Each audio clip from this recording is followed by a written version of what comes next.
That song is so sick. Yeah, we're just gonna do like 120% playthrough of Spyro today. And then we're gonna...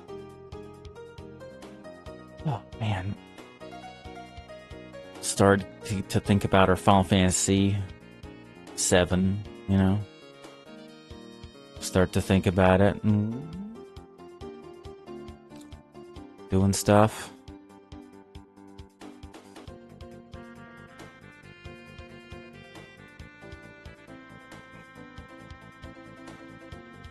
You're chapter 11 of Remake 2. Yeah, maybe it was because, like, also, maybe we'll just go ahead and start it, because I got no idea when they're going to announce the like, part 3 of Final Fantasy 7. You know, it could be, like, 6 months from now. So, I think we're just, maybe January we'll just do it. We'll do our big playthrough. Yeah. Maybe, well, because also, there is not any game I'm interested in playing until Resident Evil comes out, and that's late February.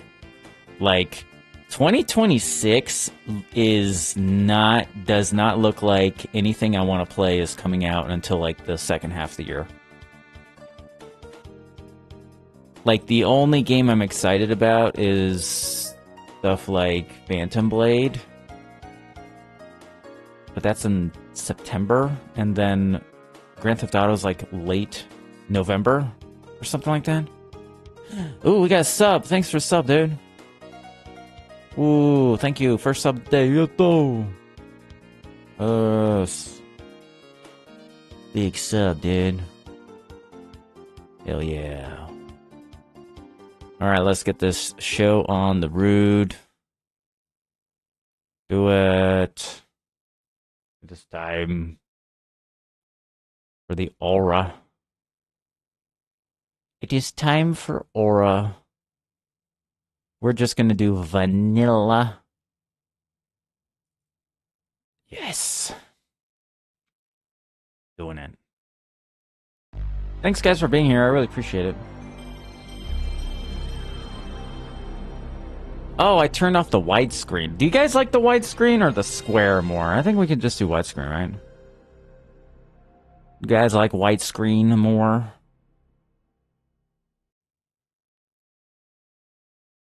Let's do that.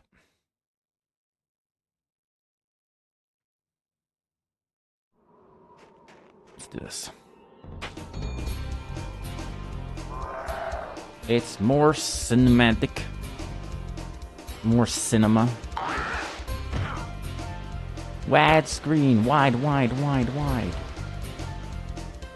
Prestige. Worldwide. Wide.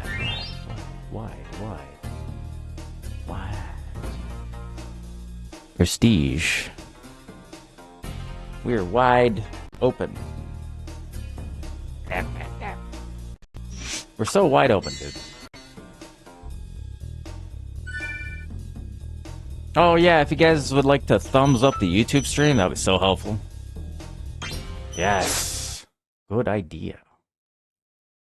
Thumbs up on the YouTube. That would be so sick. That would be God tier. Okay, rolling. Oh, it's been peaceful here in the 5 worlds, or is it 6? For a Dragon's Age. We now have 12,000 treasure, or is it 14,000? What about this Ganashi Gnorc character? Now, I understand he's found a magic spell to turn gems into warriors for his cause. I'll take that question. Nasty Gnorc is a simple creature. Simple! No threat to the dragon. Delay. No threat! Besides... He's ugly. Ugly? That does it! Ugly. He's so ugly. Looks like I've got some things to do. Should we just power through this game? Should we just go spice mode and just try to beat it quickly? Huh? Should we just blaze? Why is the thumbnail Jar Jar Binks? Don't worry about it. Don't worry about it. Thank you for releasing this. Don't worry about it. Free 10 dragons in the artisan world. Then find the balloonist. It's just, he's just chilling. Jar Jar's chilling. I'm going after him. Find He's dragons kinda first. chillin'. That's all I can tell you. Do it. Speed run. Oh, I'm speeding. I'm running. Ow. I'm speeding and running. Ow.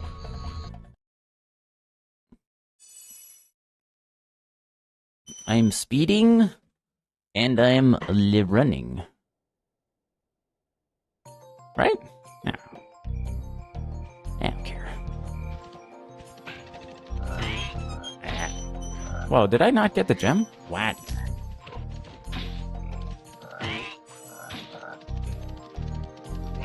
Yeah. Hope everyone had a good weekend, Christmas, or whatever.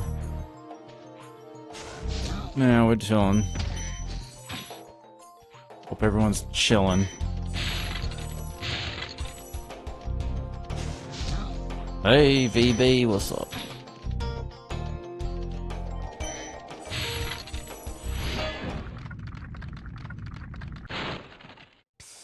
Ashwin. Want to know a secret? Use the triangle button. when Hey, you zoom in Ashwin. and look around. Oh, your secret's safe with me. Oh, yes. Definitely secrets.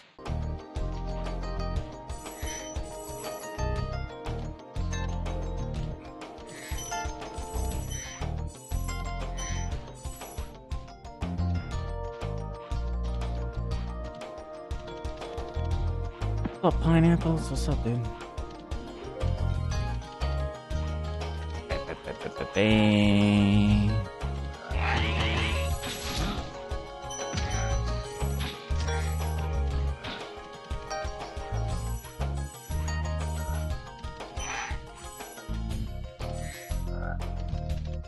Okay. Thanks everyone for being here, by the way. Of Destiny. Yeah, I hope you guys. Do you guys like the kind of those new videos I made? You guys enjoying those? They're fun to make. A little bit more. What's up, Matt Sparrow? What's up, dude? Big enemies like this Gnorc with the Got more club deeds. cannot be charged. But a quick flame, that should defeat Oh, him. you really enjoyed them? Thanks. That's cool. Yeah. Did I open the chest? Inspiring the PS2. Cool. Nice.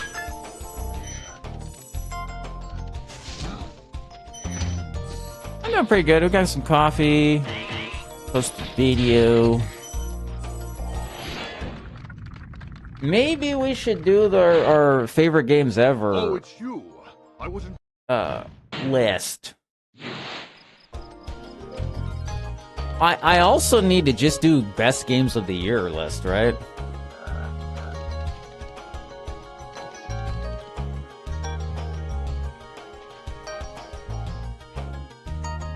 The remake of what? Which remake? Whose remake? Wheel of stuff. 88. Wait, where's the oh, here we are. Wheel of Stop. Favorite games ever. Oh, okay. Yes. Yeah, I guess we gotta do like game of the year, right? Or like the 10, our top 5. Of like a top 5. Oh, Spyro remake. It's good if you're spending $20 or less on it. The remake of the first game is really good. I'm not a big fan of the remake of 2 and 3. I think the remake of the first game is definitely the best one. So I mean, if you buy it for like $20, then that's a pretty easy purchase.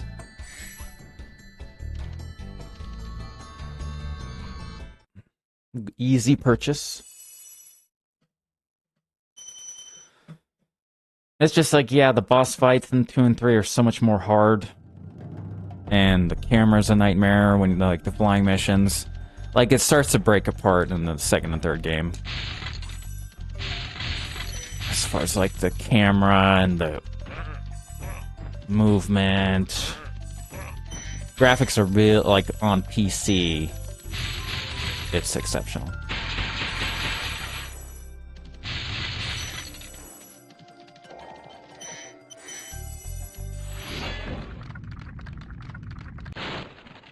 Well, we gotta let Twitch do. Step on one of them.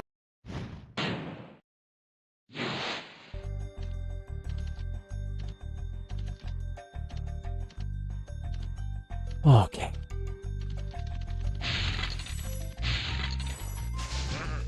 No, the movement is really bad in the remakes. No, like the camera, like especially flying. Like moving around is fine, but just flying around, the flying missions are a kind of a nightmare. Yeah.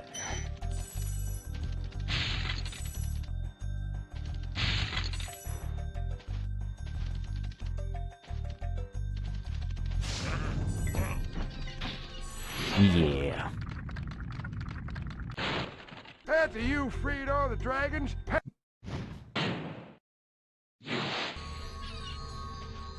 Yep.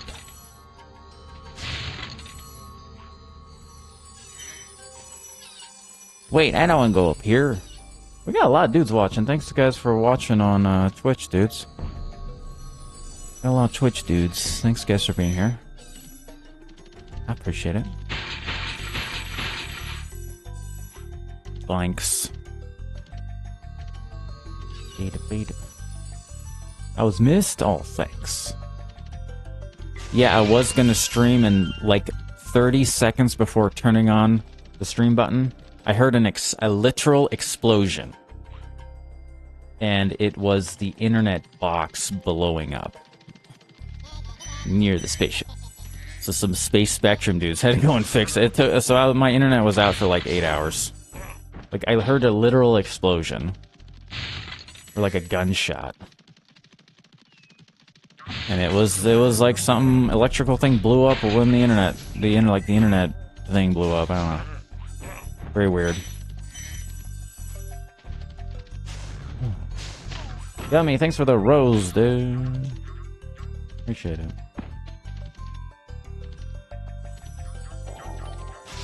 Light it. Light it.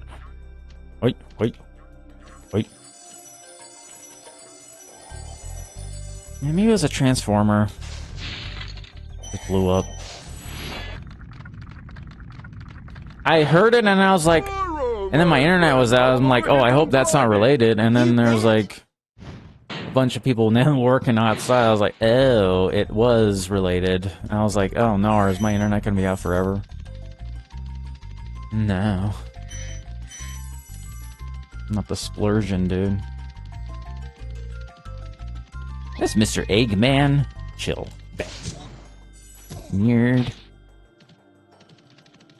Nerd. Alright. What a nerd.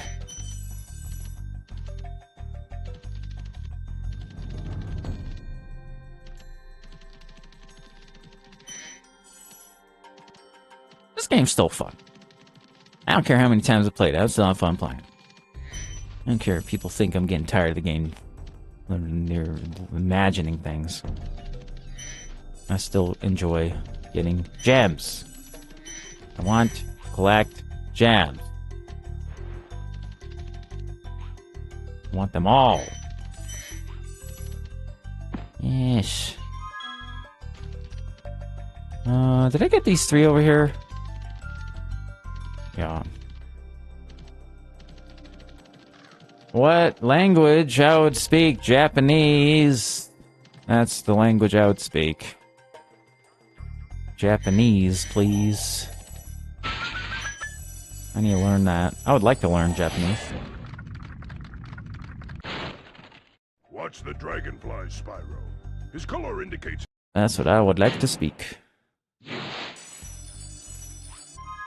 Yes, I did it.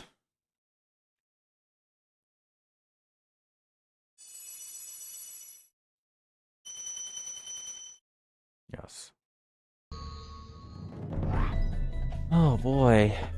We're doing stuff. Thanks guys for being here today. We be chilling.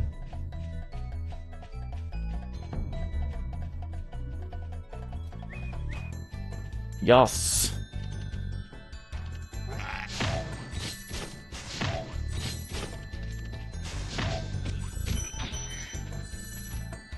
And if you guys are enjoying the live and want to be a part of the community, please join the Twitch channel, dudes. That's where all the regulars are. And any additional viewership on Twitch helps me out and become a Twitch partner. I'm trying to become a Twitch partner. And you get up to 70 dudes average. You get there.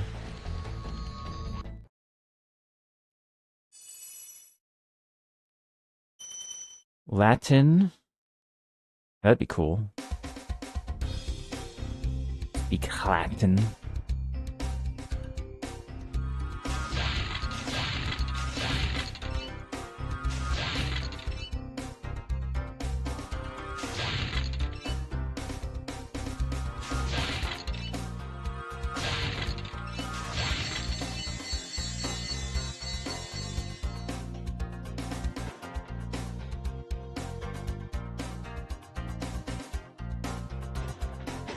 Get in here. Wait a minute. Did I do this first?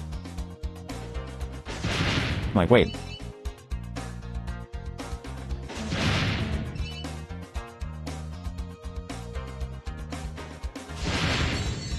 Doing stuff. We're doing stuff.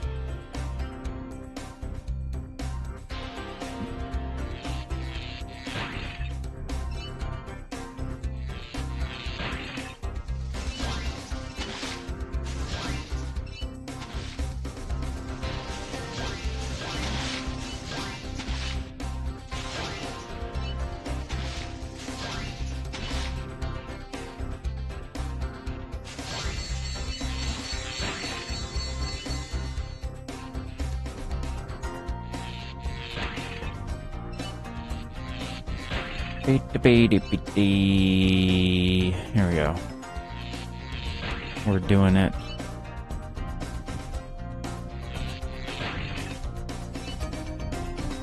Last one. Whee! Did it! No, I don't want to try again, dude. Move on. Not try again. No, I don't want to try again. What am I, Aaliyah? Screw that.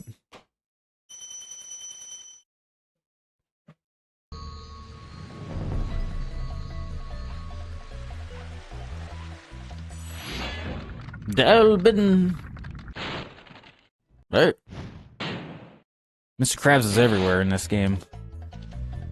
He's literally like every other dragon.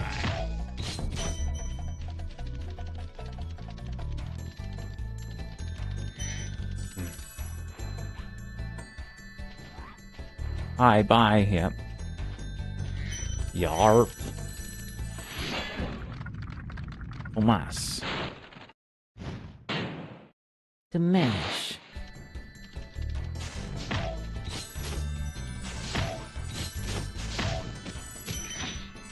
Gems.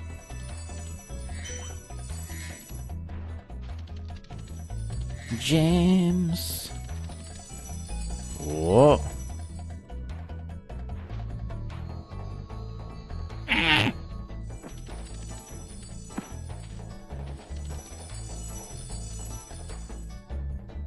Gems. Oh no! That was a green one right there. Yeah, I'm about to make a video. I'm posting it after my live probably. Or maybe I'll do it during. I don't know. Or maybe tomorrow. But I watched Avatar Fire and Ash. I talked about this in my review, in my like little review I did. Dude, the Avatar, I think is there. I think James Cameron is going to pull a Final Fantasy VII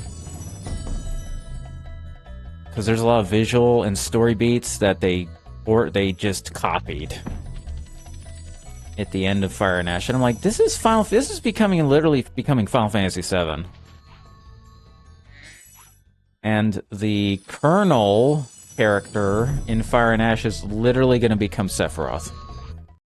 I swear to God, that's what's going to happen.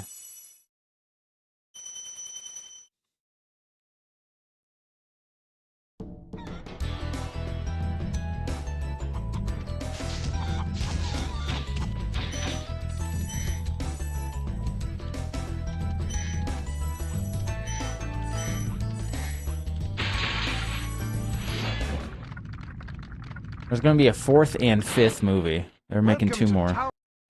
As of now.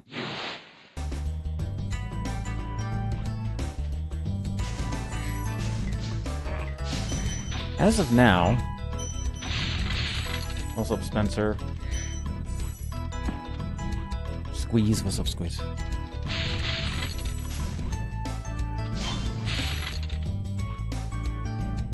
Yeah, they're making 2 more.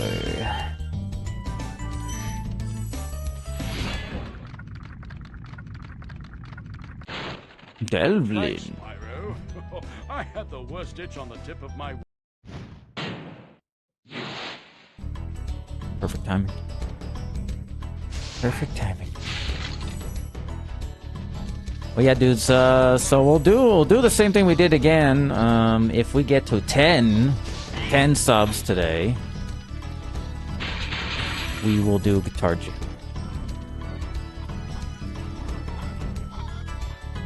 We'll do it. Big, beefy Guitar Jam. The last one was really good.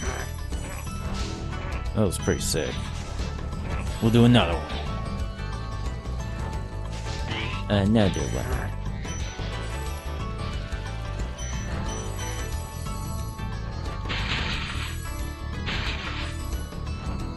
It's your dragon.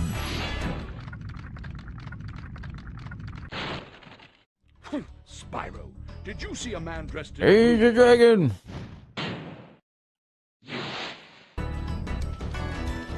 Maybe I can set up my electric guitar this time, right? I'll do electric guitar.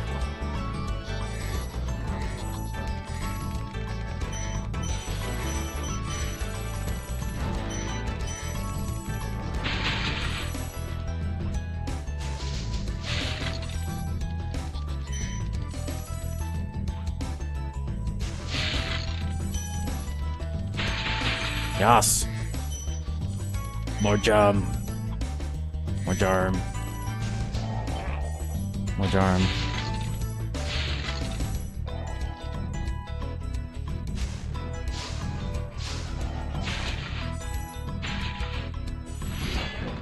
Oh.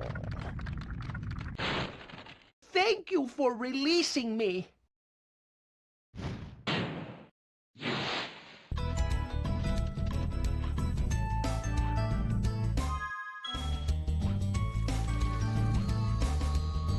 Nice.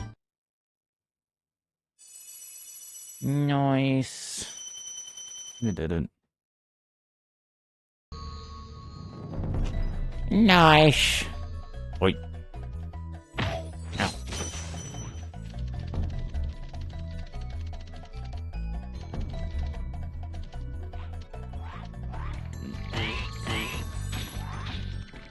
Alright, let's do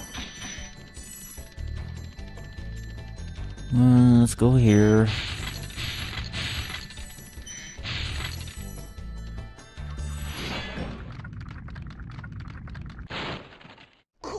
Mid-70s to 40s. Yeah. Yeah, everywhere's crazy right now. Weather is binoculars. Very binoculars weather.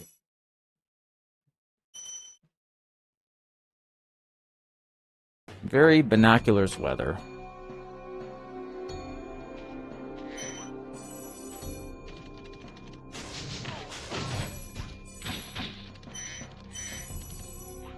Alright, more gem.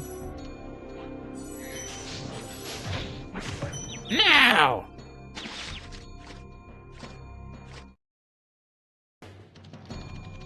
I always die by that. I always die right here.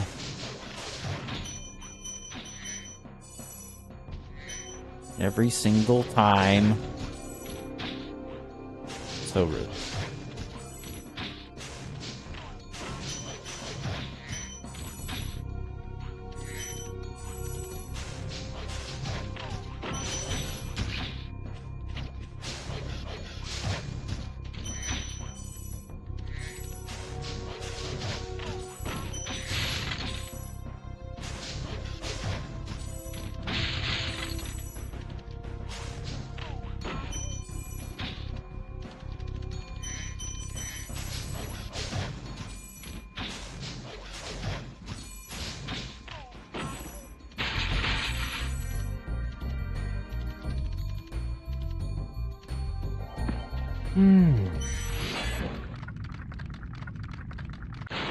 Nevin!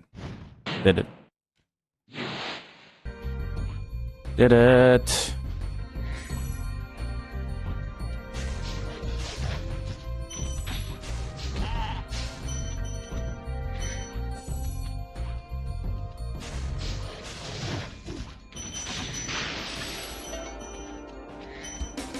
There was no snow for Christmas. No, you get them after Christmas. Yes.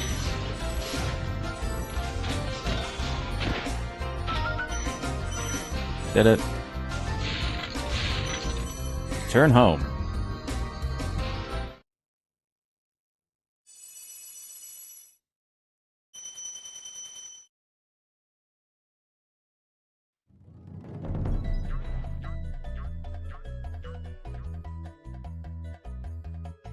Man.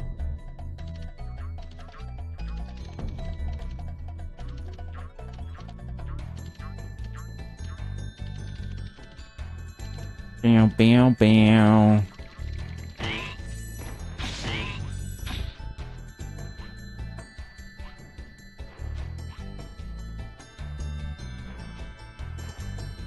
Is this the game I played? Sure. Yes. This is the game I am playing. Oh, I missed a town square egg? No.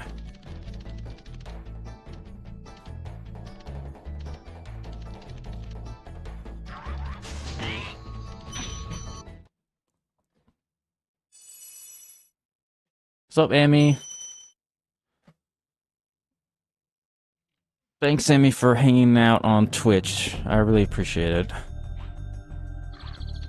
Shout out, OG viewer.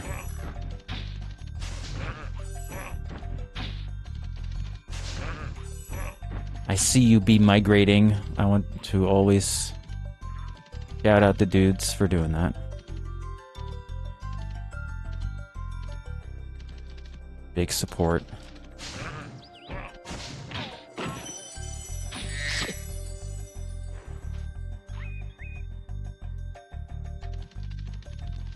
Mr. Eggman. Let me get this egg. Wait. I'm an idiot. Town Square. It's different.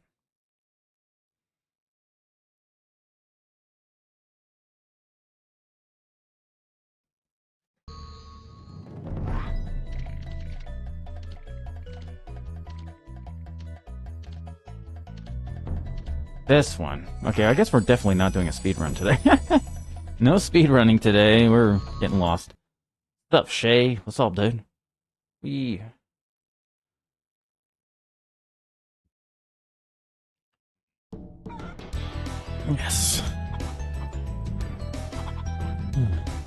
Yes.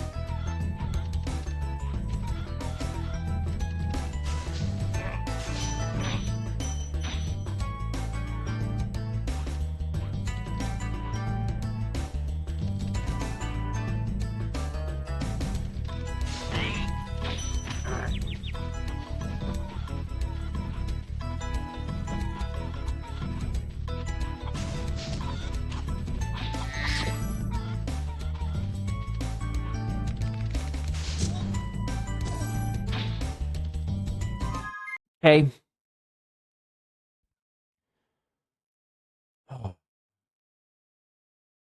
We did it. We got the gems.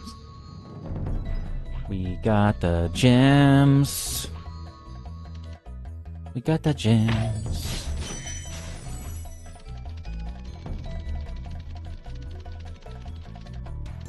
We indeed got the gems.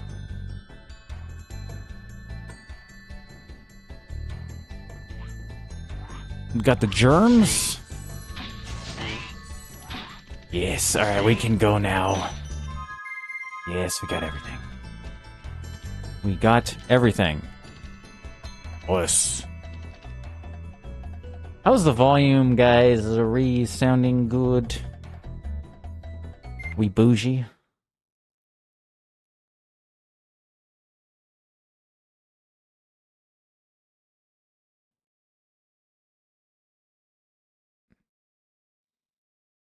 Megan, thanks for the GG. Appreciate it. Alright. We got the Jarms. Titan! Did it. Oh boy, dudes.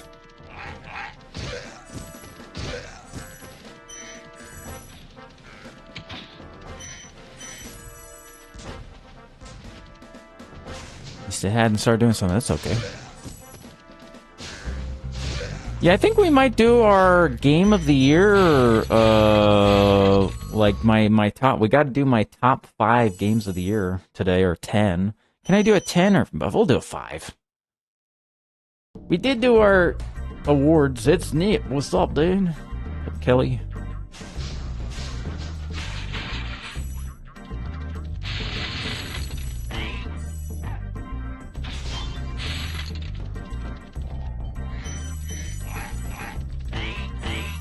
What's happening? Where did it? Ow! Ow!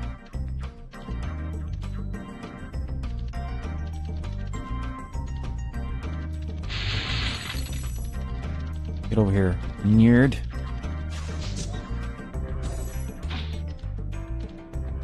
Nerd.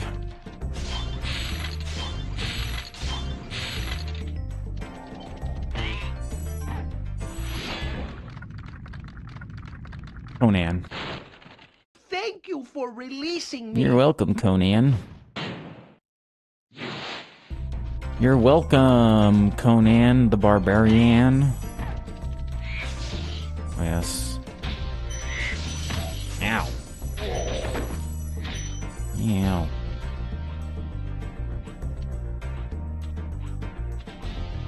You're full of the Christmas microplastics. Dry Canyon rewards good gliders. You are a good glider, eh, Spyro? I was born to glide. Little blue.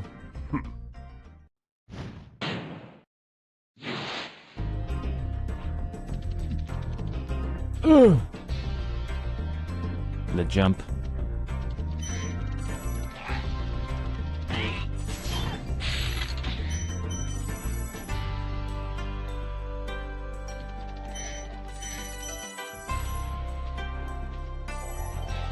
Dragon.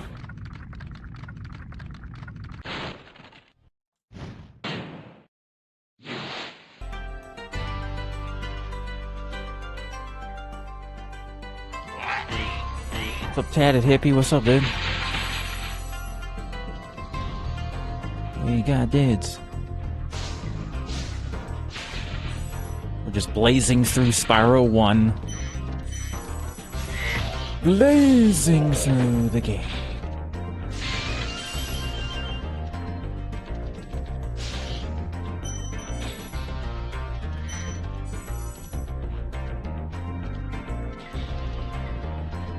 Sublink noises.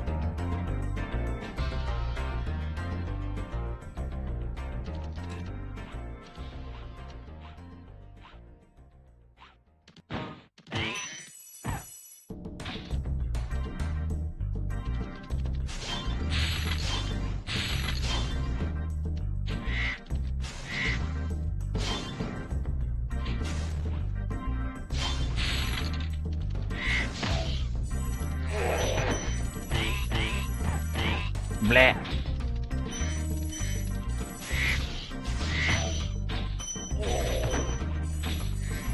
All right.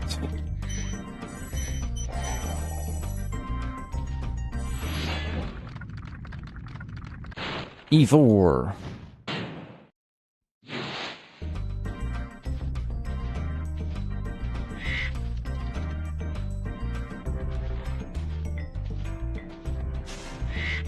Whoa, it's birds. Ow.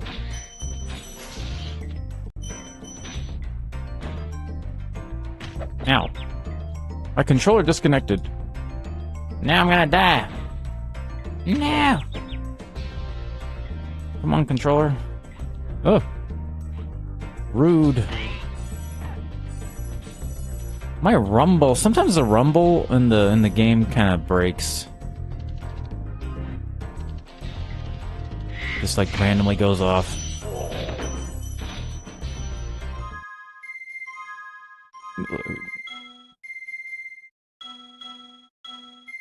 There we go.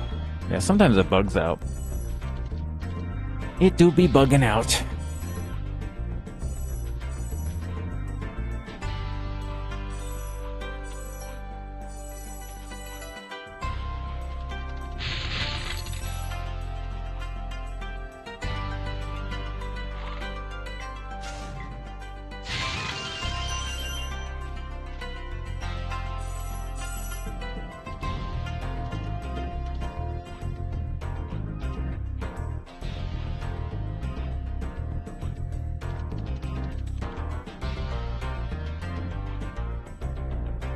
Once in a lifetime moment.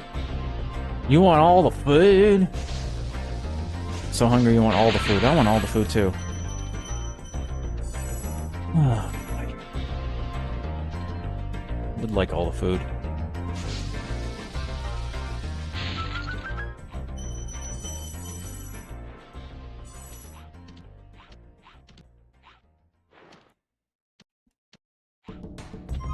Key? I need a key.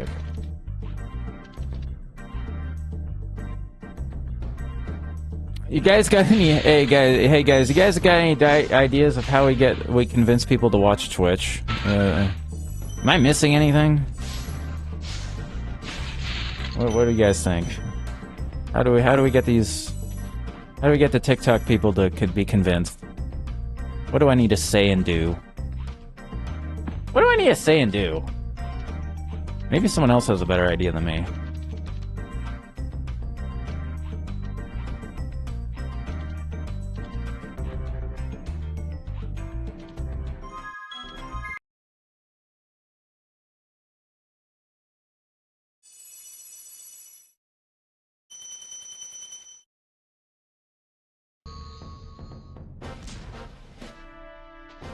Twitch giveaways? I mean, my viewers literally gift subs to lots of new viewers all the time, which is like already a giveaway. There's some days where they literally offer you guys free subs, and some of you guys talk shit to the people that are offering you guys subs. Like, I got so much shit one day trying to get people over, and people got mad at me for trying to push Twitch, and I was literally telling them they're about to get it for, like, viewers were offering free subs to people.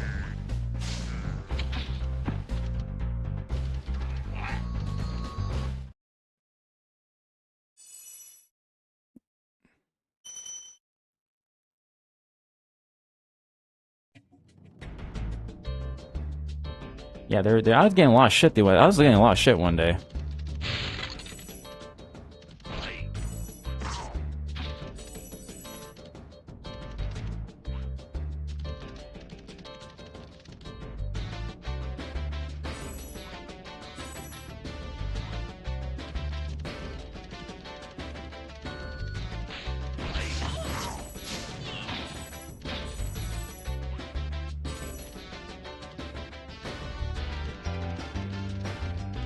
Yeah, I mean, I've been mentioning this for like a year, and people still don't give a shit.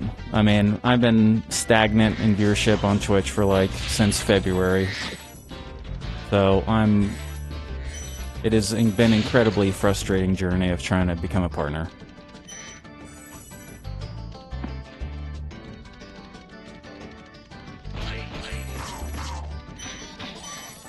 Yes, ever since February, we've been stagnant. It's been going. It has been going better though in the last like month. It has been improving, but like.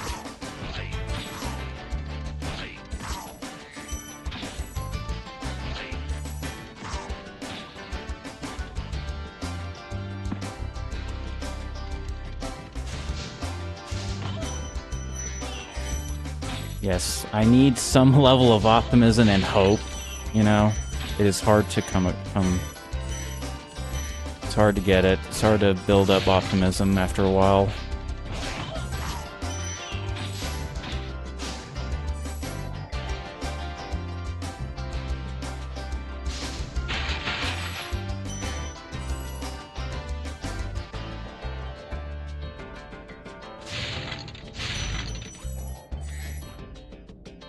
Yeah, you literally watch more ads on TikTok as well, which is also confusing. You literally watch more ads per day than you do anywhere else. It's like the biggest scam in the world is like everyone's now watching a platform that has more ads than any other platform in the world. And people just don't notice. Hey, what's on the other side of that river?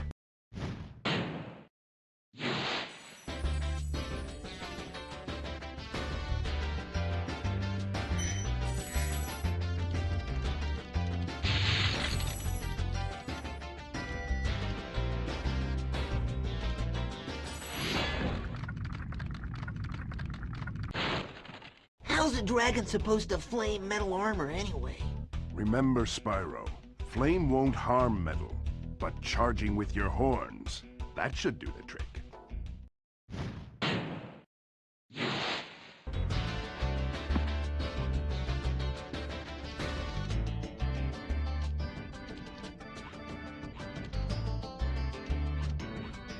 Where do I need to fly over on the other side?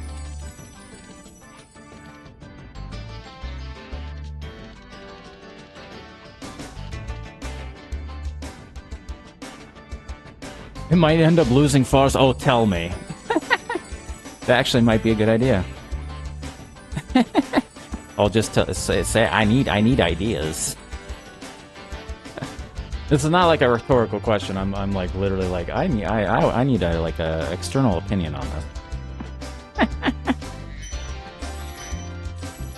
It's not really a rhetorical question. It's more like I will consider ideas.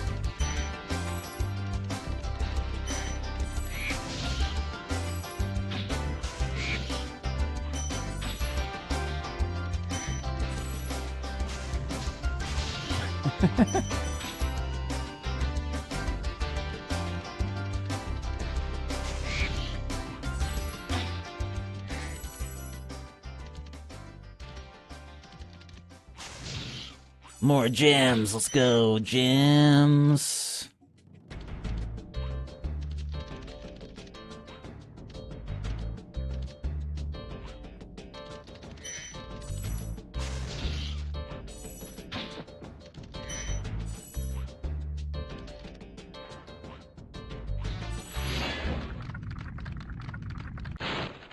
You've reached the highest point in Clifftown. You can get to almost anywhere from here. If I were you, I'd use... Oh, I already did that, Kelly. It didn't work. Yeah, that didn't work. We already tried that. We did that, because my computer crashed so much using Live Studio that I only streamed on Twitch for like a week, and no one cared. Yeah, people, even when my computer was like crashing all the time, people didn't really care about that. And no one cared. Like, we maybe got a few people from that, but I got less people coming over than if I just streamed on TikTok.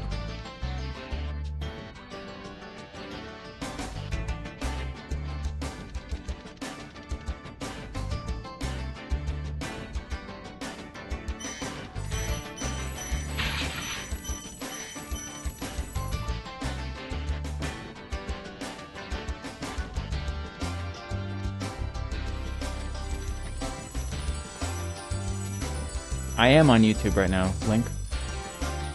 I'm on Twitch and YouTube right now.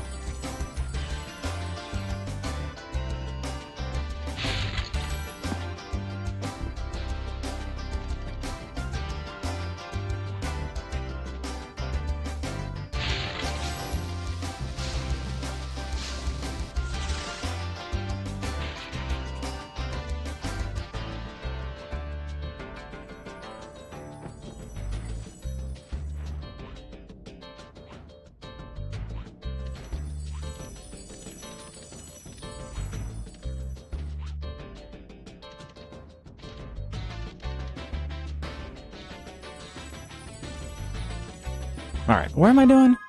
I need to get the box. Box!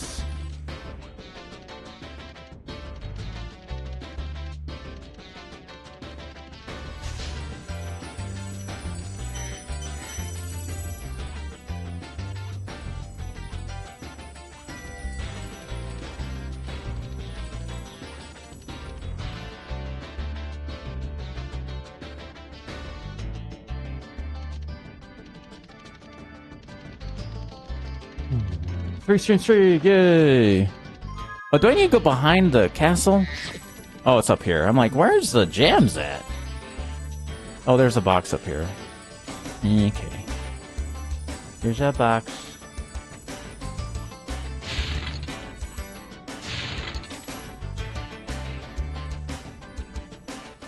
Oh, thank you, Cozy. I appreciate that. Yes, they're very stubborn.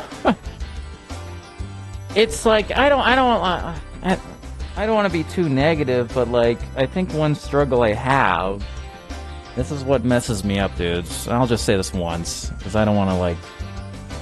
I want this to be a good time streaming, but I'll just say this once: is that when I have a goal, an aspiration, and like you guys support it, obviously, because you're on Twitch right now. Like you, I really appreciate you guys so much for doing that. But whenever I say it, all the like I share an aspiration, and like people don't care enough to like react to me saying something like about like an aspiration I have, like becoming a Twitch partner. When that doesn't work for like weeks on end, I take that as rejection. It's like being totally rejected for your aspiration is how I handle it mentally. So it's getting to the point where for my own well-being, I might have to just stream from now on with like chat turned off or something like that, because like it's starting to mess with me, because I've been trying to become a Twitch partner for like a year, and like very few people care. It's like very small amount of people care about that. And so I'm getting to the point where for my own well-being and to maintain happiness and to like, you know, make sure I'm here for the 35 dudes on Twitch. Like you guys are allowing me to I want to make sure I'm here for you guys, you know, to entertain you guys. So I think it's getting to the point where for my own mental well-being, I want you guys are like the priority.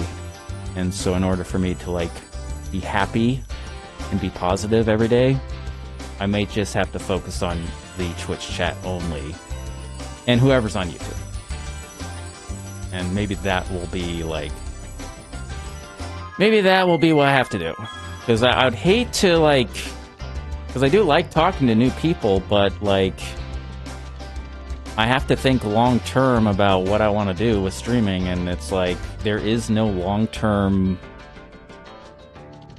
like TikTok is just not like a viable place anymore, you know? So I just have to think long term.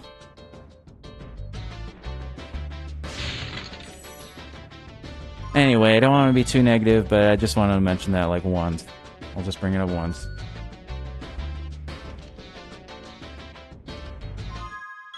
I might just have to do it for my own well-being.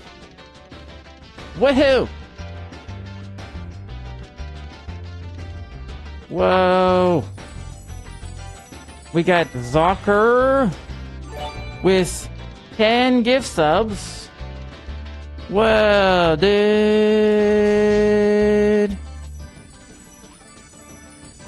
Good. Wow, we got an instantaneous guitar jam.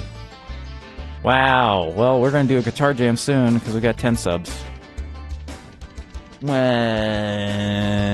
dude. I don't think Zocker's ever gifted before. He just came in 10 subs, dude. Bruh. This new dude, 10 subs. Holy shit. Theodore, thank you. Wow, we got Hype Train too. Wow. Electric guitar? Yeah, I'll do electric guitar. Yeah, Shay, I might start doing that, honestly. It's getting to that point. Thank you, Priscilla.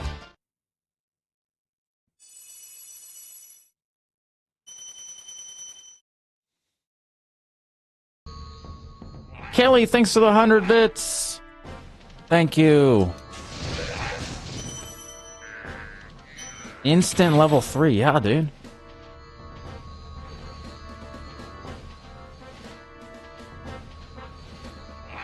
Oh, yeah. Oh, you came over because the chat was off? Okay. Stephanie with 32 months sub. 32 months. And, yo, Coldplay, thanks for the 100 bits, dude. And Kelly, thank you. Purple Scales with a Twitch follow. Yes. Thank you, Purple. I appreciate that, dude. Purple Scales. Oh, is it because you're a Spyro fan? We got a bit. Stephanie with 100 boots. Whee! Oh, thank you so much, Zocker. I appreciate it. Thank you so much. That's so sick. That's so awesome. Thanks so much for that. Big shout out, Zocker. Hero of the day, dude. BB, thanks for the resub.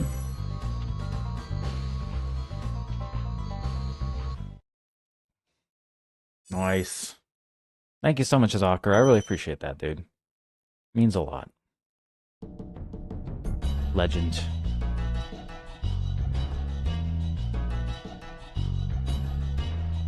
Goated legend with the sauce.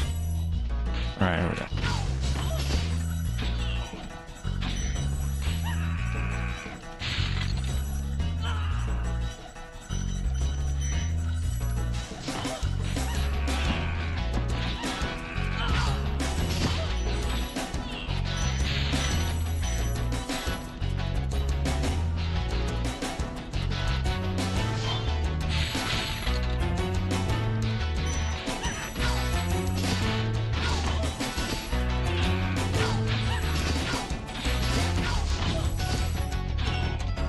Man, it's lit.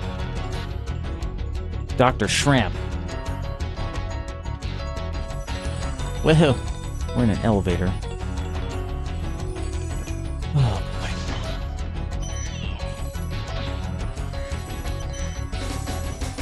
boy. Whee! They run off the cliff. They're just spicy. They're just very spicy. I gotta figure out how to do my electric guitar. I was playing electric guitar earlier. It was chill. I usually play acoustic, but we're gonna check out the electric. Get the amp over here. Priscilla, thanks for the 100 bits, dude. Thanks. This guy thinks he's so cool. You don't know what it's been like listening Thank you to so him much. over and over. But I'll tell you one thing. Well, Siri with 200 in the boo. Yes. Let's go, dude. Yes. Thank you for the 250 bits.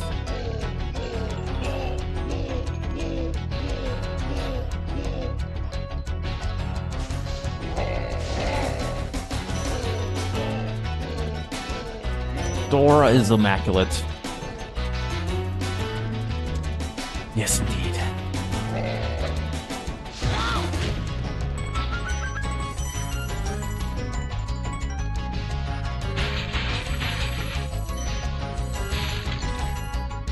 Whee!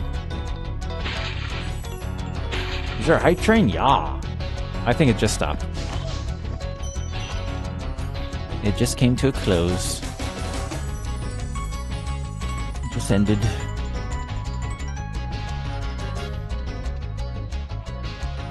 Level 4. Let's go, dudes. Thanks, guys, for the support. We're missing 5 gems. Where are they at? Are they up here? Where's the 5 gems? Whoa, Kelly, thanks for the 400 bits, dude. Wow. Thank you so much for the 400 bits. I appreciate that. Dude. Oh, there we go. Dude, thank you so much for the 400 bits, dude. Thank you so much. I appreciate it. Nice. Whoa! Whoa, it's still going.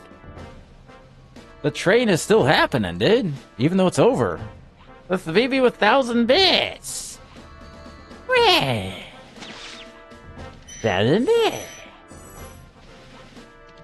1,000 bits.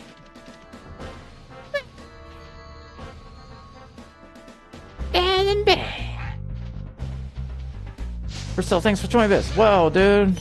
Phoebe with 1,000 bits. Bonkers. Bonkers, dude. What's up, Travis? What's up, dude? Hydrate. I will drink water. Wait, it's still going? Whoa, was it a buzzer beater? Hi, Spyro. Sparks the Dragonfly has been doing a good job protecting you. Make sure to keep him strong by feeding him lots You absolutely dropped me in the parking lot? What?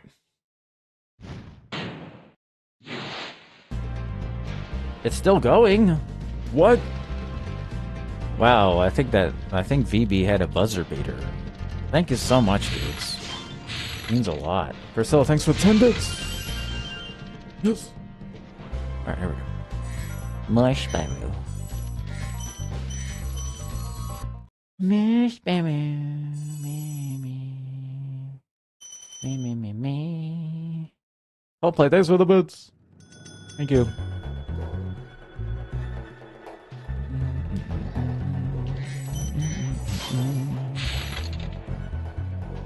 Dudes.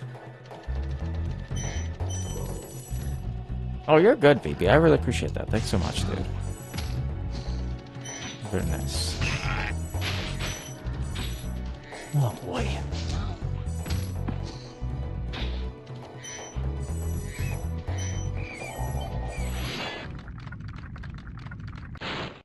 A word of caution, little one. Wait until you grow big, like me, before charging those large enemies. Brr. Did it.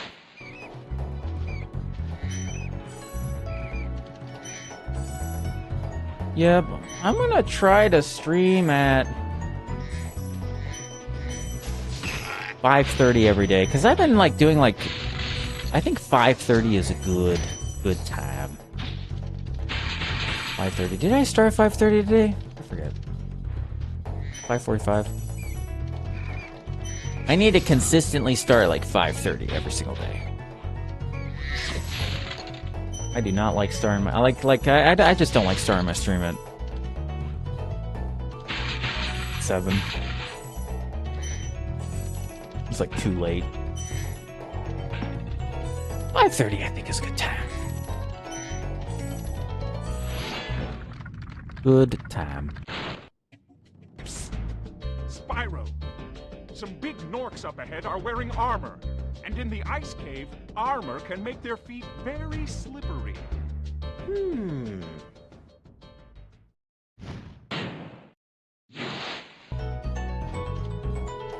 It beam.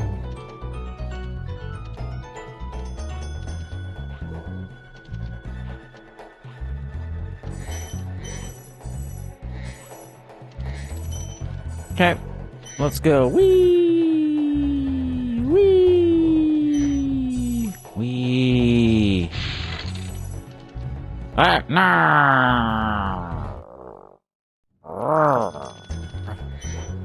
Rough.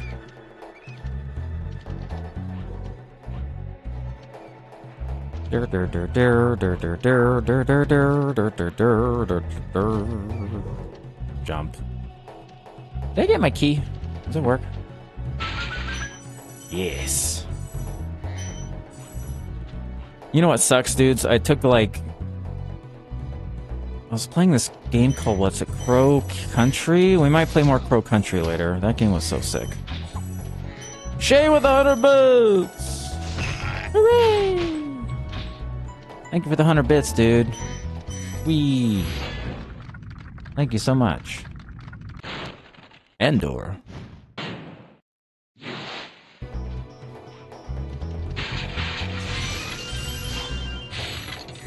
Nice. Thank you so much, Shay, for the 100 bits.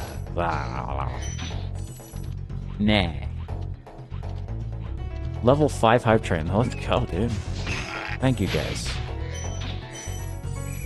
Hogwarts Legacy. Oh yeah, we need to do another Hogwarts Legacy playthrough at some point. We did one last year. Was that last year? Last December? We did Bloodborne last year. Oh yeah, last December was Bloodborne and Hogwarts. It was exceptional. I had fun playing Hogwarts Legacy. Pretty chill.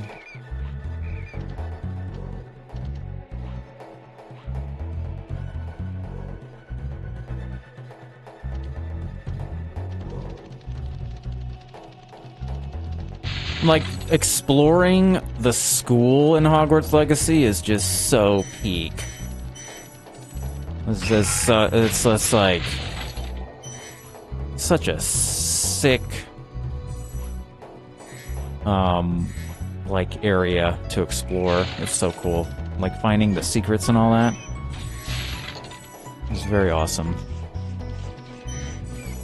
Love it. Hey, get over here.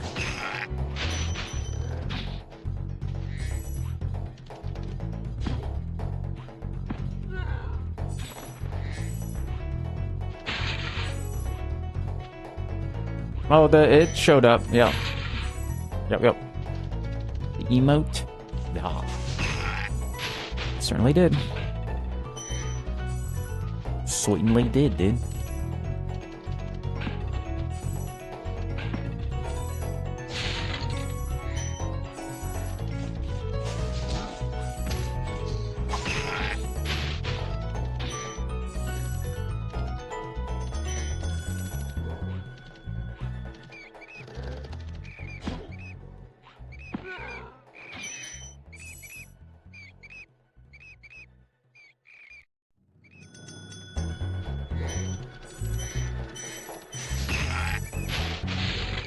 Okay, let's go, dude. We got the Spyro the Dragon. Hydrate! Kill dragons. You've done well, Spyro. Some dragons thought you weren't ready, but I knew Hydrate. you were wrong. I'm ready, all right. Kill dragons. Ready for what?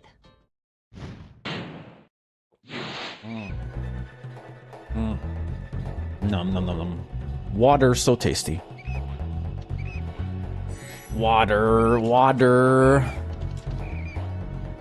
W-A-D-E-R, dude. Water. Water.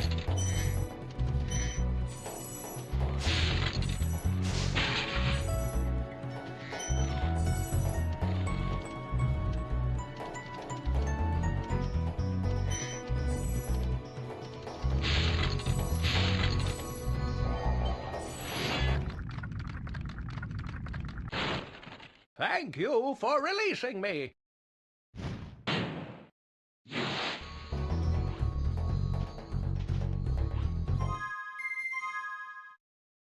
Okay, we did it.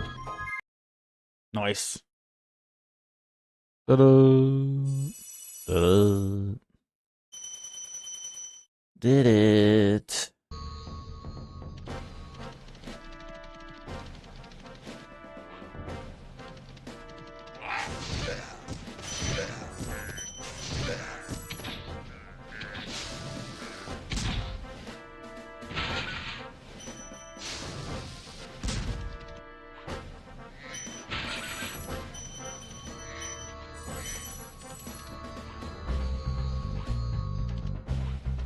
Must do flying level now.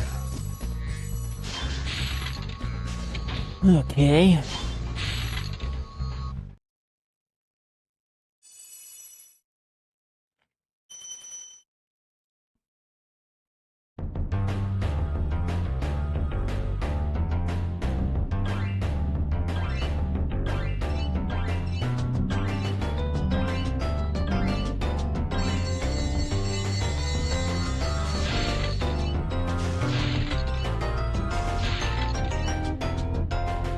Yes. You'd be flying. Yeah, we might do our favorite games of all time list. How's that sound? Or our best games of the year list. Do that. Maybe do that in a little bit. Maybe take a pause for Spyro, do that, and then come back to Spyro.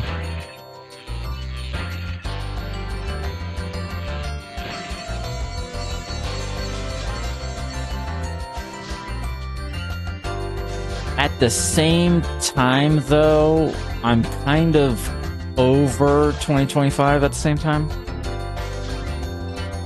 Like, to go and talk about the games that came out this year, I guess, like, I guess we can. Let's can a little bit. Kind of over it. We need to move on. But, hey, good games this year. Good games.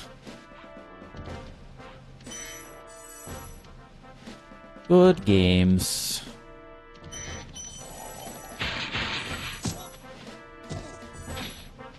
$2025, down thumbs, yes. Down thumbs on 2025. Well done, Spyro! Keep up the good work, and I know you'll fulfill your destiny. Destiny? My destiny is kicking toast ass. those enemies and collect the treasure. Kicking some ass, dude. That's my destiny. My destiny. When's the next Game Fest? That's like June. Like June or something like that. Catherine, thanks for the rose. Appreciate it.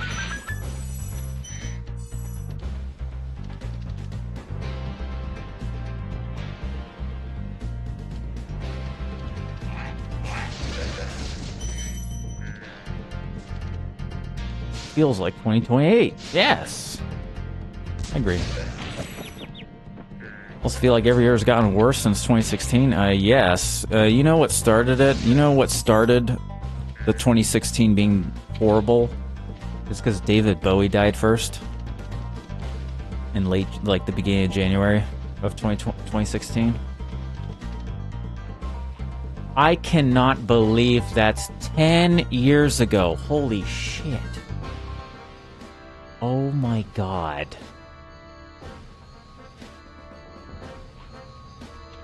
Okay, that freaks me out. That 2016 is 10 years ago. Ugh. 10 years. So that means David Bowie's Black Star is a 10-year-old album. That is psychotic. I can't believe it.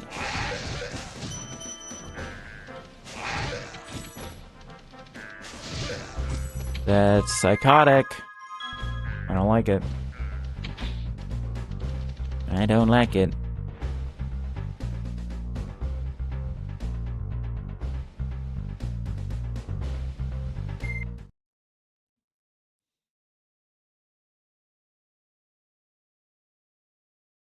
Alright, I have an idea. Experimenting here.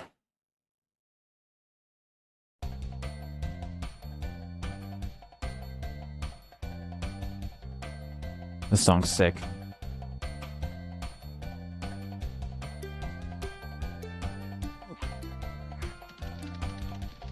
CERN got turned on again. Oh, man.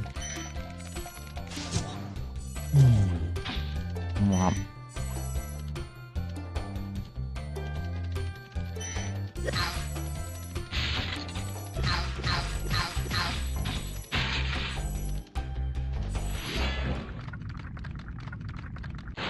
Welcome to Magic Crafters. I want you to release the dragons, reclaim our treasure, and recover the eggs from those pesky blue thieves. Those pesky thieves.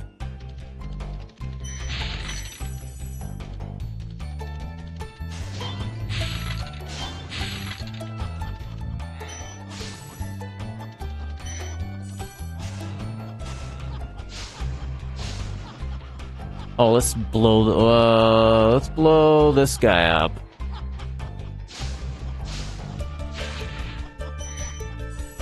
Got him. Yes, that's kind of fun. You can do that. I never knew you could do that till like forever, like maybe a year ago. I was like, oh, you can do that? You can actually do that? Wee.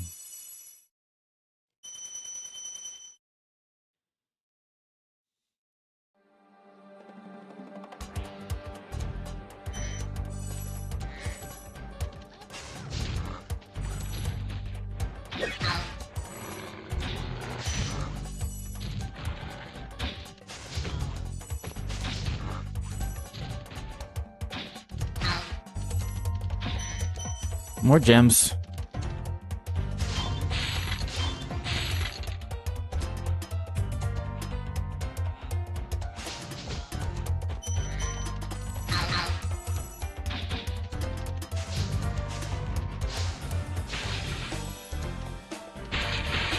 Oh boy. Boop.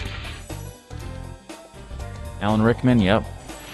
Robin Williams.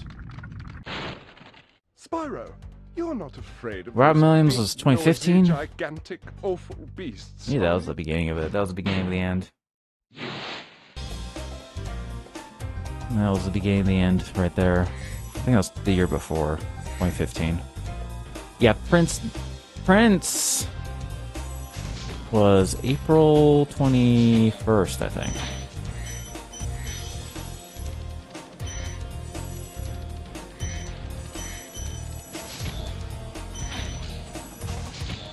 Ow!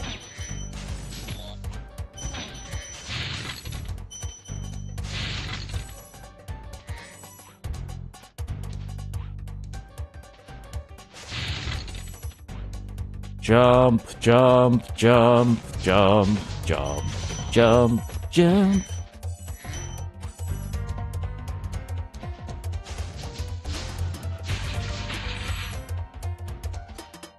Oi!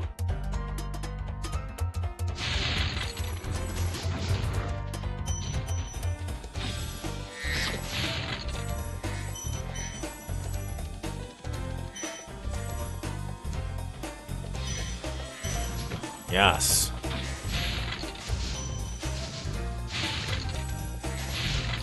Did it. Oh boy. Did it.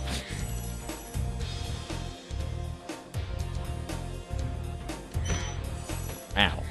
Got him.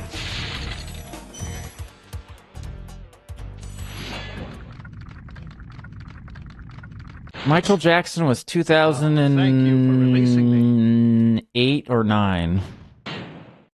It's like 2008 is like 2009? 8 or 9 or something like that.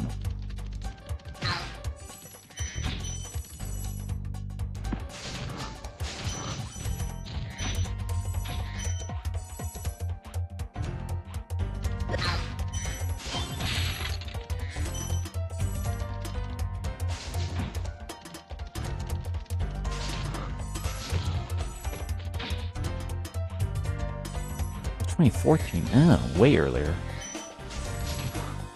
Alright, we got this dude.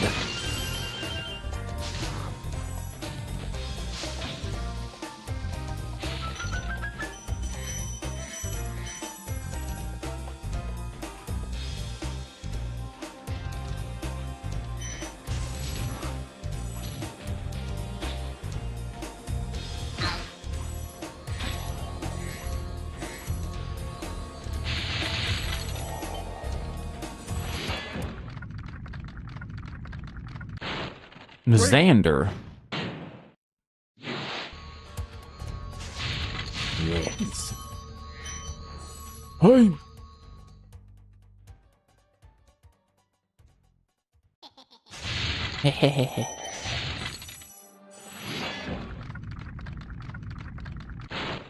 Remember that these blue thieves haven't stolen eggs only in the Magic Crafter world. Don't worry, I'll take care of them. Secret safe with me.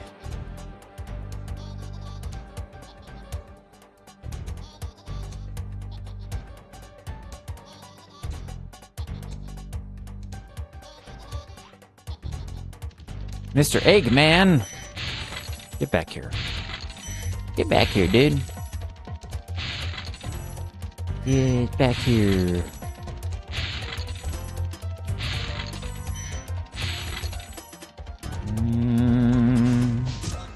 Got him.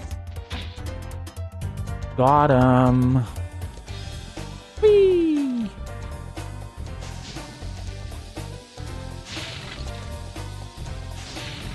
Hey! Hey! Nice. Did it. Sweet! We did it.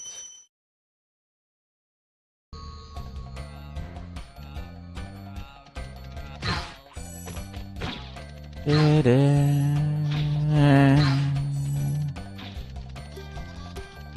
Man, so what's the what's the five best games of the year on my top 5? I gotta think about it. What will we play? We got Clair Obscur, we got Blueprints, we got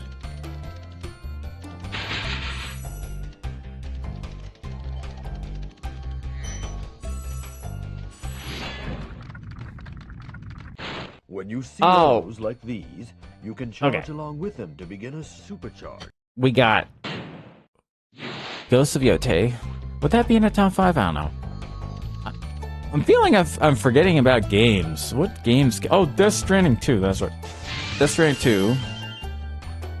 Silk Song. Death Stranding 2, Silk Song. Kingdom Come. Is there something else that came out I forgot about? Silent Hill F. That's right. Oh, man. Okay. That's right. That game was really good. Silent Hill F was so good. That game was so freaking good. I was very impressed.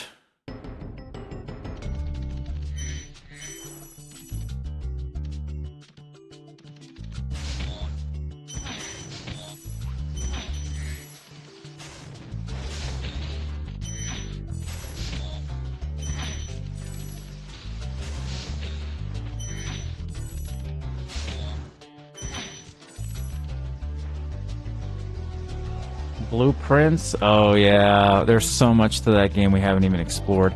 I don't even think we figured out the main plot of the game.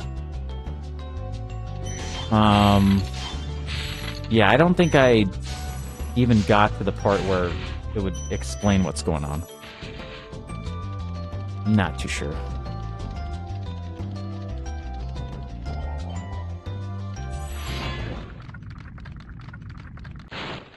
Please do something about these green druids. They insist on moving everything in sight.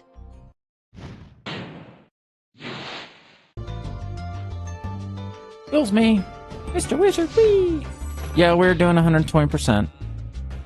Oh no, I missed it. Oh no, rude.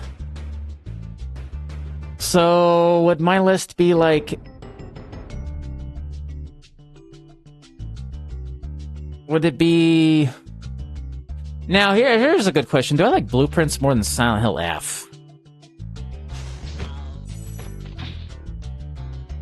I don't know.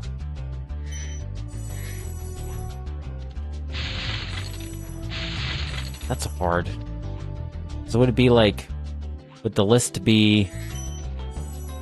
I definitely think I like Death Stranding 2 more than Silent Hill, though.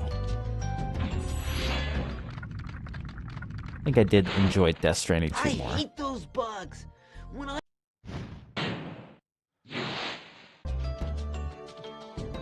So maybe it's like Silent Hill F, Blueprints, Death Stranding, Silksong, KCD2, and Clair Obscur. Maybe that's the list. Maybe it's just that.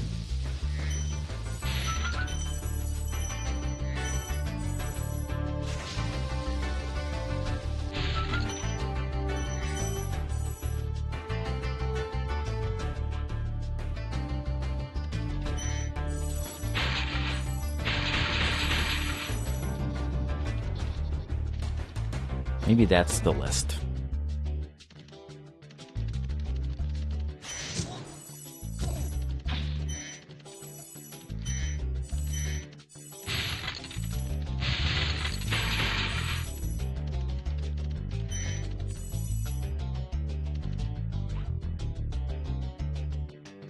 Yeah, we be flying, dude.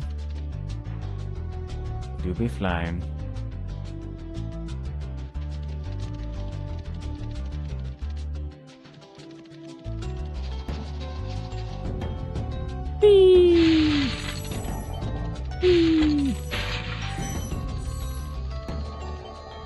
Did it. Did it. Try combining supercharge with jumping and gliding, and really explore the high caves.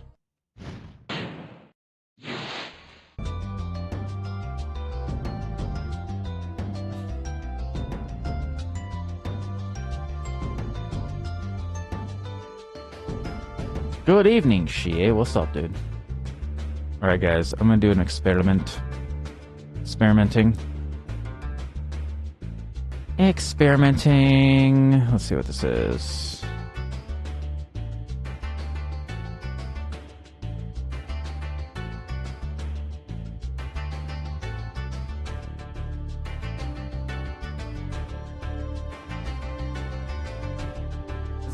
How do you do a down? Am I an idiot? Isn't there a down arrow? Where is it?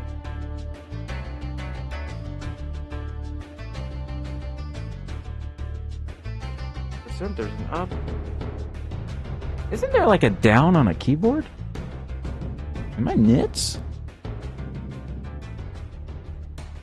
There's a left, right, and up. Where's it down?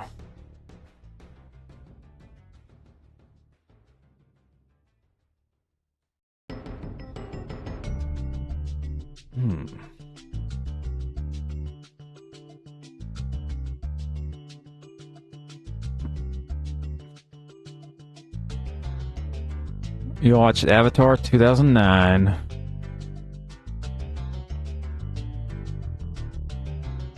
Oh yeah, Avatar 2009.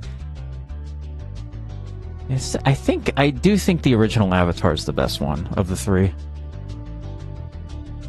It is definitely kind of still the best one. Got the best dialogue of the three. The dialogue already wasn't like the best, but it's still like... Maybe this will work. Hold on.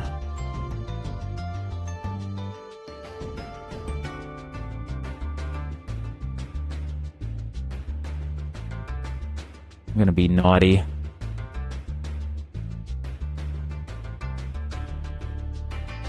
Whoa, Shie with 5 subs. Way, dude.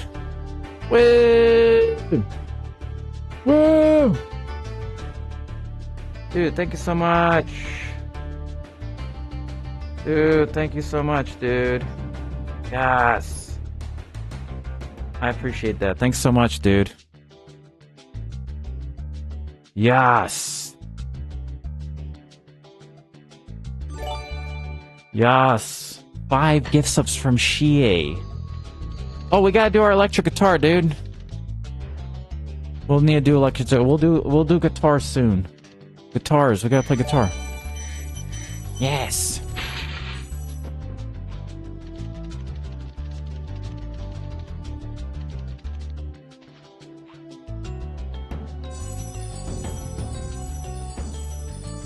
Electric guitar, yeah. Thank you so much, Stephanie, for the gift sub. And Shie, thanks for the 5 subs, dude. I really appreciate that. That's very nice. Thank you so much for the support. The legendary insect. Guitar time.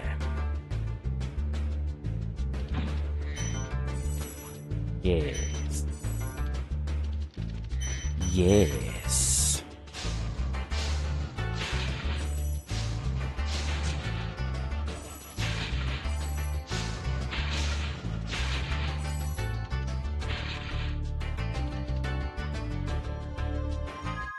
$379. Whee! Whee! No precipitation? Whoa. No precipitation? Participation of the precipitation. What magical AM? What's up, dude? What's up? We're vibing. We vibing. Okay. Hey, thanks for the 15 bits. M, thank you so much. Hooray. Hooray. Did it.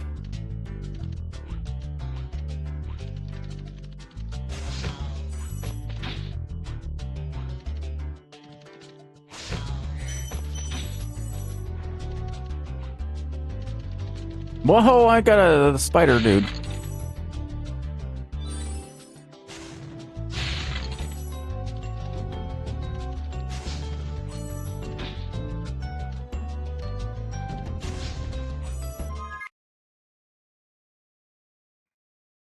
The roads were icy? Nar.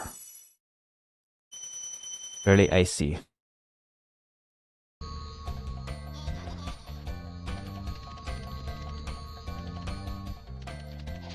Excuse me. Whee!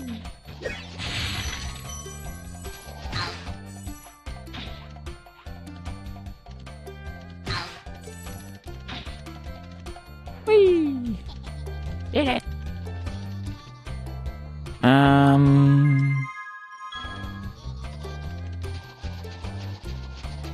Okay. Dragon. You have roads? What? This portal leads to a special place Roads where exist? you can learn to fly. I remember They do. when I was a young dragon, earning my Roads wings. tend to exist in places. Yes. Yes. I'm growing to realize that I'm not like, oh, I hate cold weather, or oh, I'm a person who hates hot weather. I hate both, okay? I hate hot weather. I hate all anything under 60 and above 78. I hate. Okay, maybe I'm more into like slight warmth than slight. I don't know. I just hate cold ass weather. I hate hot ass weather. I hate both. Both suck. I wanted it to be between 60 and 80 at all times. No more or less.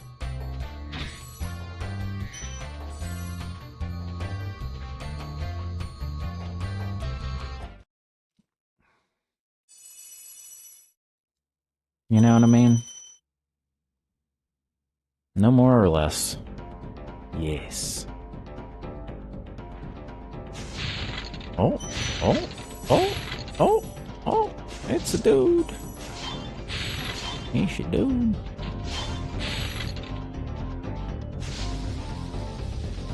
Bang.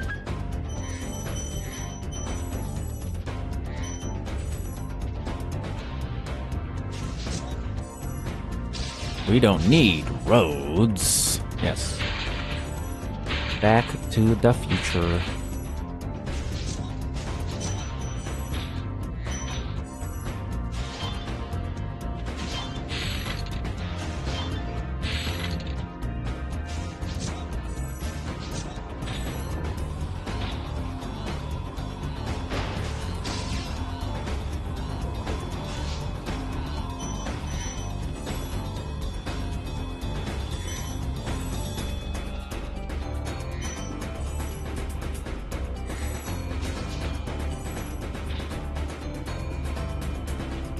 Thanks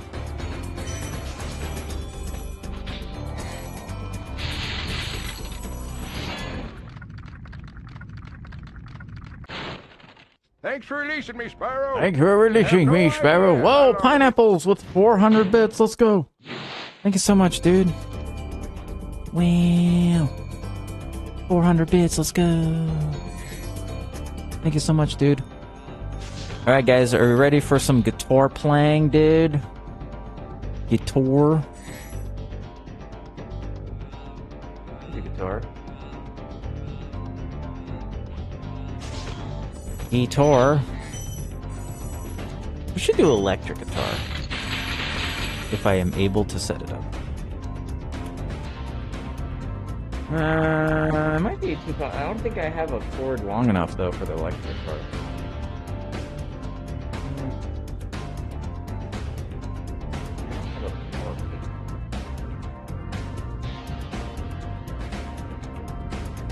Or do electric guitar. Or acoustic.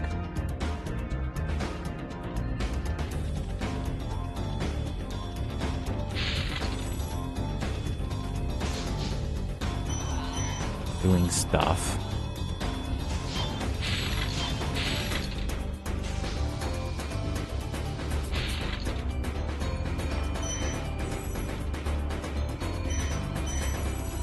Do the electric. If I can get the electric set up, that'd be kind of cool.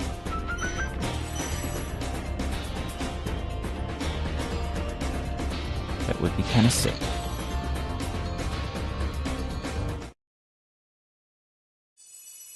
I'll have to blast the amp. Maybe we could do electric, I'll just have to blast it. Blast it.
Oi!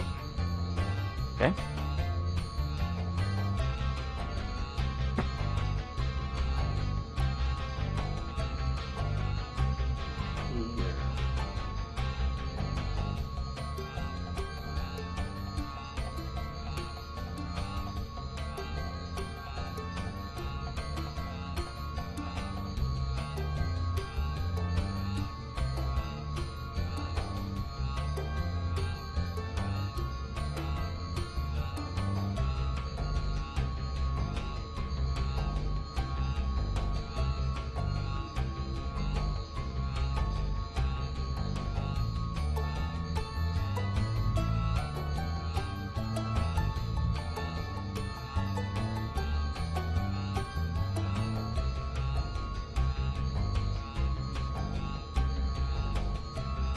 Okay.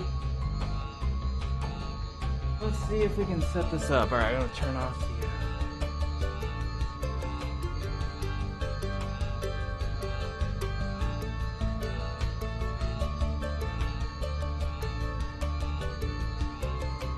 the... Alright.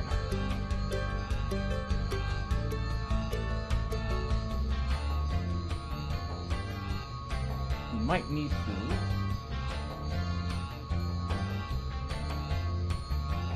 gonna turn off the audio if I pause it.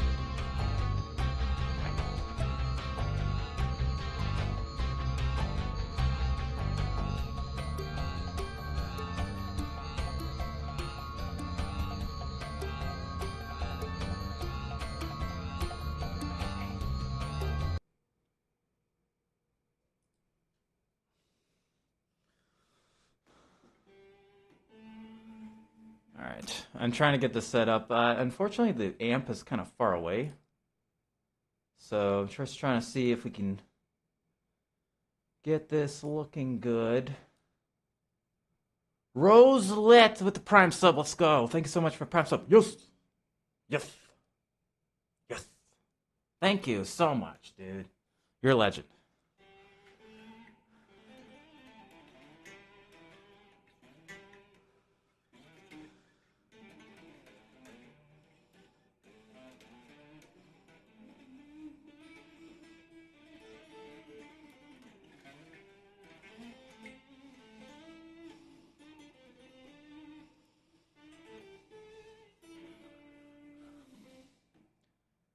All right, let's do let's see here. Where's my microphone at? I gotta turn off like the filters for the noise. Filters. Gotta turn off the noise canceling. Noise suppression off. Okay. There. Okay. All right, dudes. How is this gonna work?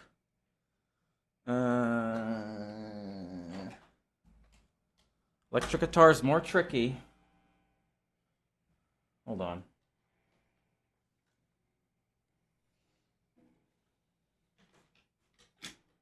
Ah, shit. My light. No, it's a disaster. It's all dark.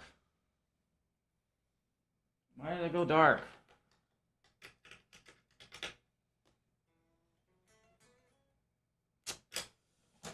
This is not working, guys. My outlet doesn't have enough electricity for this.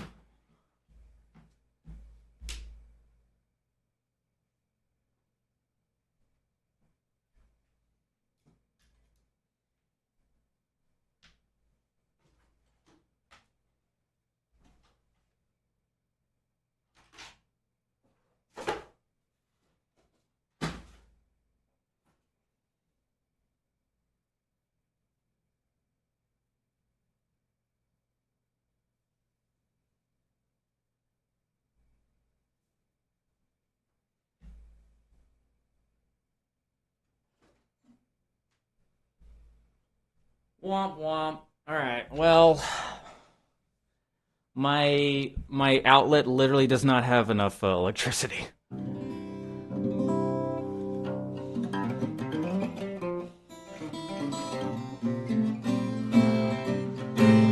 Acoustic it is. Acoustic. Sorry about that. I know you guys wanted to see some of that electric, but yeah, it was like like the amp just turned off all the it just doesn't have enough the whatever outlet doesn't have enough electricity for two things. Kind of weird. All right, can you hear this, dudes?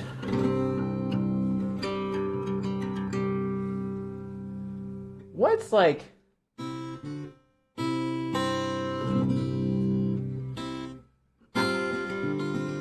what tuning is this?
Wait, oh shit.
Yes.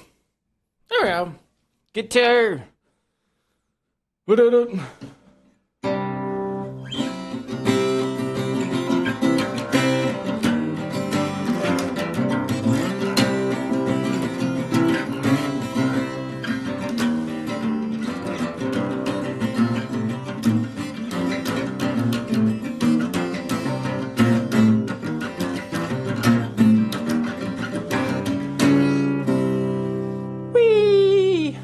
You were teleported to space. Do you guys go to space on that one?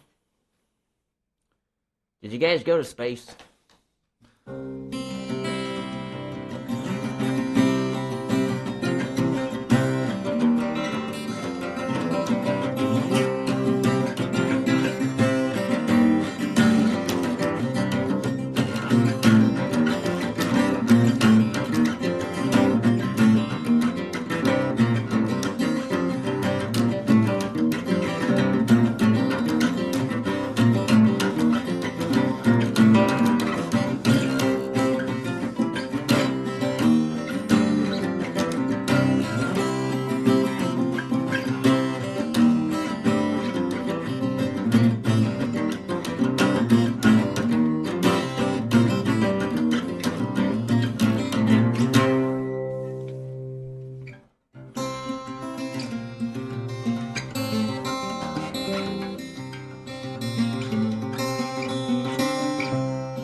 We're riding in space.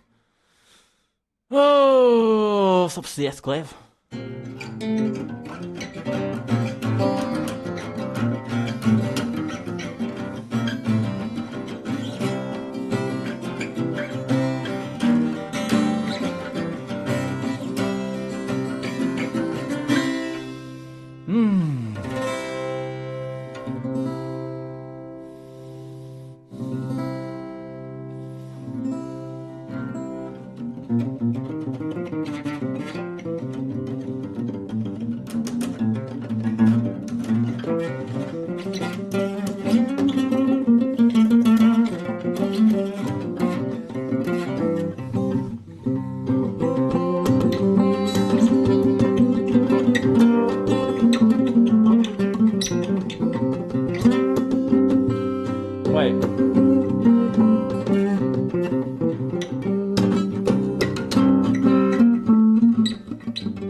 Okay. Oh.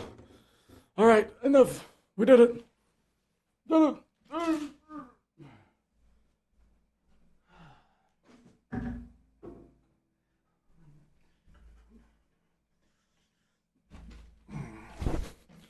Get some of that music. Did it. Did it. All right. Well, it would turn out okay. Couldn't get the electric guitar going, but we got some jams. My electricity could not handle my electric guitar. That is kind of funny, though. Whee! All right. Well, we did it. We did it. Okay, well, that was fun. Oh, got to do more guitar all the time. More guitar. Every day. All the time. Oh, I'm out of breath. Takes a lot out of you, dude. All right. Did you miss anything? Nah, guitar jams. Hooray. Guitar jams.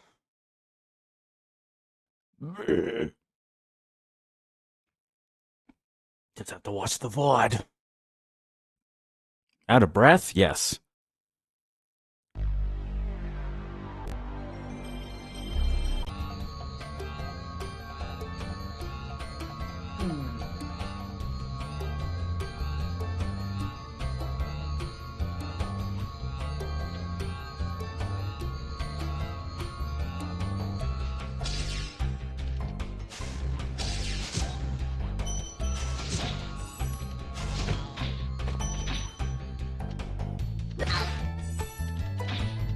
Doing vanilla? Yeah, we're just doing a regular playthrough of Spyro today. Just a regular playthrough. Yup. Whoa! I'm still big. There we go. I am no longer big. No longer big.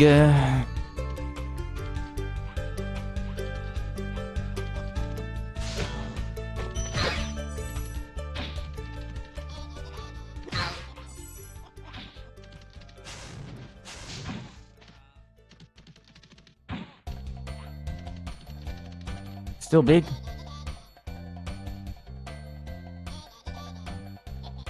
Okay.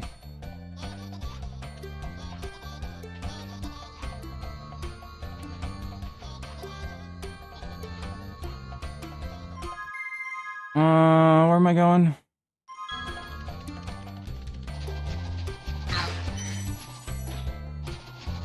Crystal Flight.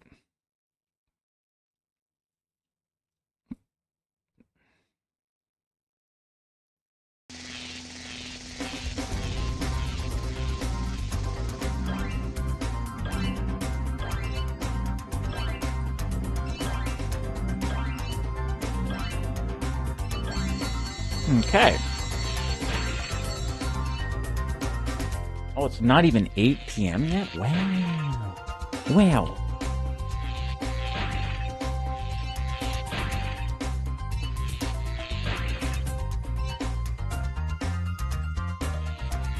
Hydrate. I do need to hydrate.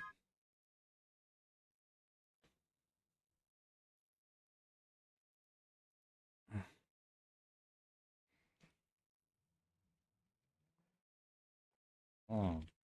Yes. Good idea. Good idea. Hydration is always a good idea.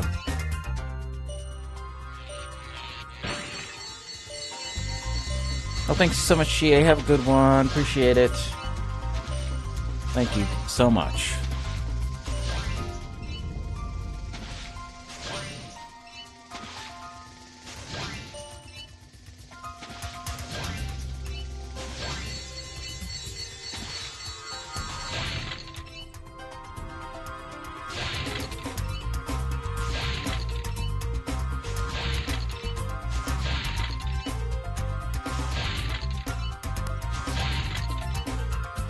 Did it. All right. Hooray! We did it!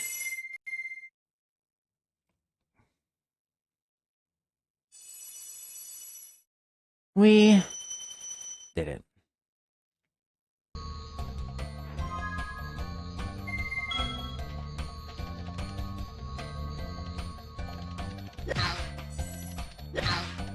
I need to get that box right there.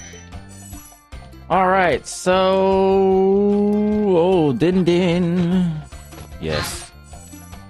So I guess we can, like, go ahead and do... What are we doing? Games of the year? Do our end... I mean, it's already the end of the year. Might as well do our Game of the Year list, right? Game of the Year list? Right? Would that be... I guess that'd be good. Do stuff. Some Dan. Best games of 2025 list. Do that.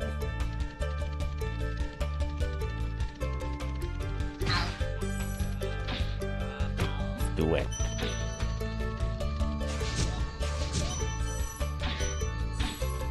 Oh, thank you, Nightshade. I appreciate that. Yeah, I filmed like 4 or 5 of those last night because my internet died. So I was able to... Oh, I forgot to do more stuff. So I think I'm gonna make videos like that every single day. I've posted 2. I'm gonna post the 3rd one tomorrow. Because those are easy to... Those are, like... Because I've been always struggle with this idea because I feel like I need to make more high-quality videos, but sometimes those take too long to make, and I get discouraged when they don't do well. So...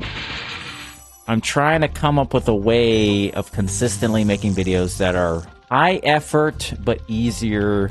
Like, I'm trying to get the perfect... realm of like making stuff I like making without it being too difficult to do, but have it be high effort, if that makes sense.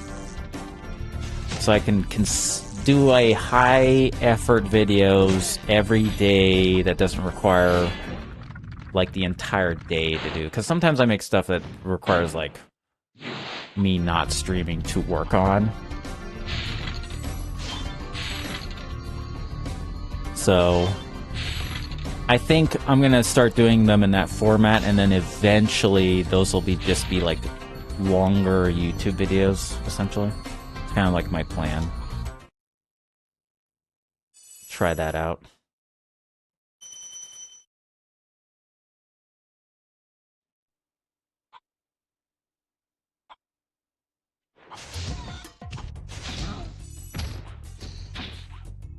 What's up, Renee? What's up? What's up? Yes. Nice to see good TikToks, yes. It's nice to see good short form, for sure. Yep.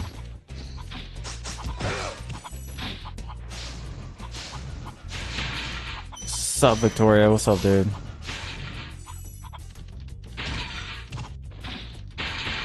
What's up? Oh, yeah. What? What? What? What? What? What?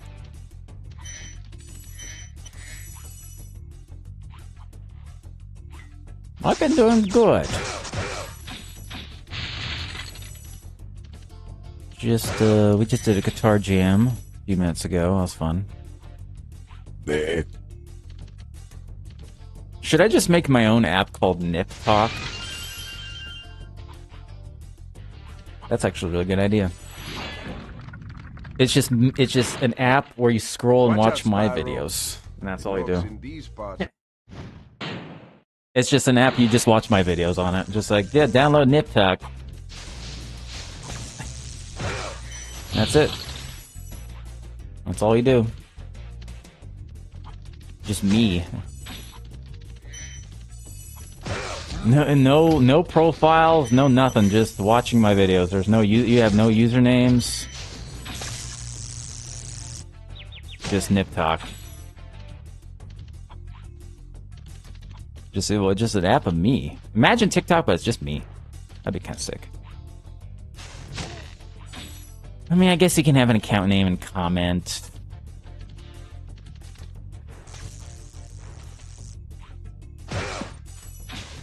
Ow! Nip Talk. It's just me.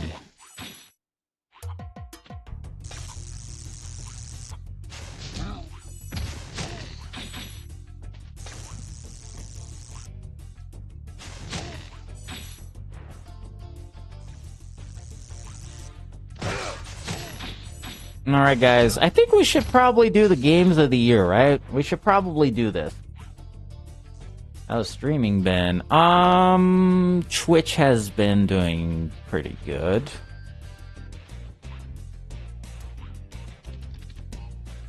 Twitch has been doing more consistently well.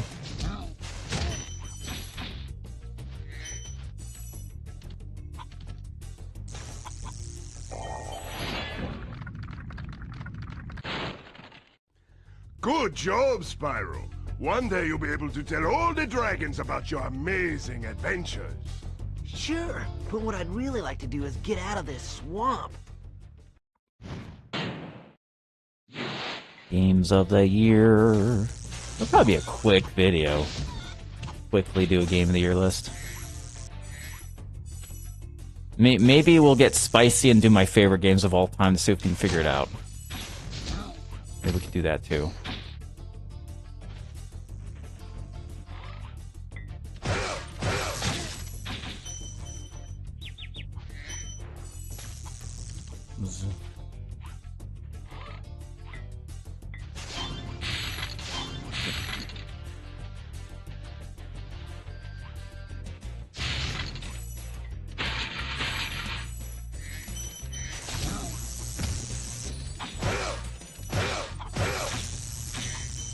Final Fantasy VII, I mean, we already know what my favorite is. But what's my second favorite? What about second favorite?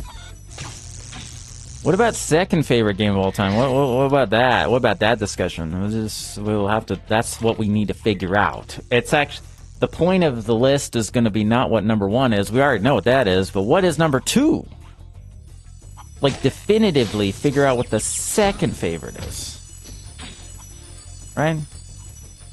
What about second favorite? I've never been able to figure that one out.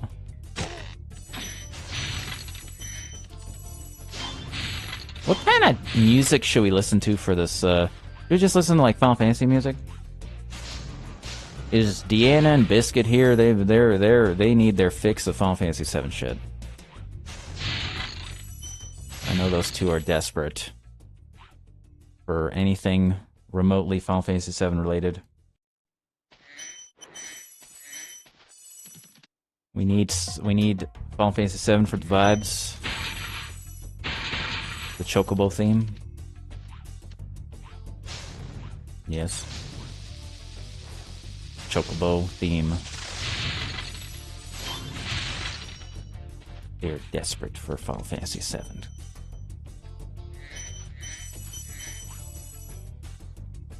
Alright. Yes, let's do it. Let's do the best games of the year according to me. I am the definitive dude. Tell you guys what the best is, okay? My opinion is the opinion. My opinion is the opinion in this matter of what game of the year is, okay?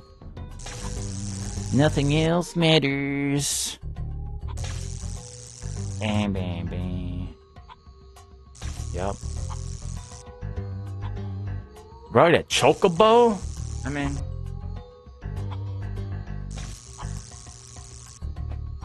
Alright. I'm gonna save the day here. We'll come back to this in just a second. Let's go! Final Fantasy VII! We're turning it on! My favorite game of all time, dude. Check it out. Check it out, dude. Check it out. It's Final Fantasy VII. Final Fantasy VII. Yes. Yes. Chocobos.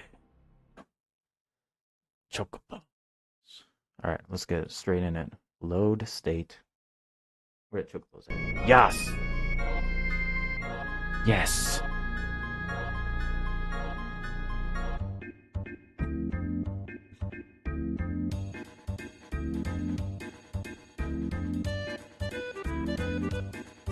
I'm on a chicken! Yes! I'm on a chimkin. Chimkin. I'm on a chimkin. I'm on a chimkin. This is a golden chimkin. Man, this golden chimkin that goes everywhere. Chimkin, chim.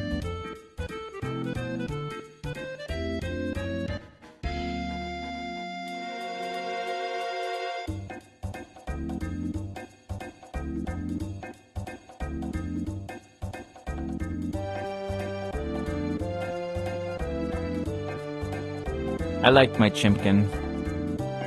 So beautiful. My beautiful chimkin.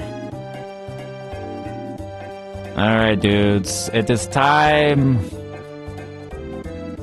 We are going to discuss the games of the year, dude. According to me.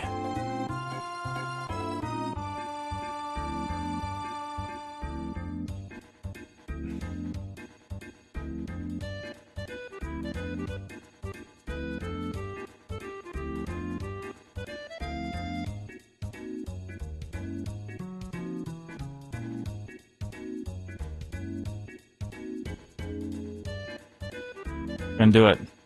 Favorite games of 2025. Let's do it. Let's turn down the volume a little bit. This song's so sick.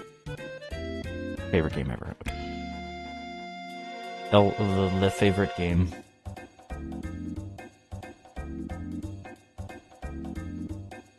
Let's do like 20.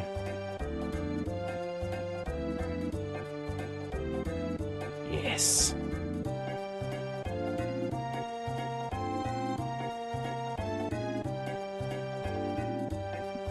Alright guys, are you ready for the game of the years? Man, we played a lot of games this year, dude. There's a lot of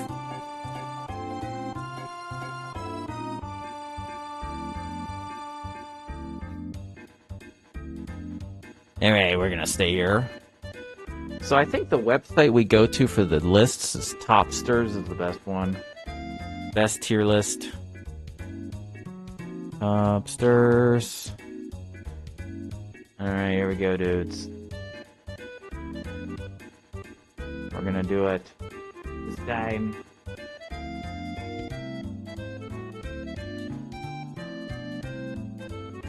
How do you full screen something?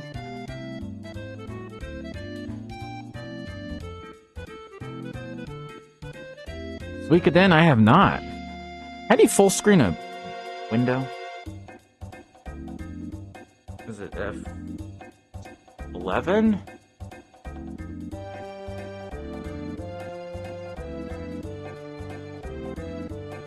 Oops, the mask fell off, huh? What mask?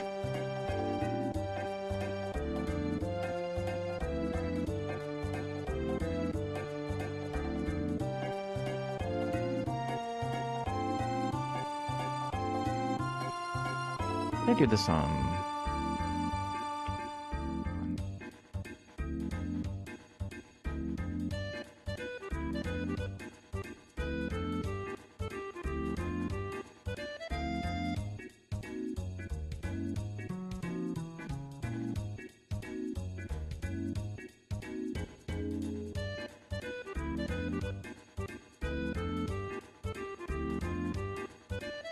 All right.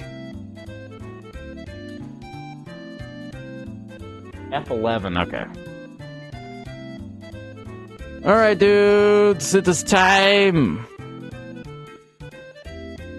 It's time, dudes.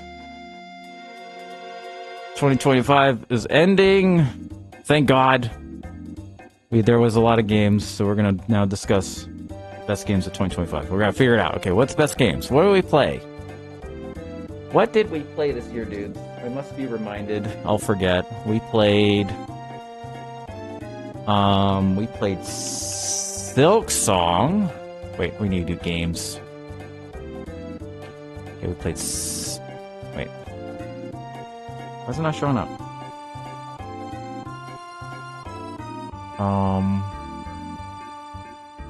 Why is this not working?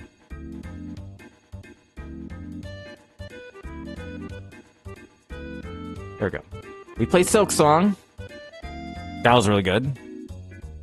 I'm just gonna put the games that we played. Played Blueprints. That was really good. We played Death Stranding 2.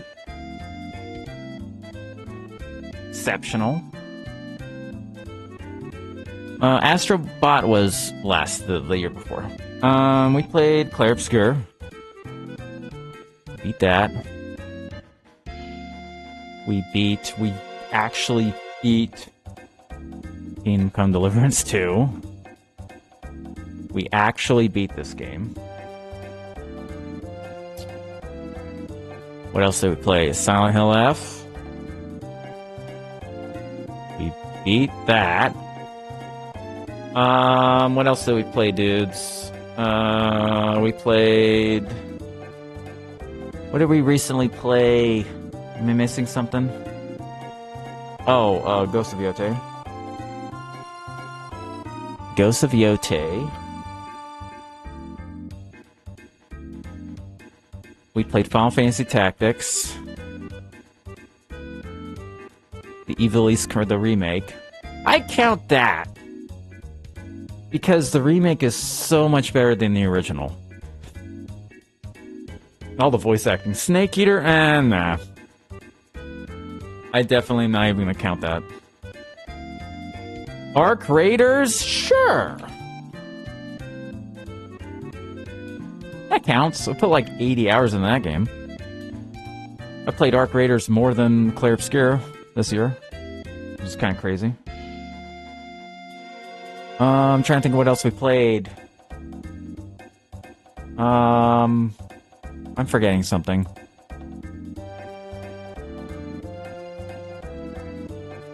I'm forgetting things.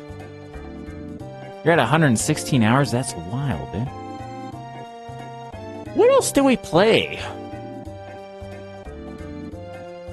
There's something I'm missing.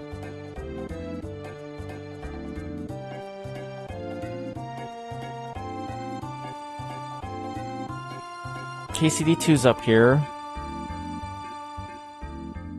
I mean, there's like a lot of games we checked out, but I think I didn't like for instance, like Ninja Gaiden 4 we did play Ninja Gaiden 4, we did play Metroid Prime 4. We did play Metroid Prime 4.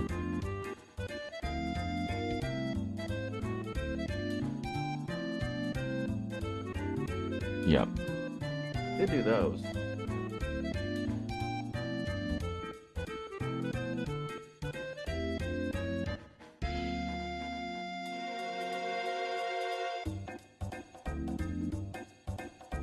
Was that one short game with the time warps and monsters? Hell is Us! Oh my god, I forgot about Hell is Us. Okay. Yes. We played Hell is Us. I'm forgetting all these games that came out. There's like so many that came out at the same time. Yeah, Hell is Us, Ghost of Yotei, Metal Gear Solid Delta. I mean, I will just put it up here just to discuss. This will be like top games and then discussion. Like I played a little bit of Avowed. We could discuss that. And then, Monster Hunter, yeah. We can discuss why I don't consider some in my top.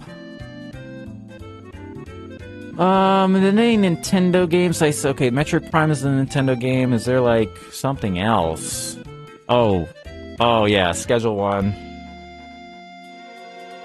Schedule 1 actually Schedule 1 came out this year. And then RV there yet. Played that. I think that's it. I think this is all we have. Silent Hill 2 Remake was the year before. That was my second favorite game of 2024. Yeah, Final Fantasy Rebirth was number 1 and Silent Hill 2 Remake was number 2. But that was last year. Astrobot was net. Was Astrobot in my top 5 last year? I forget. I think Silent Hill 2 Remake is very slept on. Like one of the most slept on video games. Game is so freaking good. Alright!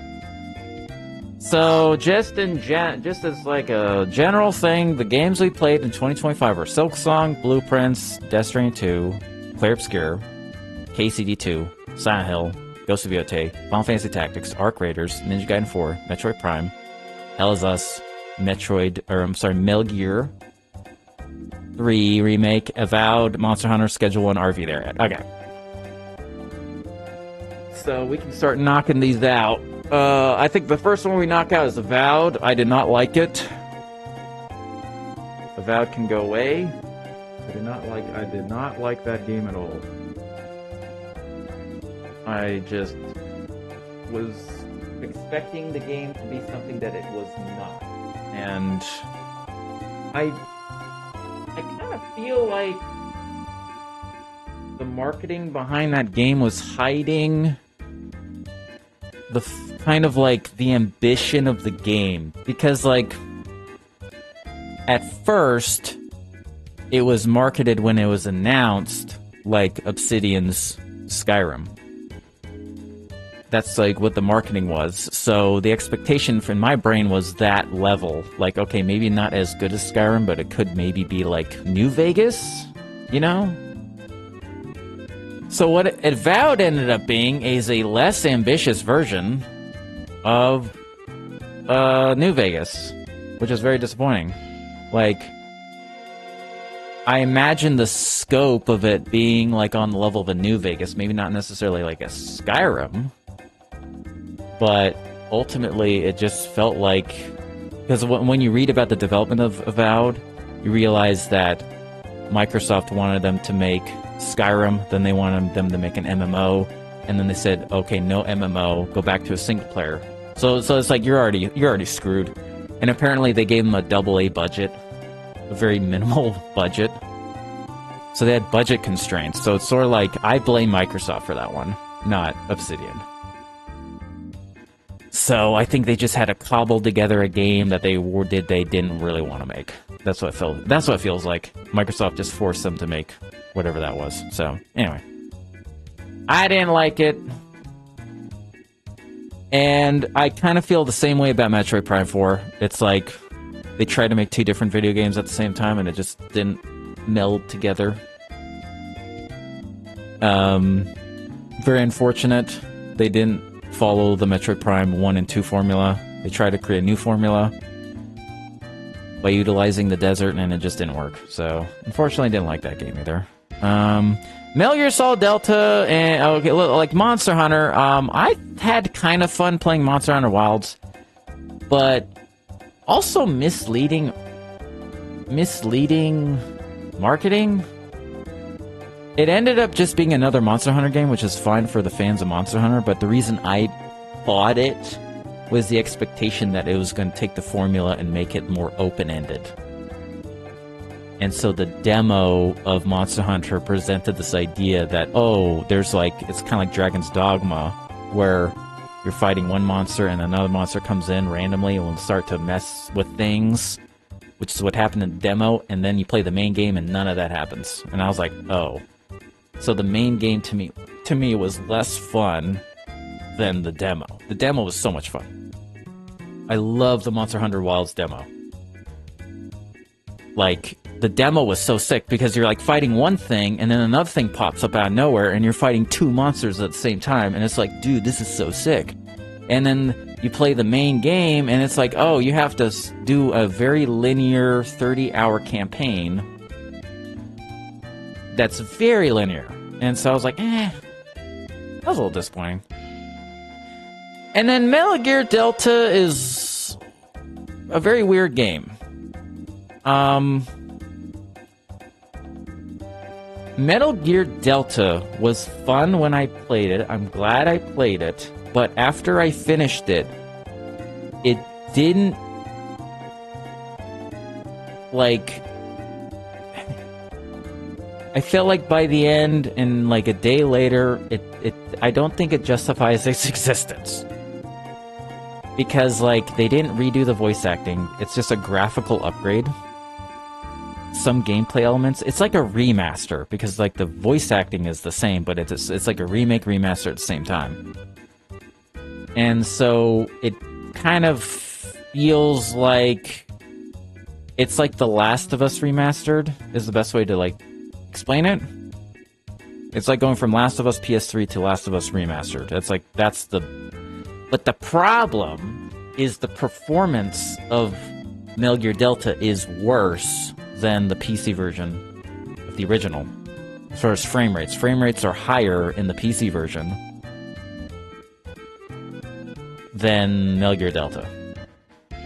And that's a big issue. Like, it's a beautiful looking game, but the performance is just horrible.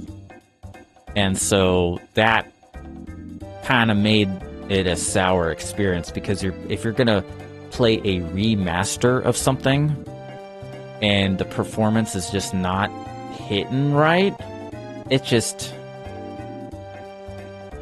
yeah.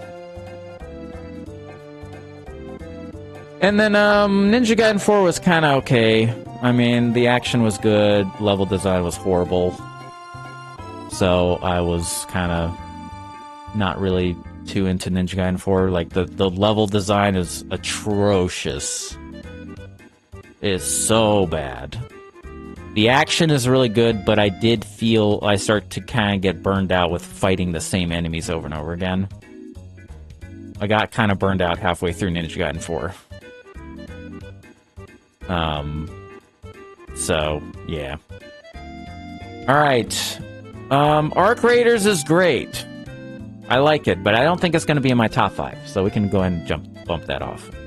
Arc Raiders is really good. I think Arc Raiders is the best online multiplayer game that's come out since Apex Legends. As far as like a big multiplayer video game.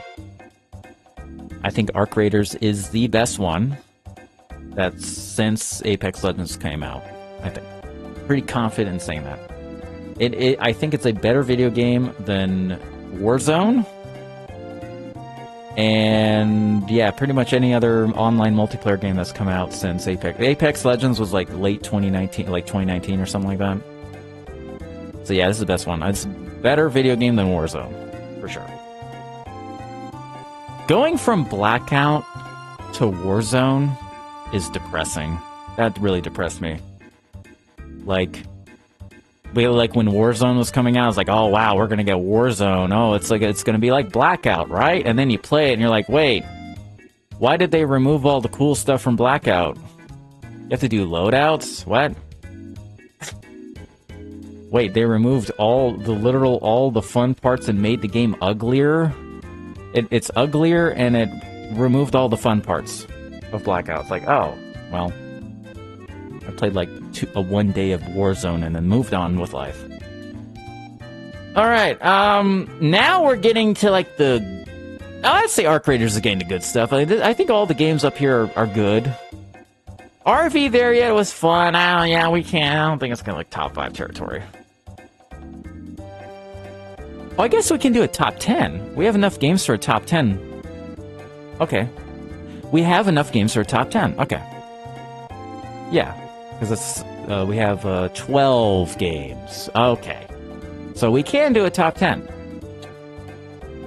All right, so I think yeah, so we have Silksong, Blueprints, Death Stranding, Expedition, KCD2, Silent Hill F, Ghost of Yotei, Final Fantasy Tactics, Hell is Us. All right, yeah, it's these 4 are fighting for the top 10. We have Schedule 1, Arc Raiders, RV There Yet, and Hell is Us. I think I can go ahead and say I think I like Schedule 1 more than RV There Yet. What's up, Jason? What's up, dude? I think I like Schedule 1 more as a single-player game. RV There Yet is a much more fun multiplayer game. Yeah, RV There Yet is a better multiplayer experience. But Schedule 1, I think, is overall a better game. I think. Like, Schedule 1 was pretty sick. But RV There Yet was also very exceptional. So I think of these 2 friend slop, they call them friend slop. But I think Schedule 1's a little bit better. It's more engaging. But RV There Yet, excellent. So I think Schedule 1 now here. Okay, so I think RV There Yet. Okay, now here's the question though: is Hell is Us or Arc Raiders? Man. Or Schedule 1. Or do we have to kick out Schedule 1?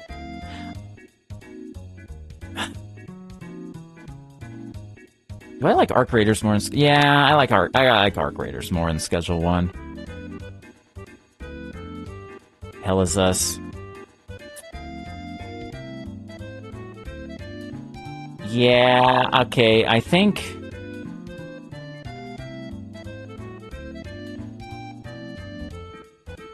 as of now, we're going to put Arc Raiders at 9. I think putting Arc Raiders at 9 is solidified. But 10 is either between Hell is Us or Schedule 1. I think I'll go ahead and I'll put Hell is Us at 10. We'll just solidify Hell is Us at 10 and Arc Raiders at 9. Hell is Us... I gotta be real with you guys. Hell is Us could easily have gone up to like 2 or 3 if the ending wasn't bad. If Hell is Us really nailed a good ending, I would have put it at like 2 or 3. But unfortunately, how it concluded retroactively kind of ruined the game. Because the world building and the level design and the progression in like the first half of Hell is Us was just absolutely exceptional. Like, I was blown away. I felt like I was playing Bloodborne whenever you're getting to the first big open area. I was like, dude, this game is like, you could argue, is almost as good as Bloodborne. It just doesn't have any boss fights. But as far as like doing everything else, I was so engaged. And there's so much mystery that was happening in Hell is Us. I was like, dude, this is so sick. What started to fall apart in Hell is Us is once you meet the guy in that cave, the guy in the wheelchair. And the guy in the wheelchair literally exposition dumps everything on you and explains everything. And so the game removed all of its mystery when it got to that point. It like explained the whole plot. And then the time loops that were so mysterious. It's like, what's going on with these time loops?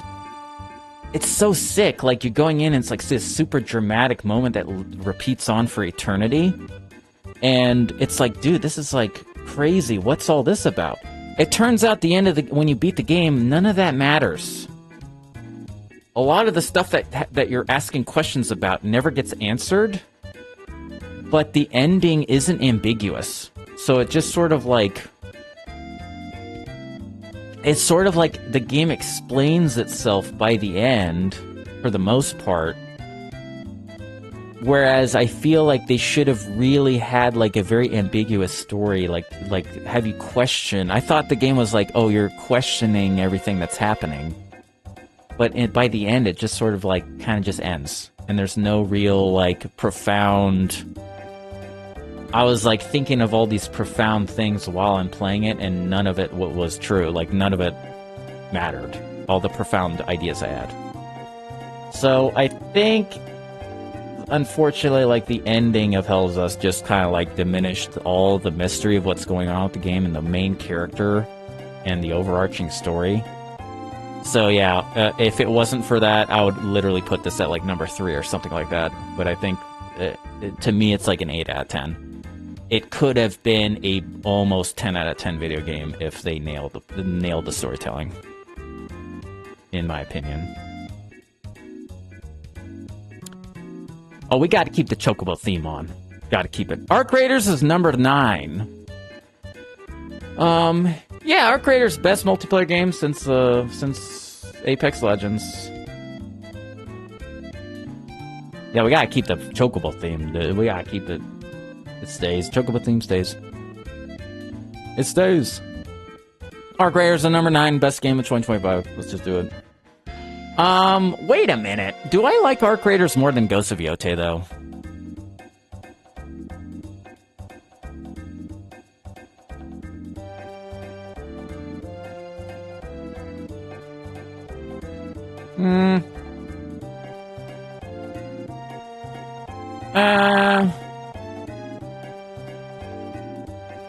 Do I like Arc Raiders more than Ghosts of Yotei? I had a really good time with Ghosts of Yotei. I think it was very fun. I had a lot of fun with that game. Because the problem is I'm still playing Arc Raiders, and I'm not playing Ghosts of Yotei in like a few months. It's hard to like rate them. Because I'm currently playing Arc. I think I'll put Ghost above. Just for an artistic integrity level, I'll put Ghost of Yotei above it. Just like as far as like a... Yeah, I'll put Ghost of Yotei at... We'll put Ghost of Yotei at 10, 9... Wait, 10, 9, 8. Number 8, Ghost of Yotei. Best game of 2025. Solid 8. Now it's getting interesting, dudes. Alright, we gotta delete these down here. We're getting into some territories here, dudes. Alright. Let's put these games down here. So we don't get... So at number 7... Silent Hill, Blueprints, Final Fantasy Tactics Remake, Death Stranding 2, Kingdom Come Deliverance, Silksong Expedition. Man, what's my least favorite game of these? Man. That's hard.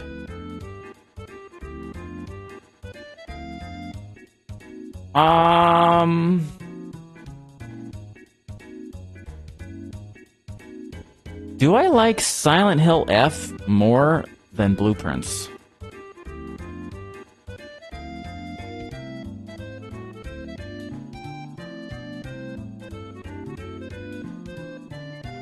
Damn. I think that's where we're at right now. I don't think these two games are better than these 5 down here. I don't think Blueprints and Silent Hill, I don't think both of these beat Final Fantasy Tactics.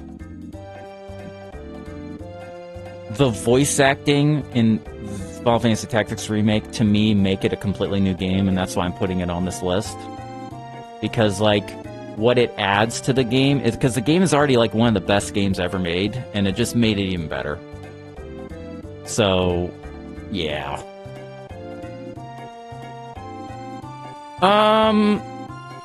Yeah, I think we're gonna put Blueprints at 7. Blueprints is a very original game. I had a really good time playing it whenever I got to the second half.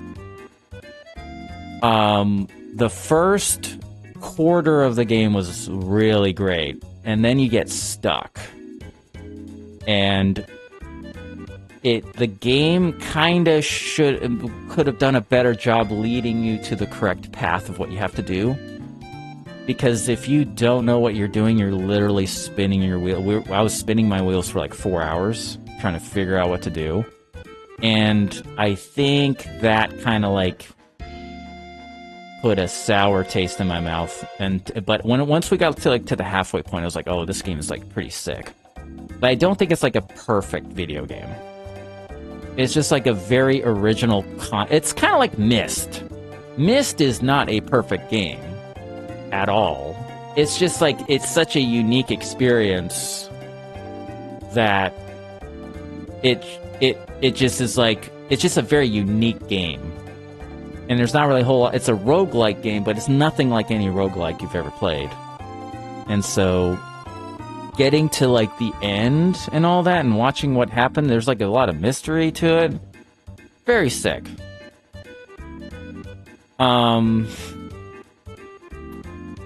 Very sick game. I mean, I probably would honestly rate Silent Hill F and Blueprints the same. I like both 9s. They're both like 9 out of 10s. So it's kind of like you flip... I don't know, I feel like you flip a coin. Like, Blueprints is way more original than Silent Hill F. But Silent Hill F has a completely original narrative. The narrative, how Silent Hill F tells its story, can only be done in a video game. And so I think that's why I like it more than Blueprints.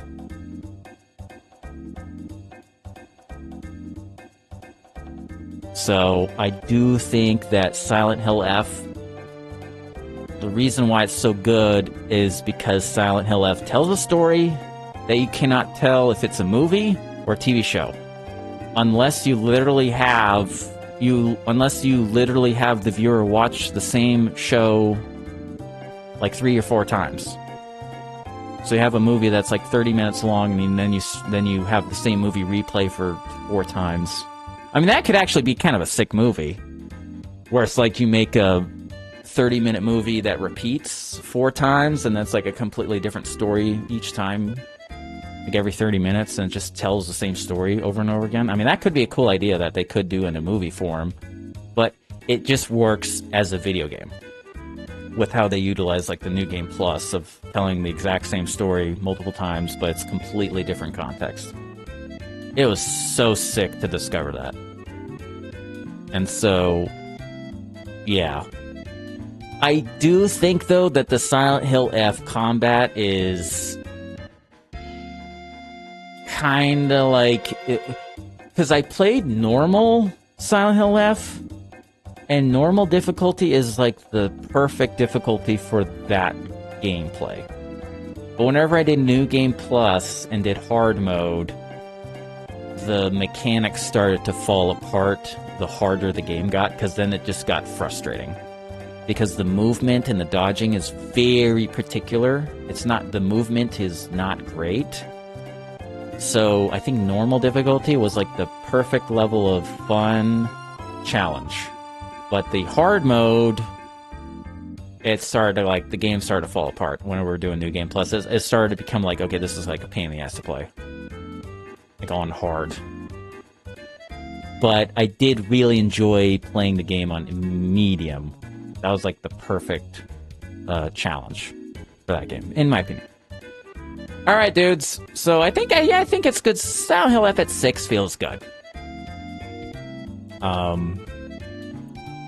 In retrospect, I thought like after I beat it, maybe it'd be higher on the list, maybe like 5. But the 5 games, the rest of the 5 games, I think, kind of elevate to like a whole nother level of game. So the next 5 we got is the Final Fantasy Tactics, Death Stranding 2, Kingdom Come Deliverance 2, Silksong, and Expedition 33. Alright, number 5 is hard. 5.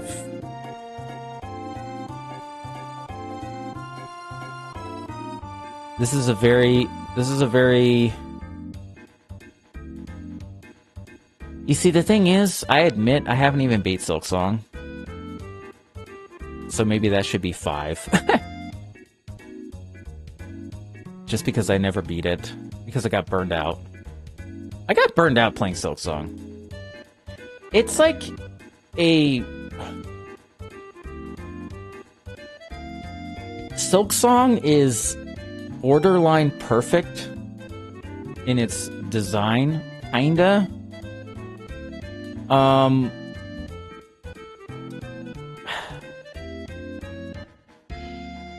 It is like one of the best Metroidvanias I've played. One thing I don't particularly like are the side quests. I think maybe if I was making the game, I would not have side quests in the game, per se. It does feel like the side quests of Silksong are very checklisty. Like, especially when you try to beat the game, you have to do all the side quests in order to get the New Game Plus. Or the actual ending. In the final area, you have to do everything in order to get to the final area. So, I personally think, when it comes to Silksong, that forcing the player to do absolutely everything in a Metroidvania is an antithesis to the genre and why it's fun. So if you're forcing the player to do every single side quest in order to get to the actual real ending, or the real boss, like the real final area, it's sort of like you can't just sort of like go on your own journey and finish the journey on your own, like doing your own adventure. You can't. It's like playing Super Metroid, and you have to get every single secret. It's kind of like the equivalent, and I don't personally dig that. As far as like a design choice. What's up, Derpy? So I think, you know what? I do think I'm gonna put that at number 5, because I did get burned out playing it. It was really good. But I think it got to a point where I just didn't buy into... Like, I just started to lose interest, like, halfway through it. It is a magnificent game. But, yeah. I just think in a Metroidvania, you should just present the game. It's like you should be able to just do whatever you want and have it kind of be linear in a way. But yeah, just having to do every single side quest in order to get to the real ending or real final area is kind of like, eh. I don't know.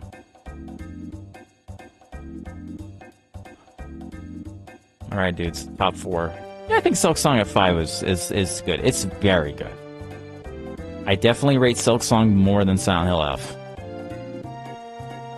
Definitely. Alright. Alright, so we have Expedition, Final Fantasy Tactics, Death Stranding, and Kingdom Come Deliverance. So the question is...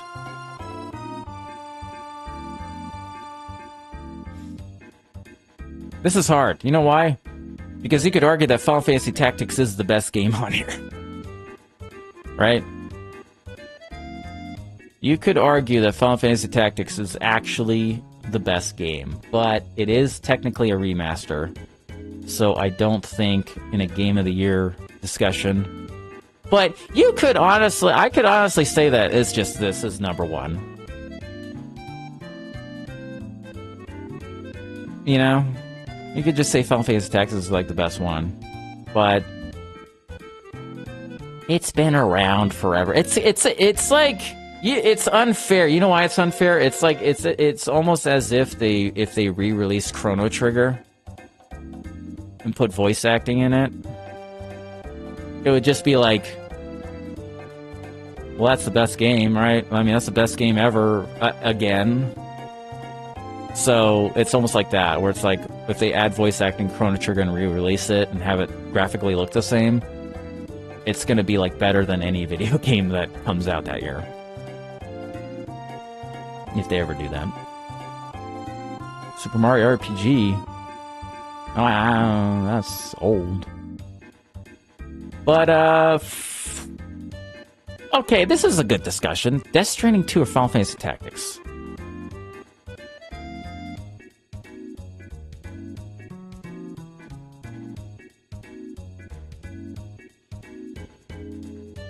Yeah, Death Stranding is number 4. Death Stranding, number 4, right? That feels good. Death Stranding at number 4. Death Stranding 2, we spent like almost 100 hours playing. I was really surprised how much I was addicted to delivering shit. It was so much fun.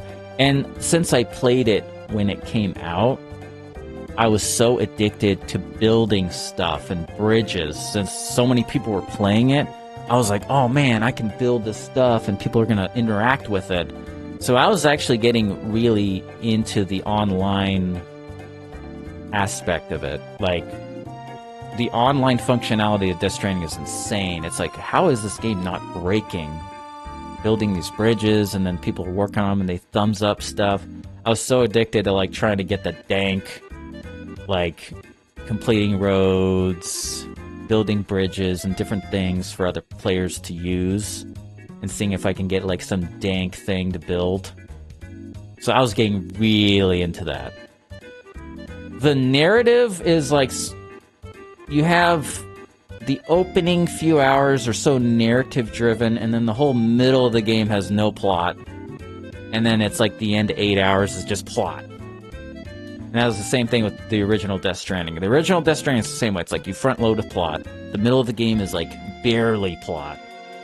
And then it ends with a fantastical ending. And so, Death Stranding 2's ending, so magnificent and amazing. It was glorious. I loved the final hours of Death Stranding 2. It was just so sick. So yeah, I think I'll put number 4. Kojima kind of cooked with a lot of parts of the game. It was pretty sick. All right, dudes. Well, we're here. We got the top 3 games of 2025, dudes. Expedition, Kingdom Come, and Final Fantasy Tactics. I guess this is... We have now the highest, me personally, like, these are like... Man.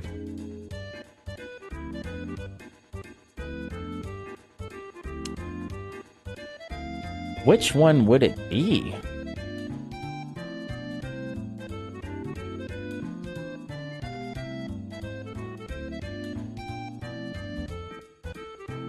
I love Final Fantasy Tactics so much.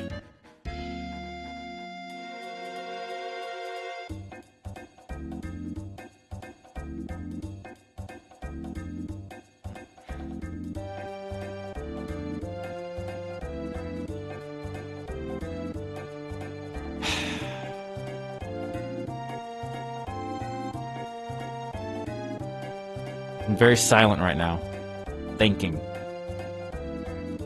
This is the definitive decision. You know what is really frustrating about Kingdom Come Deliverance 2 is the final act. Like, the question is, does the pacing of the last half of the game not make it better than Final Fantasy Tactics?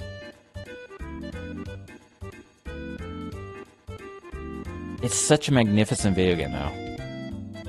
It's just that my issue with like my main, like, I love KCD2, but there's like that one side quest that lasted forever, and it was like a required quest, and it just slowed the game down. But then, like, the rest of the game is just so magnificent. I don't know. We have Expedition 33. because I think critically I rate these 3 games the same. They're not, to me, if they're not 10 out of 10 games, all 3 of these are like 9/8, right? I don't think I would score these 3 games at 10, personally. Like they're both, I think 9.5 would be probably too low, but at 10 is too much. They're all 3 like 9/8 in a way. Like they're not exactly like Expedition 33 is a magnificent RPG, but it's not like a perfect video game, but it's a very monumental video game. It's not like perfect. And I kind of feel the same way about these 3. It's like, because there's other games that exist in the history of video games that that are like, oh, these are like perfect video games. So I don't think these 3 may possibly hit that. But at the same time, for 2025 individually, if you're rating it off of this year, they're like 10s. But in the grand scheme of gaming, I don't know if I would score 10s, if that makes sense. That's confusing. Yeah, like, this is hard. Final Fantasy Tactics, the voice acting just changed everything. It made it so much more sick. So good. The voice acting's so god tier. What they did with Tactics. And then the ensemble cast of Kingdom Come Deliverance 2 is just insane, dude. Like all the side quests you do, the adventures you go on. The reason KCD2 is such a unique experience is it is in the same realm of something like Skyrim or Oblivion, kinda. But instead of with those games, it's you are Dovahkiin, right? You are the Dragonborn exploring Skyrim. And it's like, what would you do? The cool thing about Kingdom Come Deliverance 2 is it's an RPG. Like, you're role-playing as Henry, the character. So you're playing the game thinking, what should Henry do? What do I think Henry is as a human being? What would Henry do? Instead of what would you do, what would Henry do? And just that alone makes it so much more original feeling than playing like a silent protagonist kind of a game. Because it's like, oh, what would Henry do? And that just adds a whole nother element to it. Which makes it much more cinematic, and every side quest feels more emotionally resonant. Whereas side quests in Skyrim and Oblivion are not remotely emotionally resonant at all. It's just cool stuff happens, but there's no like emotional impact that's happening in something like those games, or like a Bethesda thing. You're not emotionally invested as much. It's sort of like, oh, I'm witnessing a cool story thing happening. But since it's like a silent protagonist, it's not like emotionally impacting you as much. It's sort of like, oh wow, look at this crazy thing I witnessed. It's kind of how Bethesda games feel. So KCD 2 makes its side quests like you emotionally are invested into these characters, like way more. And so that's why KCD 2 is so sick. But since Final Fantasy Tactics is a remaster, we'll put it at 3. We'll put it at 3. Number 3. So sick.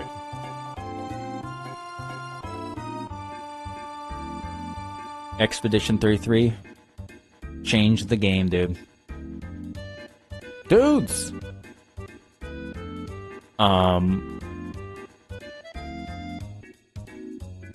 Yeah, it is a really beautiful looking game. I was like seeing gameplay of it again, and it's like, dude, this game looks so great.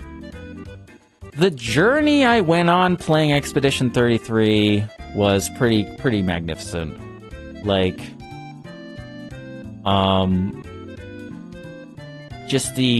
because when I first started it, I wasn't entirely sold on it.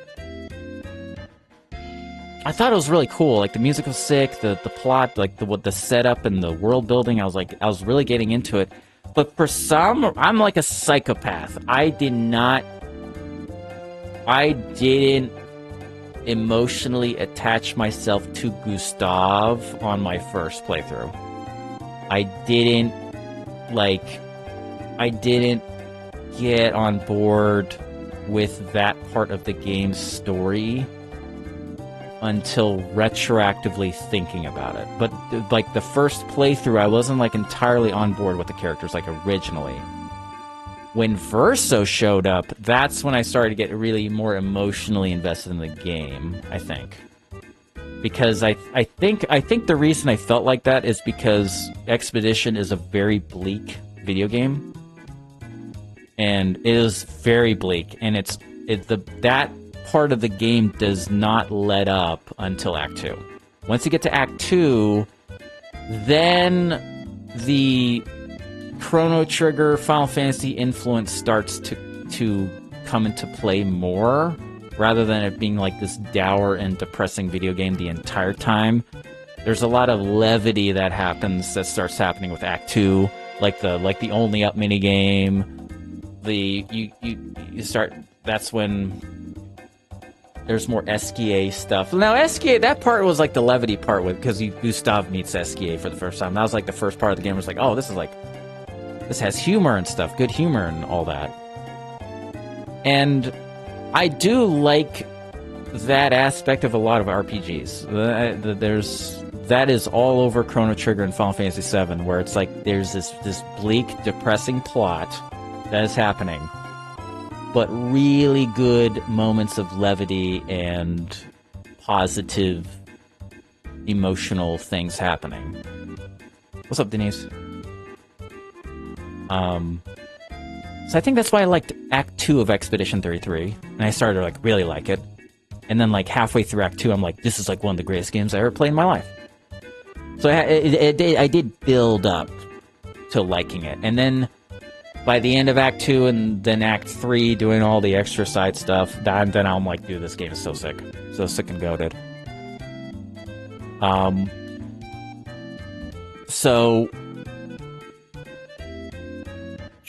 And then playing Act 3 of Expedition 33 really felt like I was playing Final Fantasy VII or something like that, or Chrono Trigger, because it's just like, oh, you gotta do all these extra side quests, all these super bosses, and all this stuff, and I was just getting super engaged with it. Spent 20-30 hours doing all that. It was exceptional. So yeah, now that I'm sitting on both games, because I know when I beat Kingdom Come Deliverance 2, I was like, this is Game of the Year. But I think after sitting on both games and not playing both in almost a month of not playing both, I think I'm settled on Expedition #1 and KCD is #2.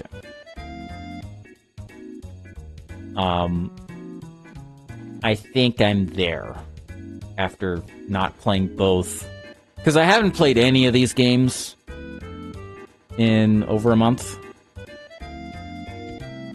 So I think I can confidently be like, okay, with perspective, and after not playing these, there's no recency bias. They're all in the past. I think ultimately Expedition 33 is still just the best game. It just is. What's up, Stacy?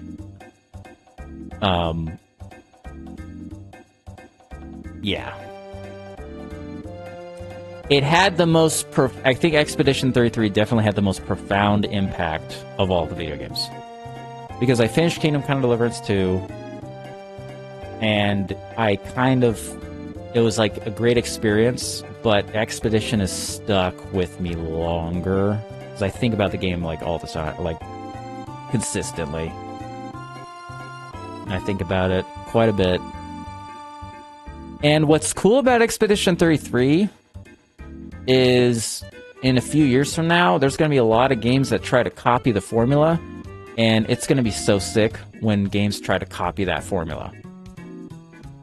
It's going to be so sick to see developers try to make their own Expedition while also digging into the pot of gold of the best games of all time, which is the 90s RPGs, like Chrono Trigger and Final Fantasy and stuff like that.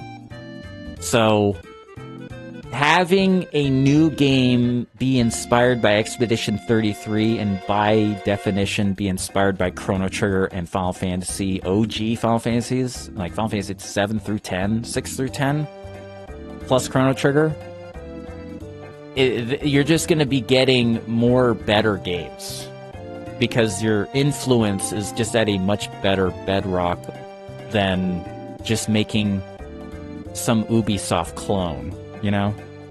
Like, oh, we're going to make an open world Ubisoft clone open world game, you know, and do that formula and have that be the influence. Not as interesting as being like Expedition 33 is the influence plus the greatest RPGs of all time.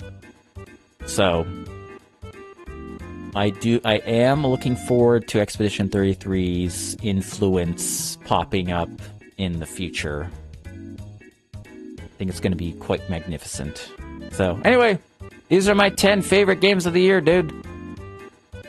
Hell Is Us, number 10. Arc Raiders, number 9. Ghosts of Yotei, number 8. Blueprints, number 7. Silent Hill F, number 6. Silksong, number 5. Death Stranding 2, number 4. Final Fantasy Tactics Remaster, number 3. Kingdom Come Deliverance 2, number 2. Number 1, Expedition 33. That's the list. Did it. Solid order, thanks. Did it. Best games. According to me, this is my definitive list. My list is the real list. This is the real list, right here. This is the real thing. Alright, we did it. We did it.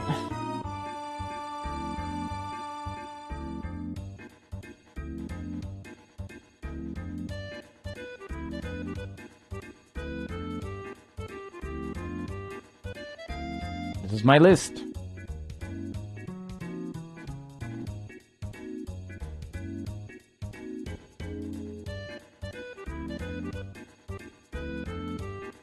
You haven't played Blueprints or Ghosts of Yotei?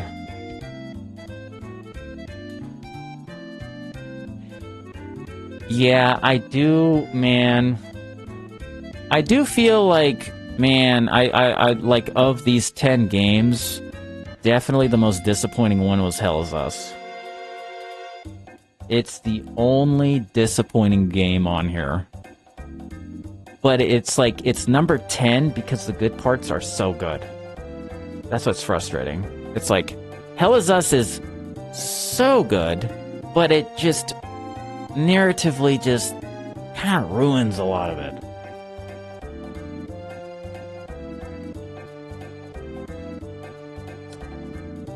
Oh, what's up, Brat? Going good.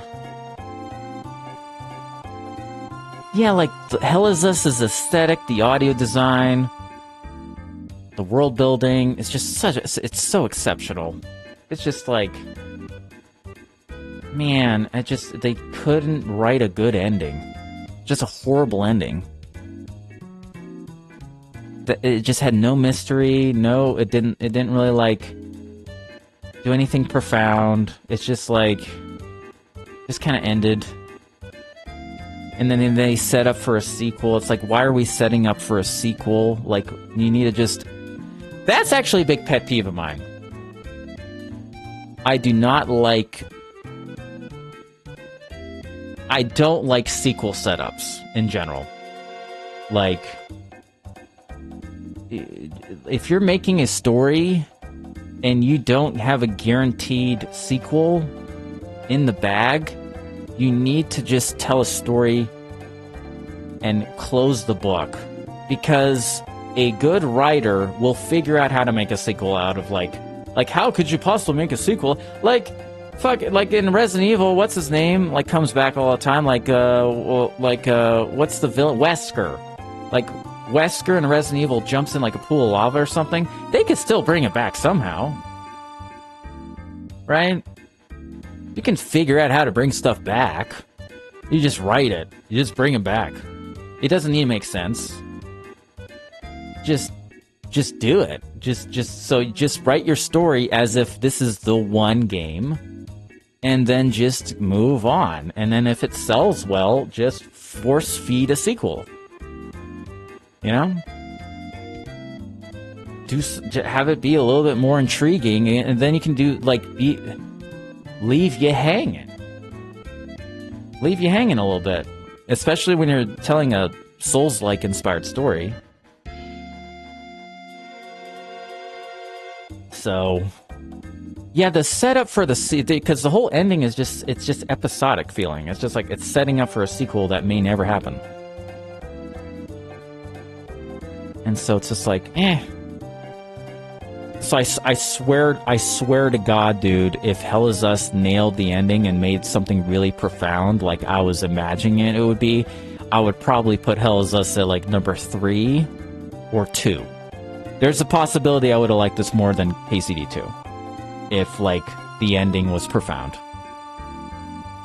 I would have looked past the fact that the game barely has any boss fights, and the boss fights in the game weren't that great. But everything else is so exceptional.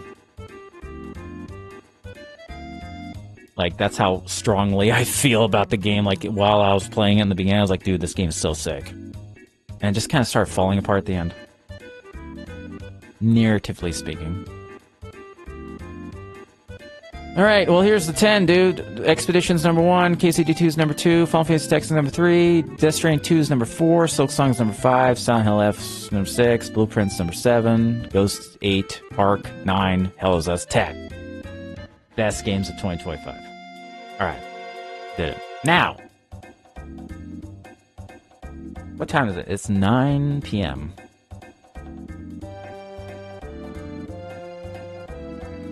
Should we do this? Are you guys mentally ready for what we're about to do after this? Okay, we did the games of 2025, dude. Right? What about the greatest games ever? According to me. What? Should we do that? Should we just jump into that? Is this the time? Is it time for me to finally get a list of my favorite games ever made? Do we need to do it? Are we all mentally... Do we have our... Are we hydrated? Guzzling coffee, dude. Are we there yet? The greatest games ever.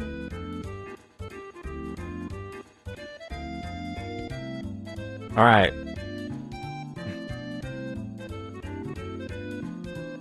I should probably pee first. I'm gonna go pee. I'm gonna go big. I'll be right back.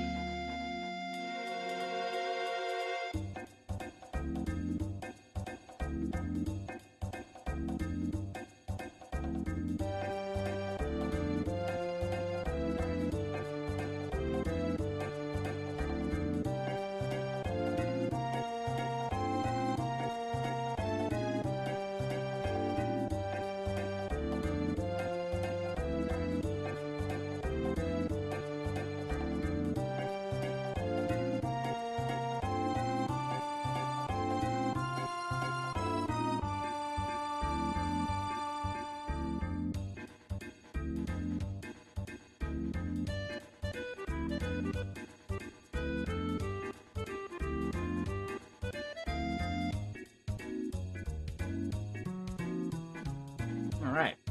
Oh. Is it time for the greatest games ever? Of all time.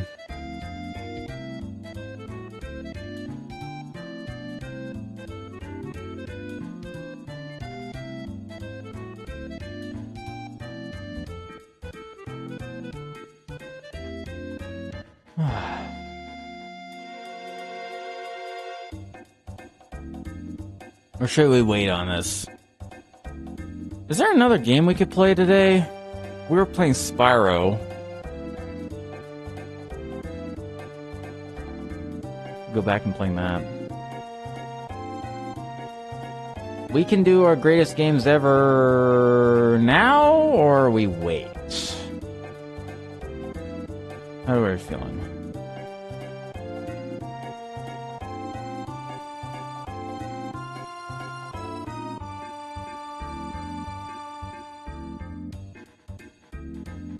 Let's do it now.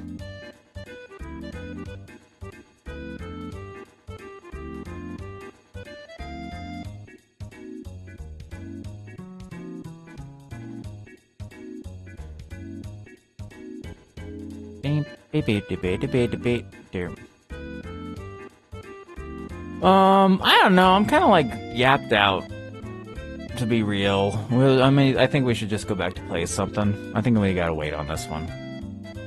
We'll be yapped out. Energy is diminishing.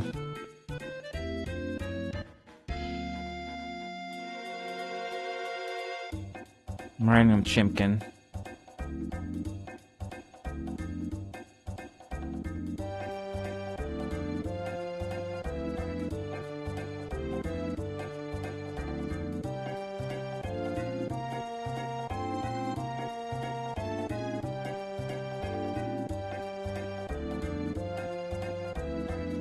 New Year's Yap? Yeah, we could do that. Doing New Year's Yap.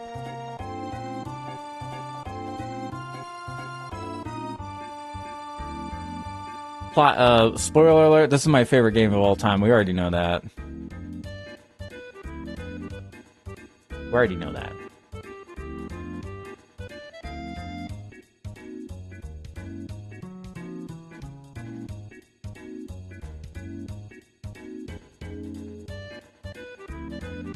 Okay, maybe we'll actually do it. Now my brain is turning. Okay, we're doing it. We're gonna do it. Okay, we're doing it. Doing it. Oh, my computer about to crash.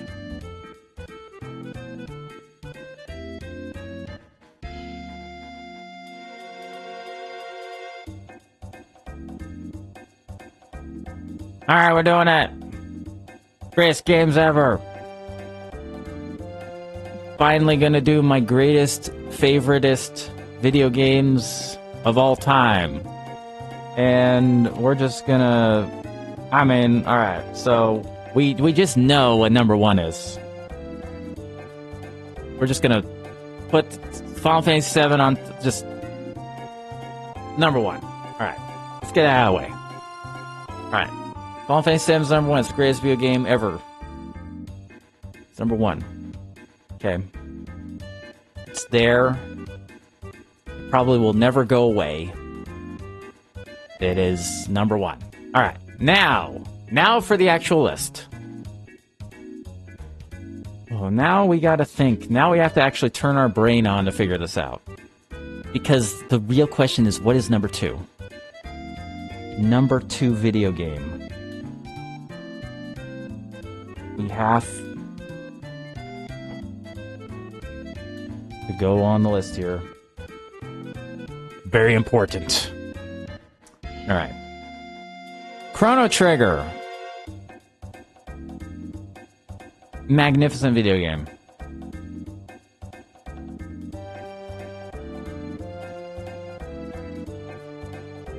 Breath of the Wild. Cooking. Yeah. Well, let's talk about Chrono Trigger first.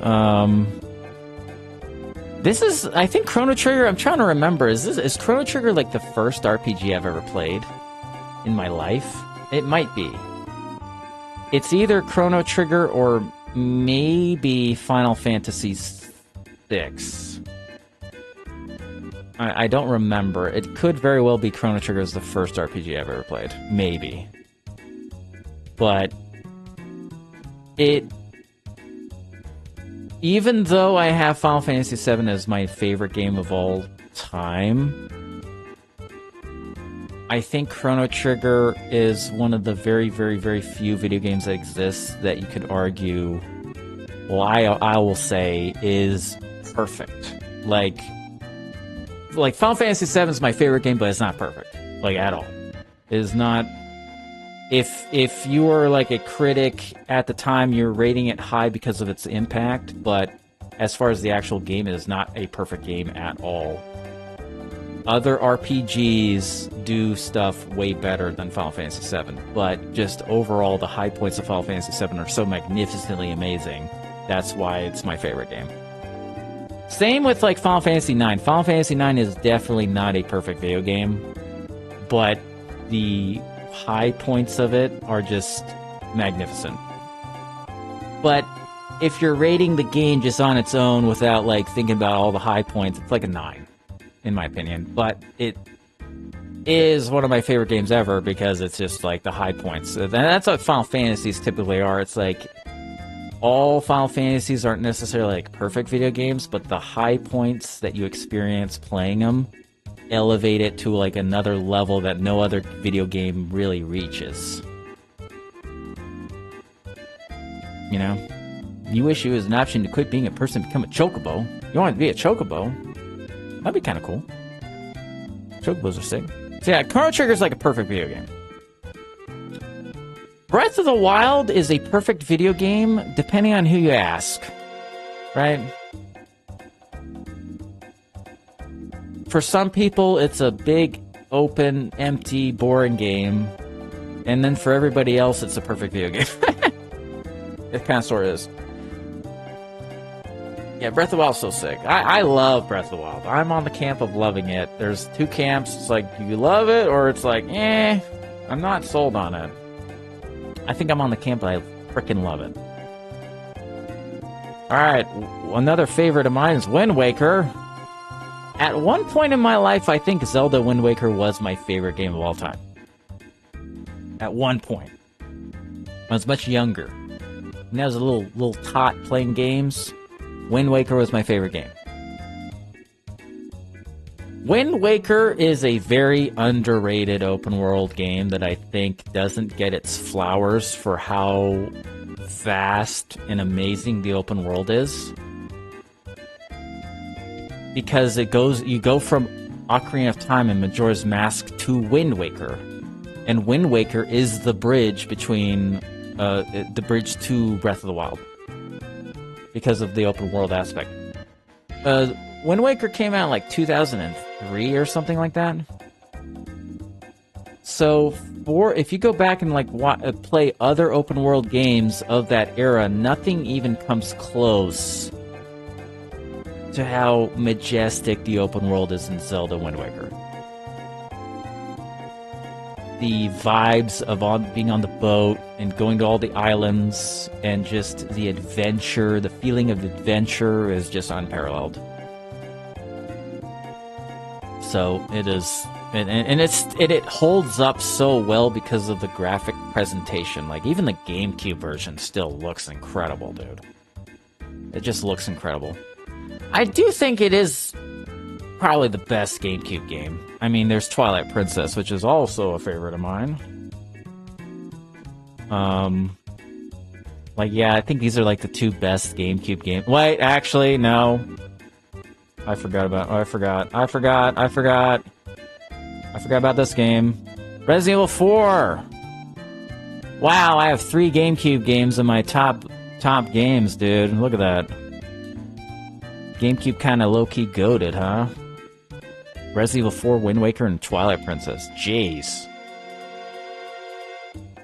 Resident Evil 4 is my favorite action game of all time. There's no other game that even comes close to frickin' Resident Evil 4.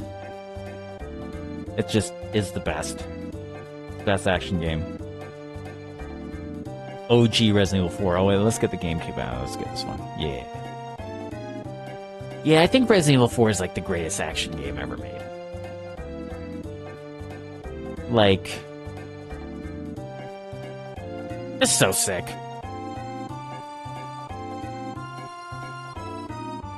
It's like the situation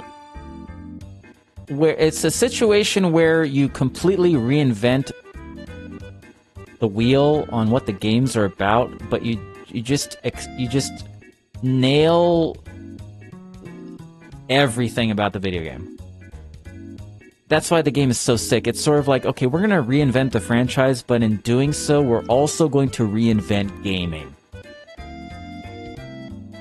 The game is so revolutionary, it's in Letterboxd, because TVs didn't exist that could play it. So even though everyone had a 4x3 TV, and the GameCube was a 4x3 system, because they didn't have HDMI yet, the game literally acts like a PS3 game. Because they're like, well, we want our character to be on the left, and it's over-the-shoulder third-person shooter, but it's a 4x3.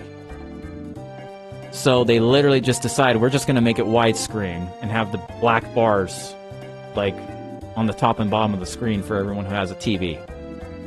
So they just basically decided, yeah, we don't care what TVs people have, we're going to play this as if you're watching a widescreen movie.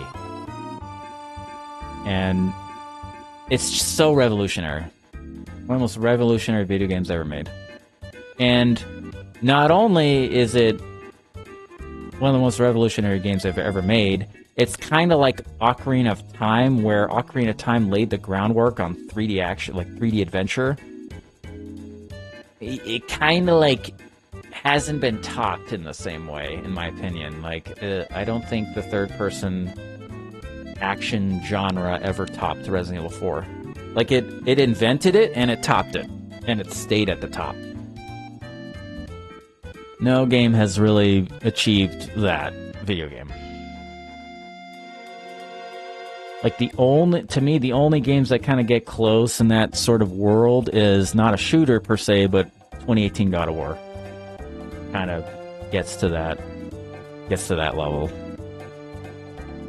I will say, I don't think this is probably like not a cool thing to say, but dude, Last of Us is so sick. I'll put it up here. I don't know if this is in my top 10, but oh my god, dude, Last of Us is incredible. Like the first one. It's just so good. Dude. The original Last of Us. What's the first console I had? Oh, I don't know if I want to disclose that. Yeah, I'll keep it a secret. Maybe I'll let you guys know later. Maybe if we become Twitch partner, I will reveal what my first ever video game was. When I become Twitch partner, we'll do a stream where we play the first video game. We'll play through the first video game I ever played. We'll do that. Yeah, Last of Us so sick. Love it. Another favorite of mine, I don't know if this is going to be in my top 10, but dude, Half-Life 2 blew my brain away, dude, when I first played it. Half-Life, I forget what I played first. I think I played did I play Half-Life 1? I think I played Half-Life 1 first, and then I played 2 after, I think. But dude, my first playthrough of Half-Life 2 was just, I was so blown away by how good it was. It was so incredible, dude. I think it is the greatest single-player campaign first-person shooter of all time, I think. However, the first one is really good. Like, the first one... Okay, you know what? The Half-Life 1 as a video game that progresses is better, but Half-Life 2's first-person narrative is the highlight, I think, between the two. Even though you have you do have the gravity gun in the second one, but I think the first one is really magical in how it flows. It's like how it goes from point A to point B is just so sick. Both of them do the same, but both of them have like their own strengths. Half-Life 1 and 2 are very similar, but very different from each other. Like, the second one feels like you're playing a movie. The first one, you're playing like this... Yeah, they both have a different vibe, but both are magnificent. Alright. What other games we got? Oh, we gotta go off the list of the Final Fantasies. Final Fantasy 6. Final Fantasy 9, and Final Fantasy 10. Just put them all up here. Where's another? We're missing a Zelda. We're missing a Zelda game. We're missing Link to the Past. Where is it? Right here. Okay, there we go. Okay, so we have all my favorite Zeldas. Link to the Past, Twilight Princess, Wind Waker, Breath of the Wild. Okay, we got all those out of the way. Got all of our favorite Final Fantasies. 6, 7, 9, and 10. Okay.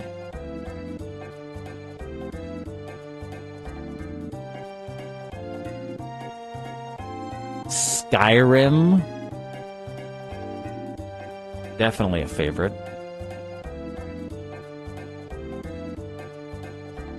Definitely a favorite.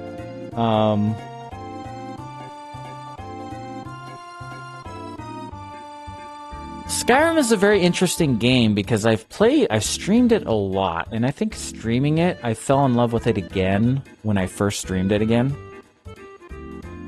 Because I love the game, and then I beat the game for the, like, I actually got to the end for the first time streaming it, and it was pretty sick. I don't think, whenever I revisited it since then, I didn't feel like the same level of joy playing it than that first big playthrough we did a couple years ago. But yeah, when I played it originally, because I played it on a MacBook that had, like, Wine, like, what's it called? Wine, where it's like, it was a maybe not a legal copy of it. And I played it, I played it on a MacBook. And that's how I originally played it. It was running at like 10 FPS, and it was like, this is the greatest game ever. Put like 300 hours into it. It barely could run. But I had such a sick time playing it when it, like, originally. Such an amazing experience. So, those experiences are very important.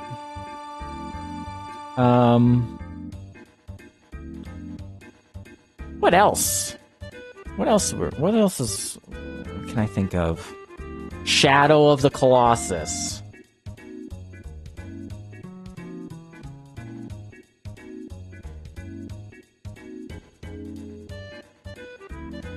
Definitely a favorite, dude. Shadow of the Colossus is so sick. Oh! I'm thinking PS2 now. Oh, Metal Gear Solid 3. And Metal Gear Solid. There we go. Yes. I will say, dudes. Okay. Because I recently replayed Nacho Side Quest. Hell yeah. Because I recently played Metal Gear Solid 3. And then I played the remake. Like, if you asked me a few years ago what the best Metal Gear Solid is, I would just instantly say 3. However, I do think that Metal Gear Solid, because I replayed all 3 of them twice. Because last year I played the 3 in a row, and then this year I played the 3 in a row leading up to the remake, or 2 in a row then the remake. And I think I'm at the point where I think I like the first one the best. I think the first Metal Gear Solid has aged the best. Personally.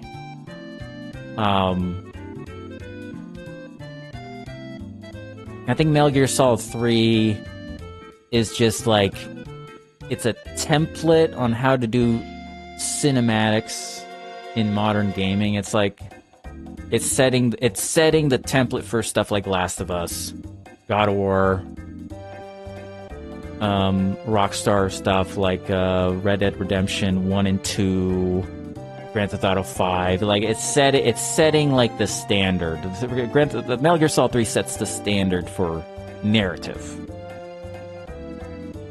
Metal Gear Solid 1 set the standard, but 3 solidified the standard of like, okay, this is how you do it. Metal Gear Solid sort of invented it in a way, and then Metal Gear Solid 3 is like, okay, this is how you do it, but next gen. And so that's why Metal Gear Solid 3 is just so magnificent. But I think my favorite Metal Gear Solid is the first one. Because Metal Gear Solid 1 is this just, it's so seamless to play. You just start playing it and you just go. Even if you don't skip any of the dialogue, it just flows so fast. Like, it's such a breeze to play. Metal Gear Solid is very similar to something like Chrono Trigger, where when you start playing it, you just go and you're just gone. You just keep on going. It's like you just get sucked in. So I think that's why I like Metal Gear Solid 1 the best. All right.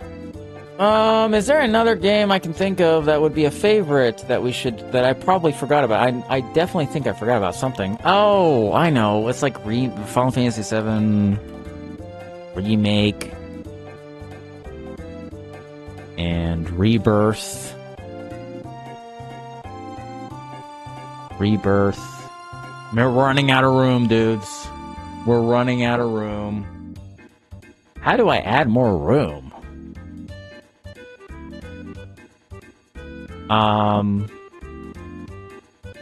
Oh, Elden Ring. Yeah, Elden Ring and Bloodborne.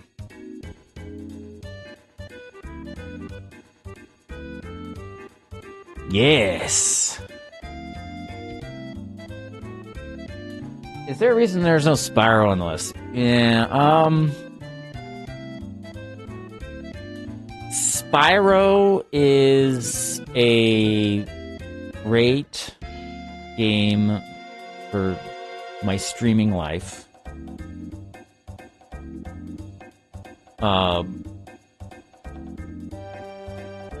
Spyro the Dragon. It kind of is a perfect game. Because the thing is, that's like, I played it when it's like a streaming game. So, it's a game that sort of is the glue. But I don't think I can say it's better than, like, Wind Waker. Right? Like, it's a magnificent video game. I think it's like borderline perfect.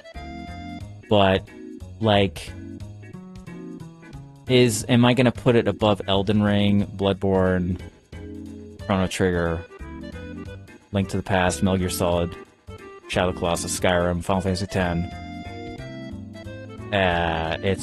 It's not beating those. It's an honorable mention as far as like a personal favorite, but like it hasn't had a profound impact.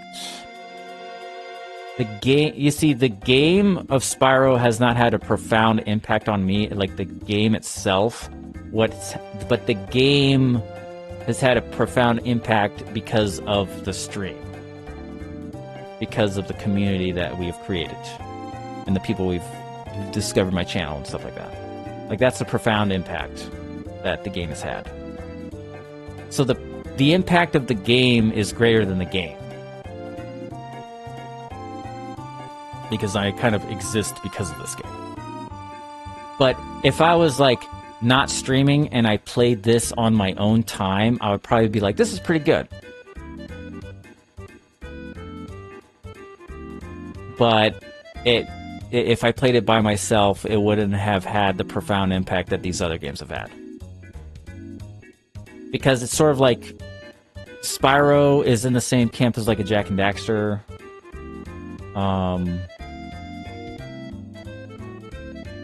Because also, honestly, they're like, as far as platformers, this Super Mario Sunshine is probably my favorite one. Like, I think Mario Sunshine is my favorite platformer. Actually, we should probably put it up here.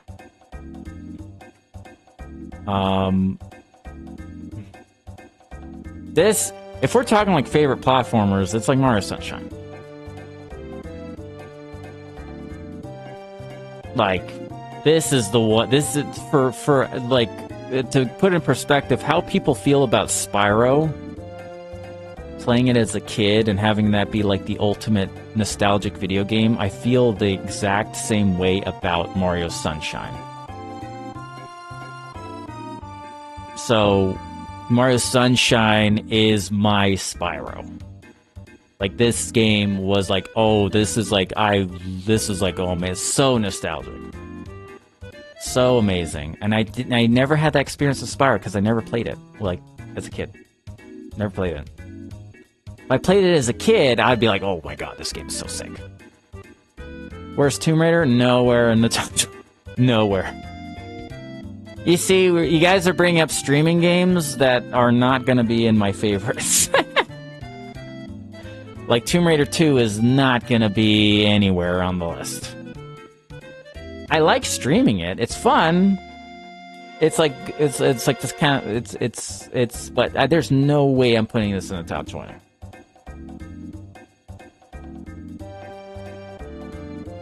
No, there's no way. Tomb Raider 2 is in no conversation between Zeldas and Final Fantasies. What's up, Shanice? What's up, dude? We're running out of space. Oh my god. Are we missing something? Are there like Nintendo stuff? It's just Zeldas. Is there like other things I can think of? Like, okay, for instance, at one point, this is one of my favorite games ever, but I'm not going to put this on the list anymore, is Golden Sun on the Game Boy Advance. This used to be one of my favorite games ever made. But I can't put, like, Golden Sun at one point was one of my favorite games of all time, like as a kid. But it is no longer. But that's an example of a video game I was so obsessed with. GoldenEye, I did not own an N64. I've played GoldenEye on other people's N64. And it was great. It was like so awesome playing multiplayer and stuff. I thought it was really sick. I do want to play GoldenEye on stream. I actually want to play like a modded version of that. And do the campaign. Donkey Kong Country. Yeah. I don't think I like Donkey Kong Country more than like Link to the Past, though.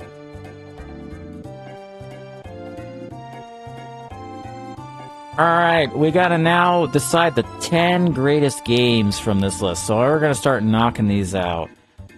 God, what are we gonna pick? I think I can already go ahead and kick out, like, okay, I'm sorry, Spyro. Yeah, Mario Sunshine's not gonna be on the 10. Yeah, Dark Souls 1 is great. That makes sense why that would be in the top 10.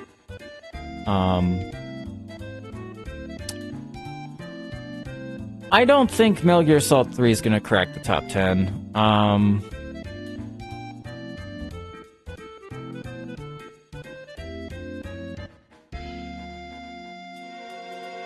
Because I think I ultimately like Shadow of the Colossus as far as like a PS2 game. I think Shadow of the Colossus is, to me, the more definitive as of now. Shadow of the Colossus is like, also between Shadow of the Colossus remake and Metal Gear Delta, Shadow of the Colossus remake is such a better remake.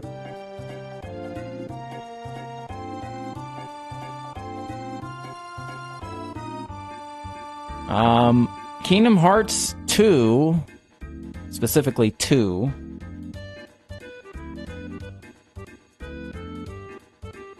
is my favorite Kingdom Hearts.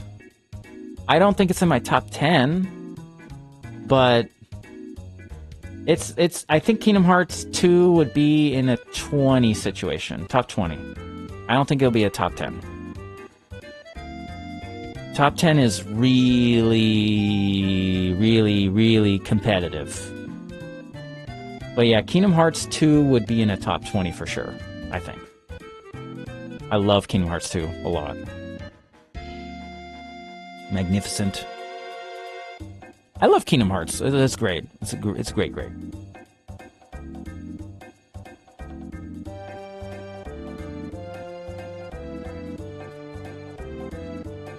All right, we gotta start kicking stuff out.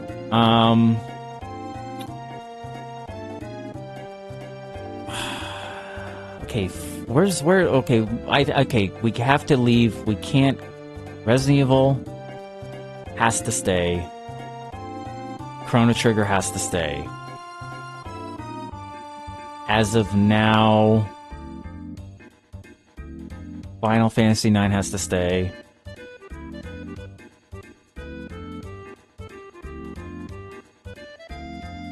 Final Fantasy X has to stay. Metal Gear Solid. Bloodborne, Elden Ring. God, we only have 2 more spots? Jeez. This is crazy, dude. What in the hell? There's too many games.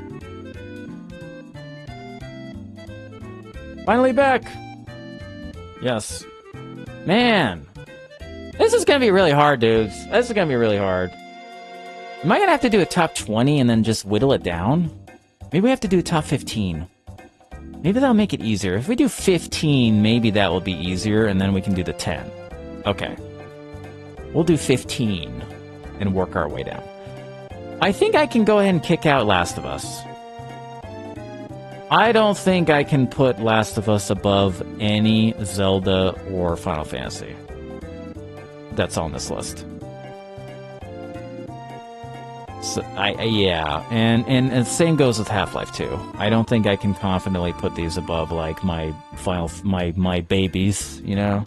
Those are my babies, dude. I can't do it.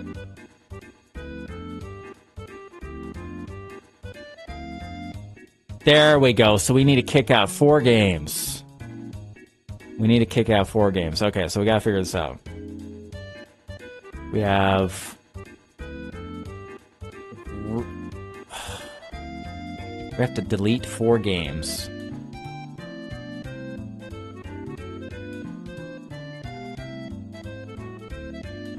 Lady Ridge with a streak. 7 streams. Let's go, dude. Damn.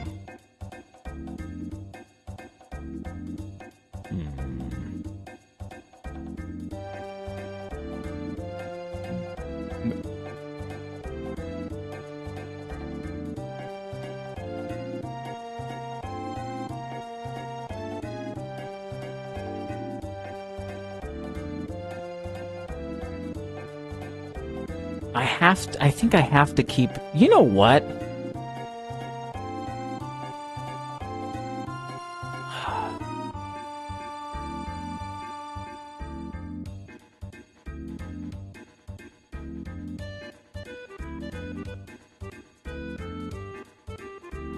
This is looking different. It is.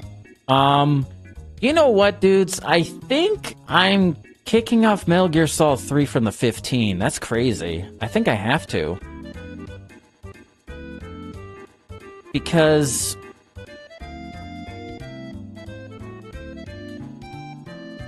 I think I genuinely, in my heart, like Final Fantasy VII Remake and Rebirth more than Metal Gear 3. I know that's sacrilegious, but like we're having to kick off a lot of games, like stuff like Bloodborne and Elden Ring are like, yeah, it's so weird that I'm kicking out Metal Gear 3 in the 15, but it's just like I'm looking at this list and it can't fit. I can't fit them. Like, I can go back and play Twilight Princess, and I'm probably gonna be more into that than Metal Gear 3. Metal Gear Solid 1 is my favorite one. Final Fantasy 6. Yeah.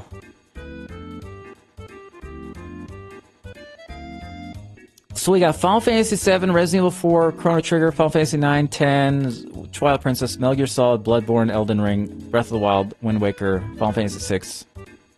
Link to the Past, Final Fantasy VII Remake and Rebirth. What a weird list. It's just like it's like Final Fantasies and Zelda, and Resident Evil, and a single Resident Evil. Am I missing games? Oh, okay, you know what? You know what game I'm wondering? Okay, you know what? Let's throw Minecraft into the mix, dudes. I forgot about Minecraft. Now, talking about a game that I've streamed a lot of. It's Minecraft. That game is monumental. Minecraft is monumental. It's very easy to hate on Minecraft because the culture around Minecraft is whack. It's like it's like brain rot is the culture. But when you actually play the game on its own and you put the blinders on and just focus on the game itself, it is magnificent. It's a magnificent video game. I still want to do a playthrough where I beat it. When I want to like start a seed and then try to actually beat the game and see if I can figure it out. I think that would be a really sick playthrough. Like just play it, not doing it like I'm building stuff, but I'm actually playing it to beat the dragon. Like try to get to the end. I think that'd be so sick. To go on that journey for the first time, because I have never done that. I've only played it to just sort of like build stuff and not to actually get to the end. So I think that would be a pretty sick thing to do. So, alright, we need to kick out some stuff here.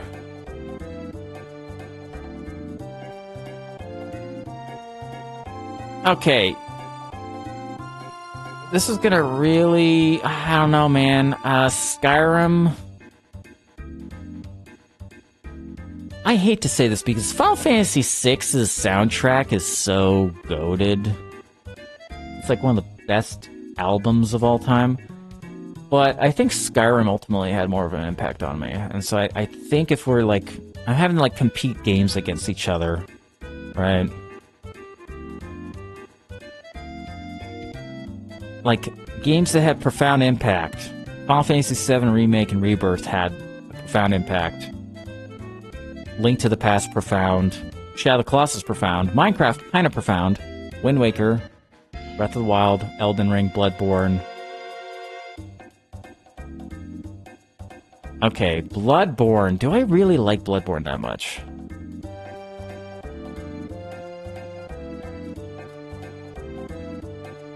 Do I like Bloodborne more than Shadow of the Colossus?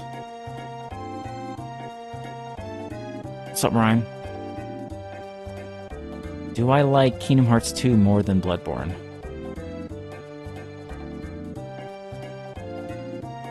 God damn it, that's so hard.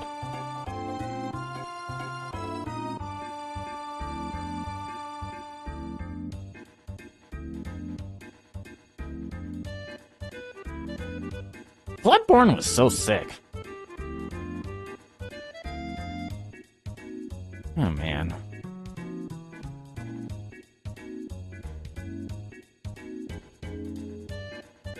Why is this list so hard, dudes? Why is this so... Do we have to, like, do this? Do we just have to do the top 20? Maybe we just do the top 20. Maybe this will be easier.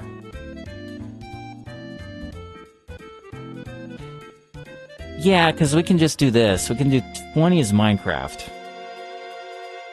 And we just go from there.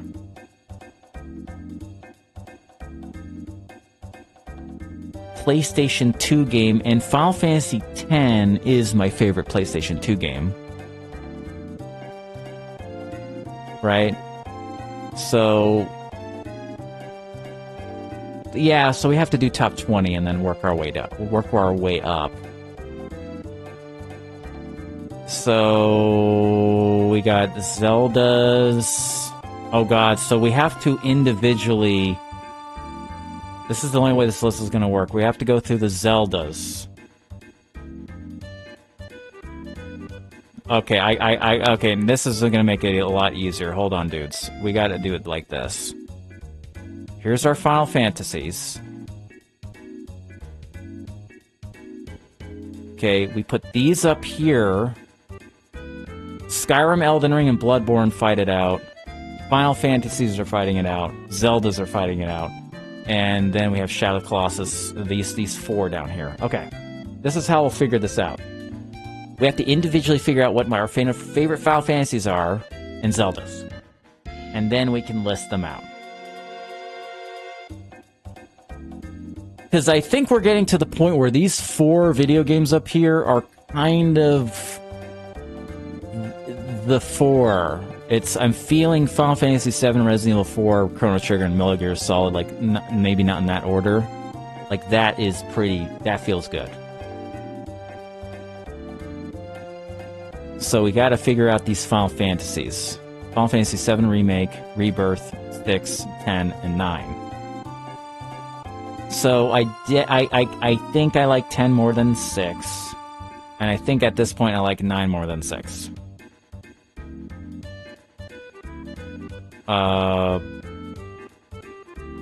I think I like 10 more than Rebirth.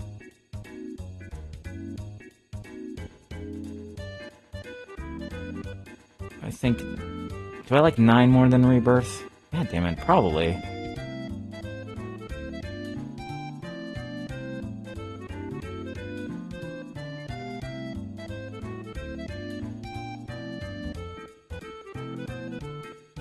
Do I like 6 more than Remake of 7?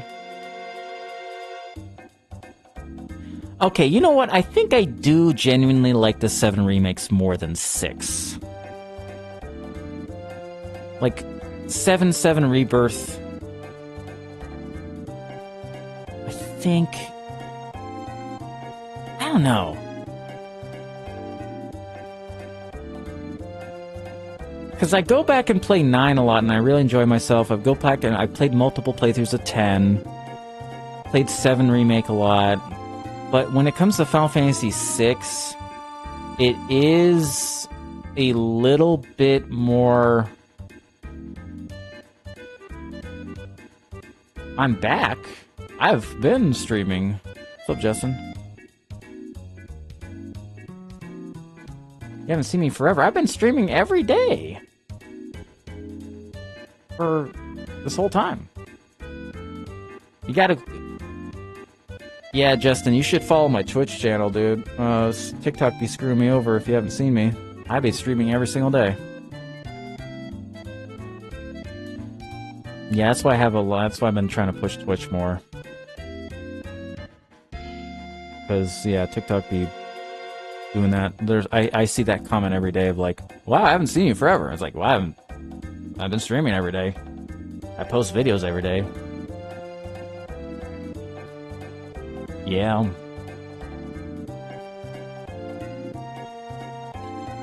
I think the lesson here when it comes to the Final Fantasies...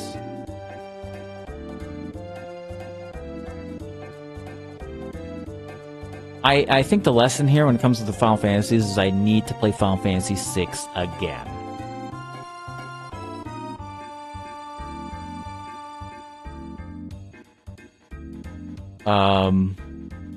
Because, yeah, I have more recency bias to 10, 9, 7. And I haven't done a full playthrough of 6 on stream before. So, I think we have to play 6 again. So I think as of now, that can justify me kind of knocking it off as the bottom of these, just because, like, it's just like a thing, like, I need to play it again. I need to play 6 to reestablish where it is. So I think that's how I justify it being at the... I'll put Remake 9 and 10 above it. I think we need to replay it again to kind of, like... establish it where it's in my favorite. Alright. Okay, so... this is the order for Final Fantasies. Now even harder than that.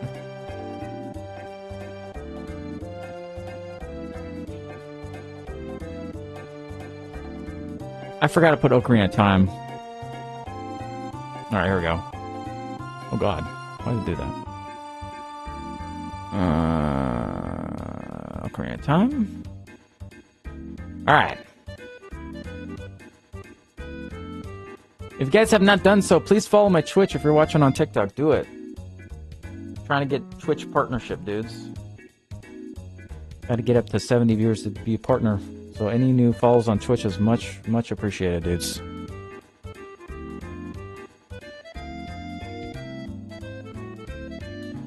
Alright. Now we gotta decide of these 5 Zelda games, which one's the best. Oh my god. Wind Waker, Link to the Past, Twilight Princess, Breath of the Wild, Ocarina of Time.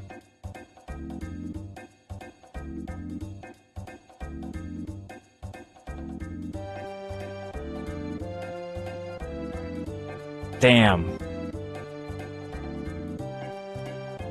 This is like an unfortunate thing that's happened. And this is tragic. Very tragic.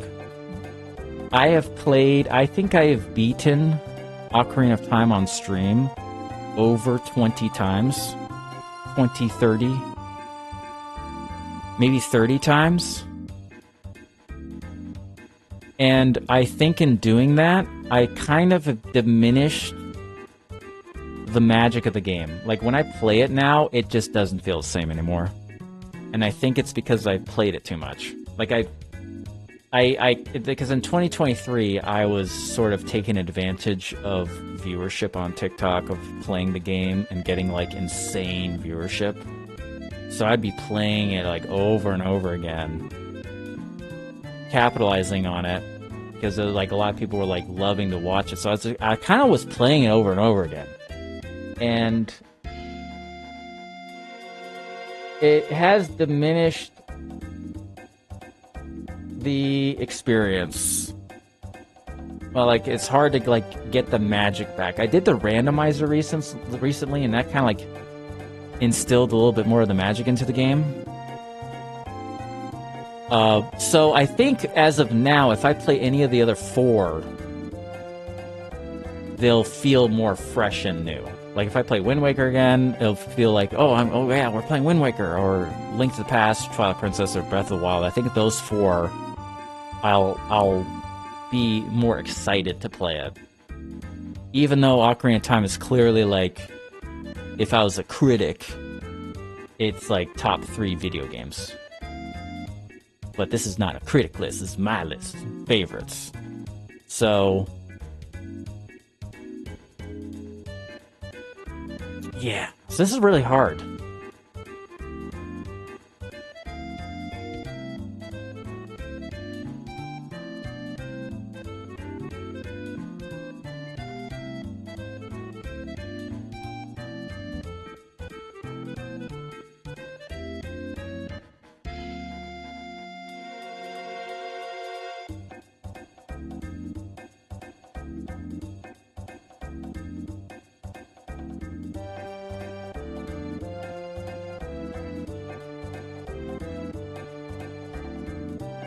So what of these games, it's like Breath of the Wild?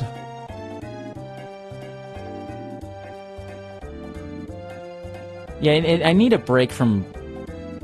I need a break from Ocarina of Time. Good, solid break.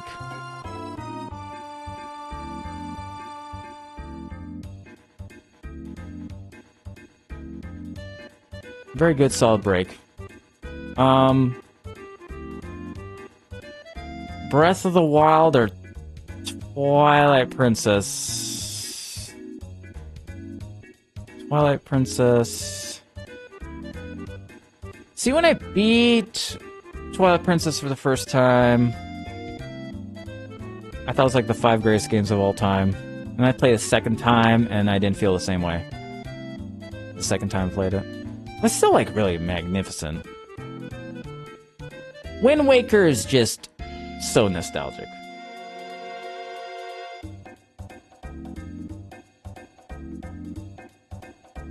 I need to play Twilight Princess again. I need to play it again because the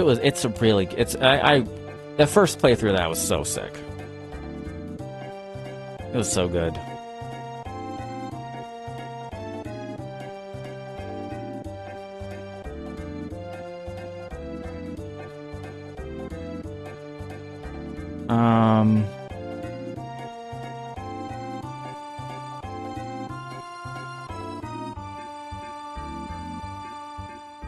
You know what, though?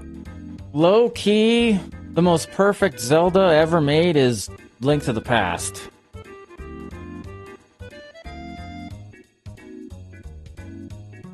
It kind of is the most perfect one.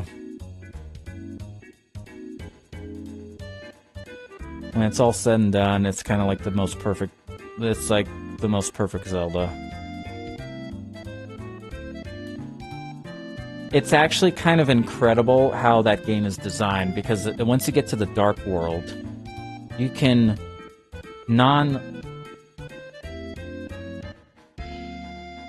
like non-linearly play all of the dungeons, right?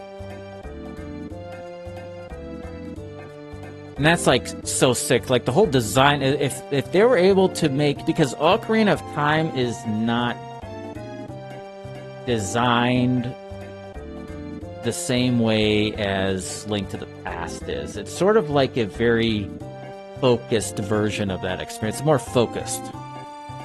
And that's why it's so good, because it's just grand enough.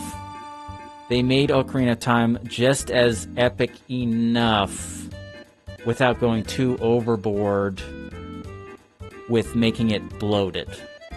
So it's just epic enough to still be focused and everything be good. And then Link to the Past is just epic.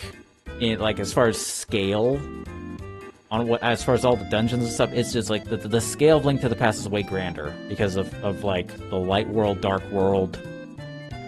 I guess, Link to the Past does have, like, the time travel. It was really sick. Yeah, Link to the Past is just... If they did Link to the Past 3D, kind of like that experience, that would be on a whole nother level. So maybe I would hope that eventually would see a Zelda that's like 3D Link to the Past kind of level. Because I think that would be, if they nail that, that would be like the greatest Zelda game. If they were to make that. So, unless they want to do another Breath of the Wild, because Breath of the Wild is the highest selling Zeldas. The highest selling Zeldas are Twilight Princess and Breath of the Wild. Like, Twilight Princess, I think, sold twice as many copies as Ocarina of Time.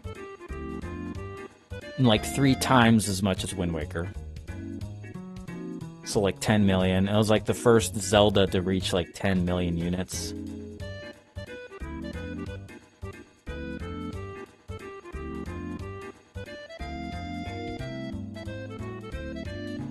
Justin, as I said before, Twitch is the main focus. I appreciate the good dudes on TikTok, but I'm really trying to push Twitch. If you guys would like to be part of the community on Twitch, that is what I'm trying to push to the TikTok dudes.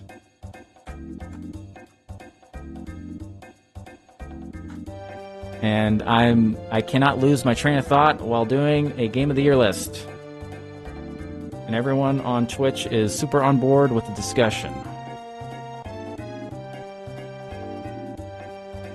The Twitch chat is fully invested in the best games of all-time list.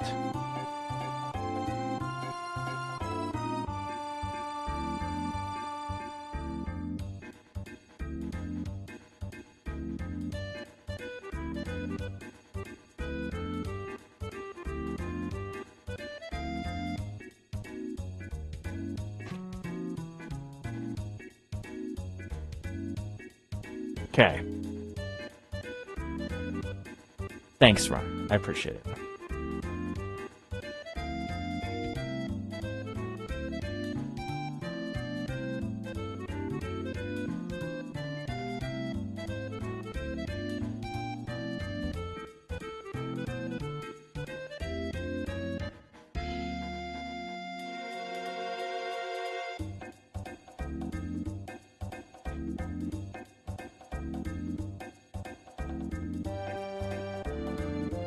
Alright, back to the thing. Alright, so...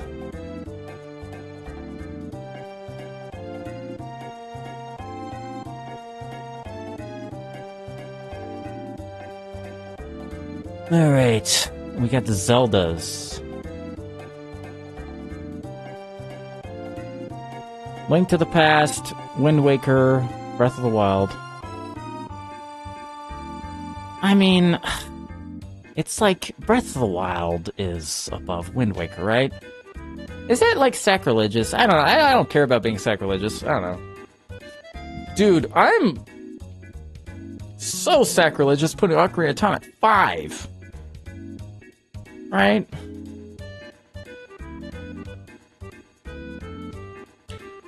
Ocarina of Time's better than Wind Waker, though. It's like clearly better.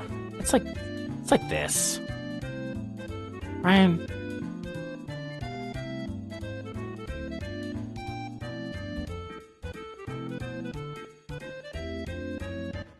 This is so hard. Picking between... It's like...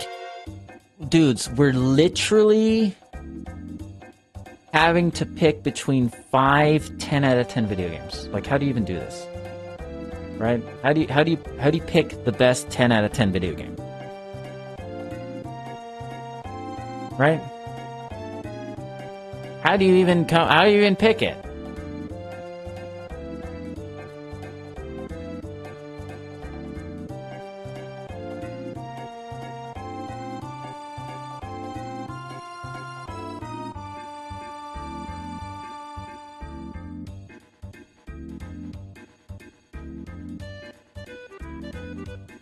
Oh yeah, we haven't even got to top 10 yet. So what we're deciding is which is the best Final Fantasies and which is the best Zeldas. And we have to do that before, and then these games have to fight each other. So we have 5 Final Fantasies that are going to have to battle against 5 Zeldas. This is why this is difficult. So we have to first figure out, okay, which was the best Zelda and the best Final Fantasy, and then they have to fight each other. And this is, we're not even talking about Skyrim, Elden Ring, and Bloodborne, and all this other stuff. Like, we're not even there. We're not even there yet, dude.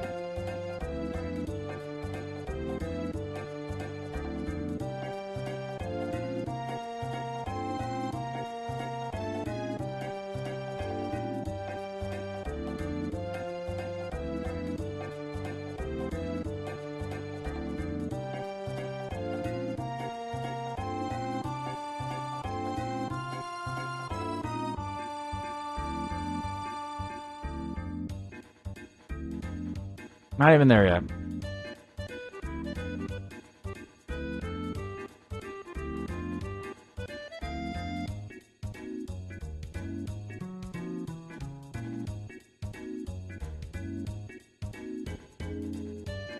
My brain is shutting off, dudes. I don't know what to do here. What time is it? 10? Okay.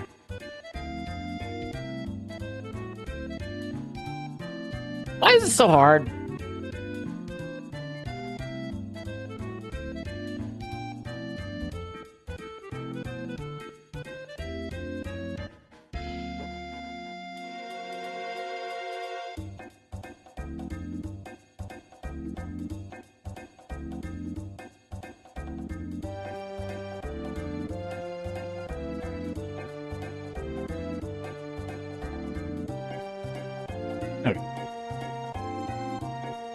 Which is that's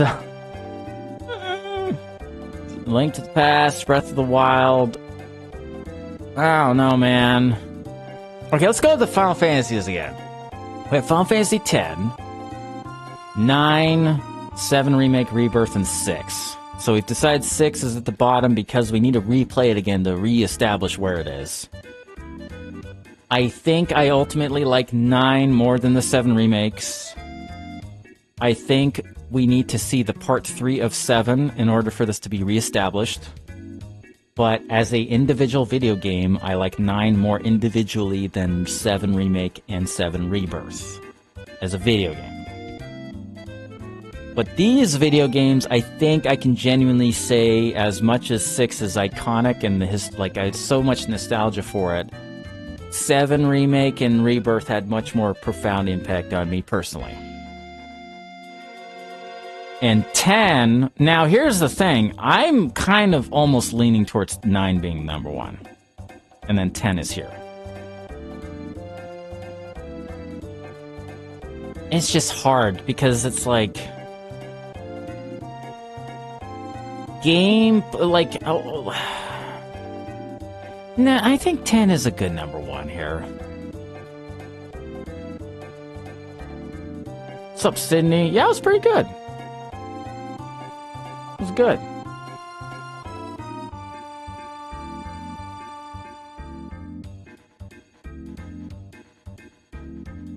It's pretty good. Okay, so we got this. I think this is good. Okay, we gotta go back to the Zeldas. Back to the Zeldas, dude. Dang. I don't know. Link to the Past, Wind Waker. Link to the Past, I like more. Link to the Past, Breath of the Wild. Okay, that is up to debate. Ocarina of Time or Link to the Past. I like Link to the Past more. Okay, I think we're getting. Okay, Twilight Princess or Link to the Past. I do like Link to the Past more. Okay, pretty sure. All right. So Breath of the Wild is the only game where I'm like thinking about it. So that's so far number 1 or 2. Okay, so now let's go Zelda, Breath of the Wild, or Wind Waker.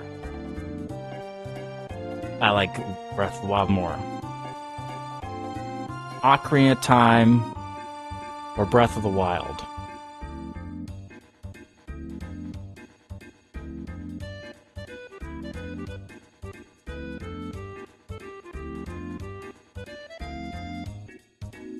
Ocarina of Time. Okay, hold that thought. Twilight Princess. Breath of the Wild.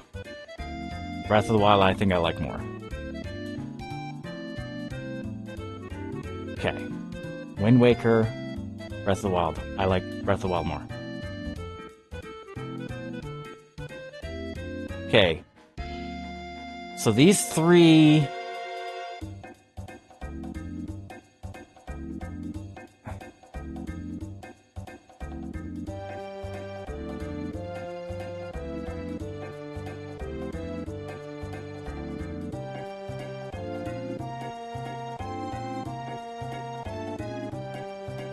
This was so hard.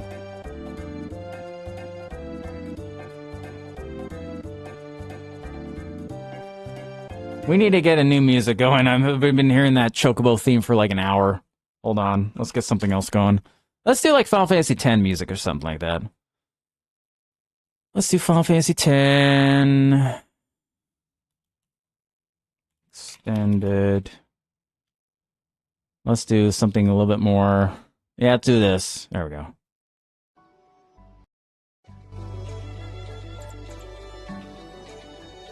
There we go. There we go. Let's get something else going. Alright, cool.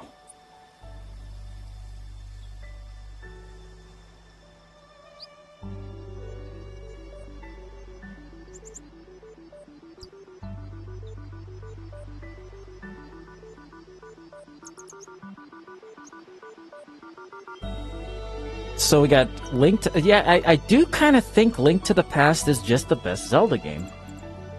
The more I think about it. As of now, as of my life right now, I'm thinking like, yeah.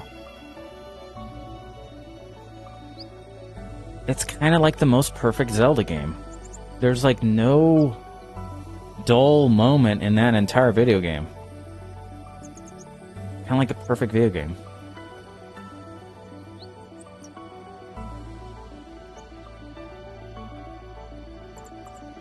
Breath of the Wild is exception. Like it, I'm really sold on like when I get into a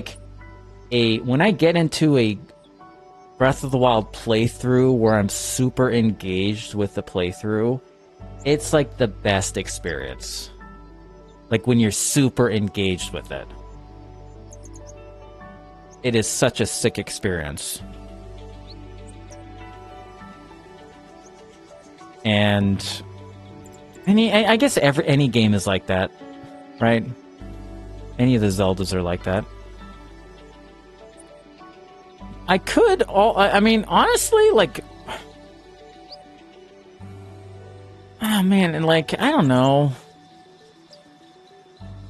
Ocarina of Time is better than Twilight Princess. I mean, yeah. Yeah, it kind of is. Okay, I think as of now we're gonna put the Zeldas like this: Zelda, Link to the Past, Breath of the Wild, Ocarina of Time, Twilight Princess, and Wind Waker, or maybe Wind Waker above. Yeah,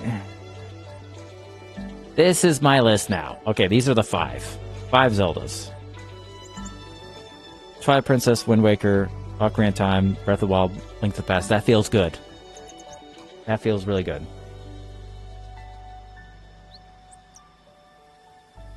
The Final Fantasies are Final Fantasy 10, 9, 7 Remake, 7 Rebirth, 6. Okay. Alright. We've spent so much time on this.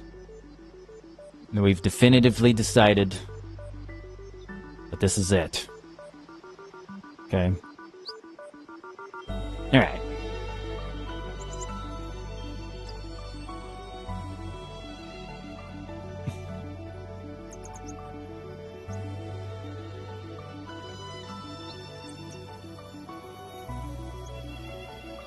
All right. So, now we gotta ask the question. Do I like Shadow of the Colossus more than any of these Final Fantasies or Zeldas?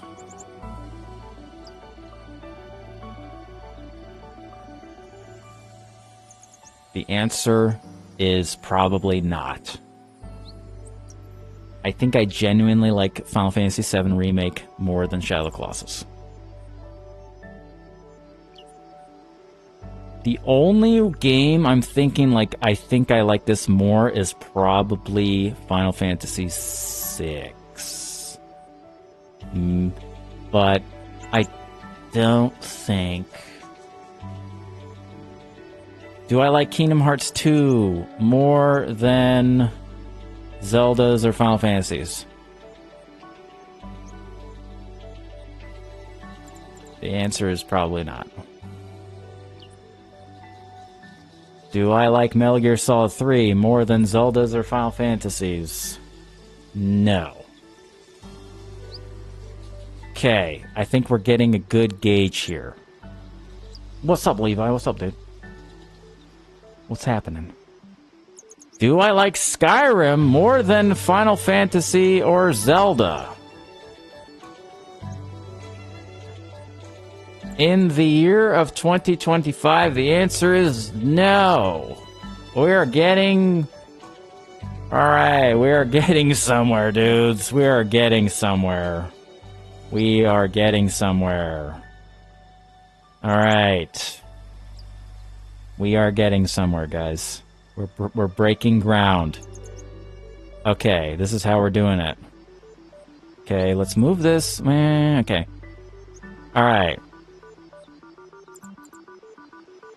Now we're cooking.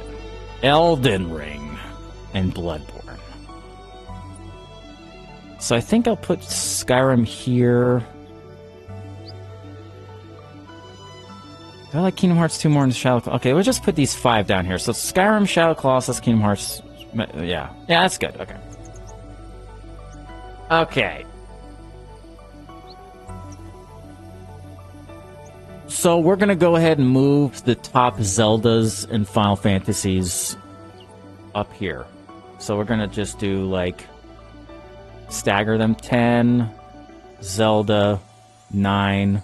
Breath of the Wild. There we go. We're just gonna put those there for now. Okay. Alright. So now, do we like Bloodborne more than these Final Fantasy games and these Zeldas?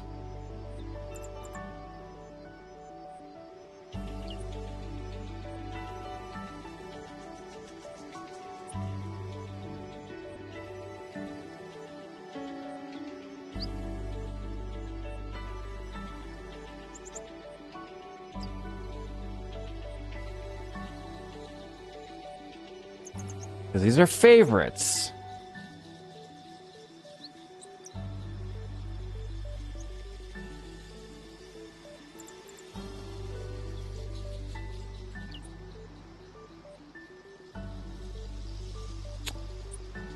Oh, goodness, dudes. Yeah, I think the Final Fantasy X, Link to the Past 9, and Breath of the Wild, I don't think Elden Ring and Bloodborne go above those for me. I don't think.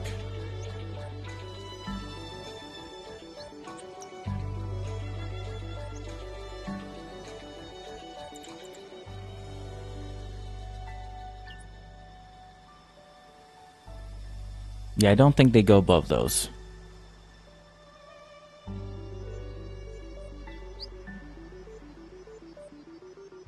I mean, I think I've said this before. You could just argue that Elden Ring is the best game of the 21st century, like as a critic. That's like an easy. It's like saying Ocarina of Time is the best game of all time. You can just say it, and it's kind of like true. Like if you're a critic, like choosing a game, you just pick Elden Ring. Let's say the safest game to pick. What's the greatest game of the 21st century? Just pick Elden Ring. It's like, oh, okay, yeah. But it's is it my favorite though? Why would I not put Elden Ring in the top?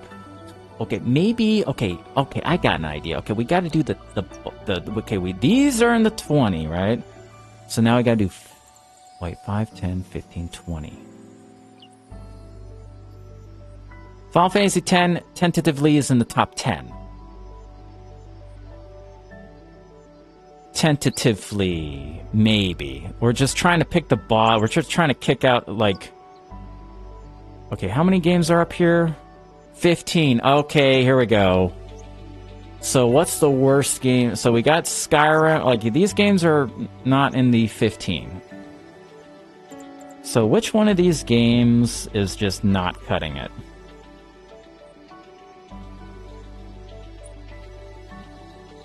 It pains me to kick out Final Fantasy VI because it's like that game is so sick, but I just need to play it again. Like I haven't played that game in forever, and I've played all these other games recently-ish, and I'm just not feeling Final Fantasy VI for some reason.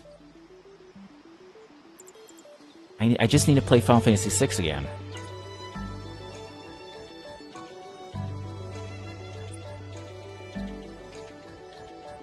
I need to play it again. You see, the thing is, if I play Final Fantasy VI again, it's probably going to creep into the top 10. Maybe. There's a potential.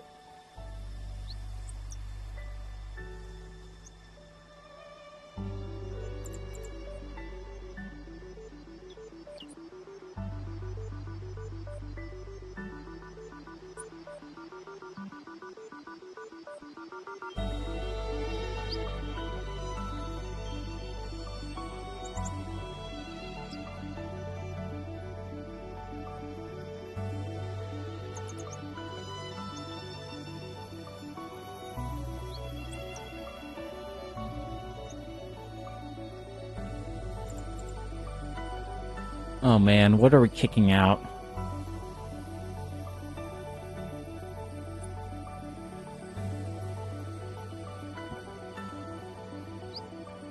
No, Walmart? Yeah. Do I like Bloodborne more than Twilight Princess?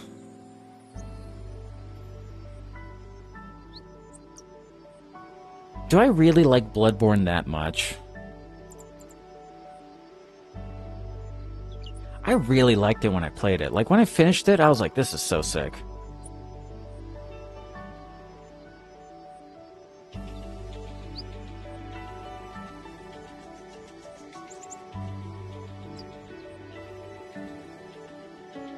Do I really like it that much, though?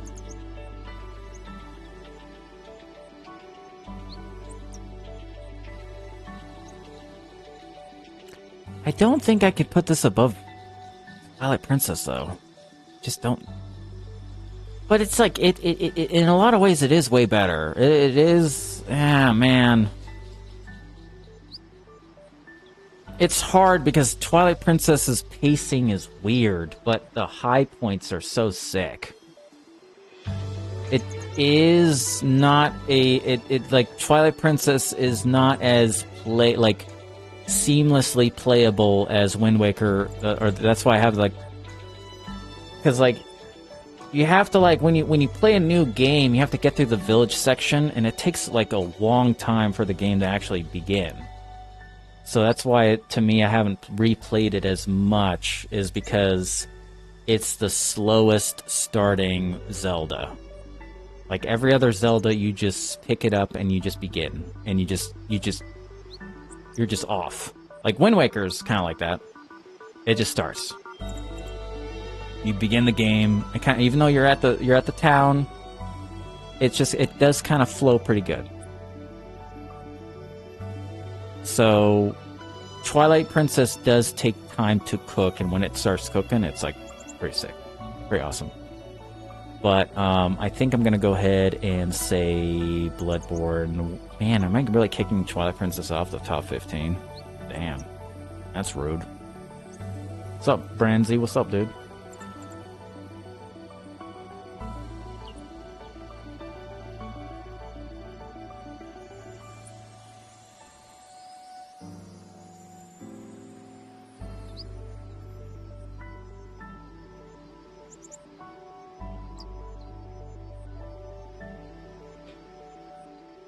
Silent Hill Remake. Oh, I forgot about that.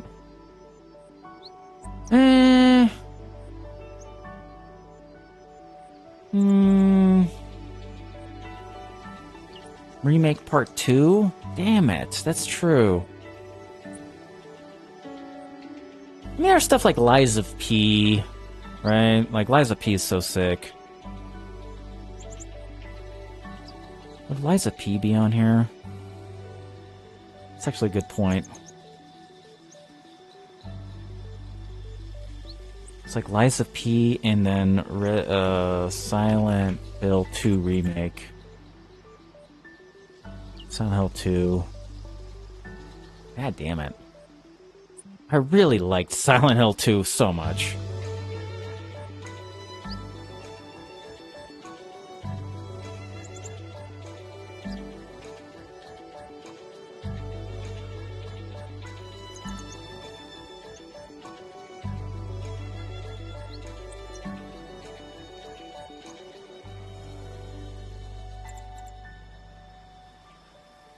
You know what, in retrospect, I could honestly say that Lies of P and Bloodborne, for me personally, are kind of similar. I think both are just as good. I think I like Lies of P just as much as Bloodborne.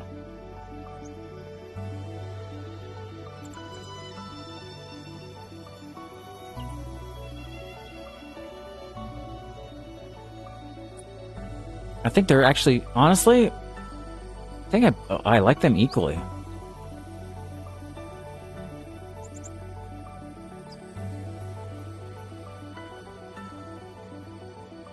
Just over, as far as from beginning to end, thinking about the entire video game, I think I do equally like both of these games. Lies of P is much more focused, but it's still a very, very, very, very good experience. But Bloodborne has better exploration. But Bloodborne has sections of it that I really hate. And there's not a section of Lies of P that I hate. But there's parts of Bloodborne I genuinely, despise.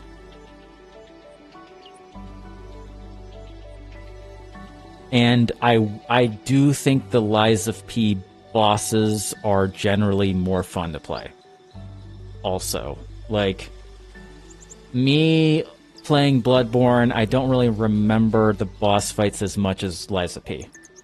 But I remember the exploration. The exploration part was sick, but I think Lies of P ultimately has more fun and engaging boss fights. Pre-nerf. like when OG, like when Lies of P first came out. With the Lies of P nerfs, also both games are like the difficulty is kind of the same, because Lies of P got way easier with their patches. So what I want to do is I want to buy a copy of Lies of P and not update it. I want to play like 1.0 version. Play it as originally programmed. Like play offline PS5 and just play like the original release Lies of P, which in my opinion is the superior version. So if we're judging original Lies of P, I think I like that more than Bloodborne. Because I do think that they kinda made a lot of the boss fights too easy with their patches. They made it a little bit too... Because, like, when Lies of P came out, the skill check was the Archbishop. That was, like, and that was the moment I realized, wow, this game is, like, the real deal. Whenever we got to the Archbishop part. Because I was kind of getting stuck in some parts of the game, but then that Archbishop fight was just so insane. I'm like, dude, this is like a skill check. And it was a very engaging and fun skill check. It was like, wow, this is actually fun to figure out. This is like actually great. So, I think I equally like these two games. I don't know. I think Lies of P and Bloodborne are equals.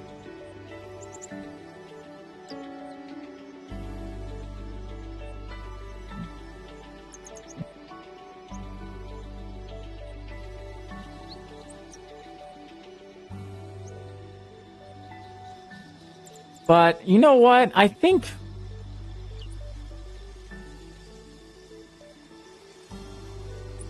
What if we kick out Final Fantasy VI? Do I like Lies of P more than Final Fantasy VI? That's kind of weird to say, right?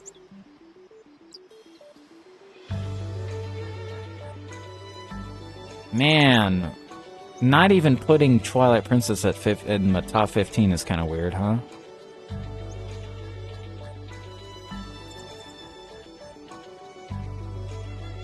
Lies of P and Bloodborne at 15?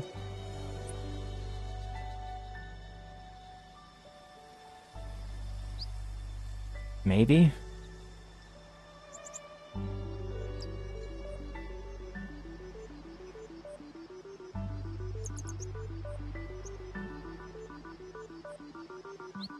Okay, what if we do this? What if we put, like...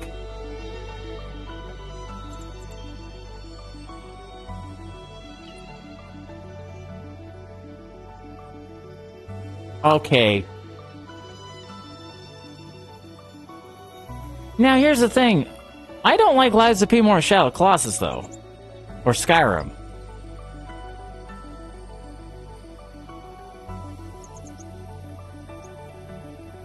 Dude, maybe I think I like Bloodborne.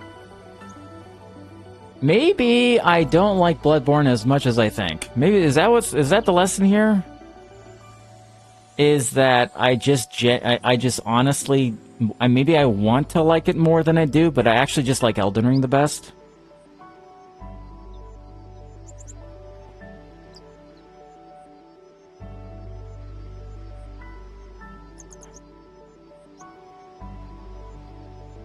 I don't know.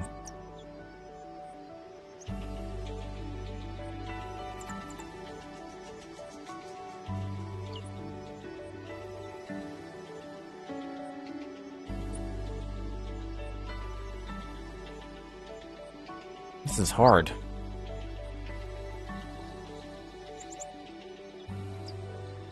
But here's the thing, because we're trying to do a top 20 situation, but this is not a top 20 list. This is a top 10 list.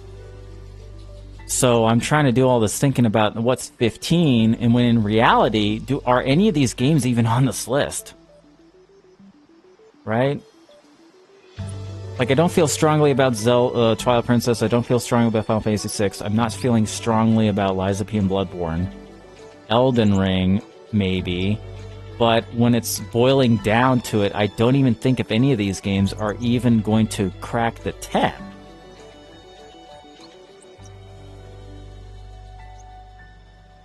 So we have Final Fantasy VII Remake, which, like, honestly, Final Fantasy VII Remake had such a more profound impact on me as an individual than Final Fantasy VI, Twilight Princess, Elden Ring, Bloodborne, Lies of P.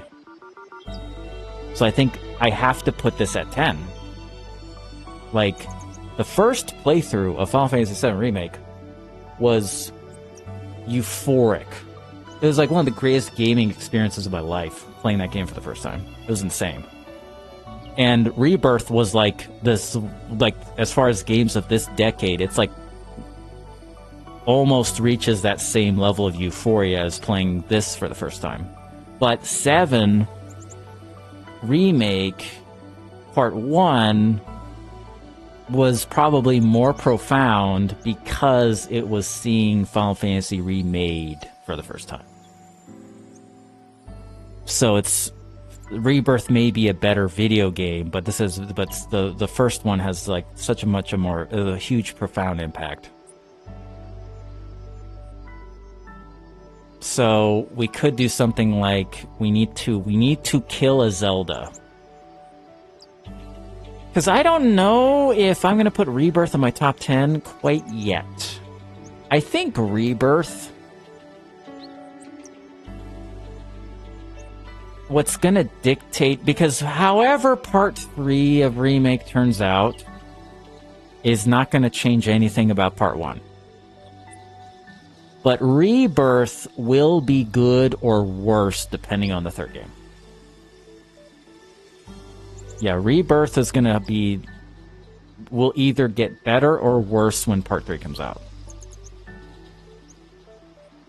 But I think as far as like all-time greatest favorite games, I think 7 Remake is an easy 10. Because it's just the impact it's had on my life is just insane. Okay. But that being said, do I like Wind Waker more than 7 Remake?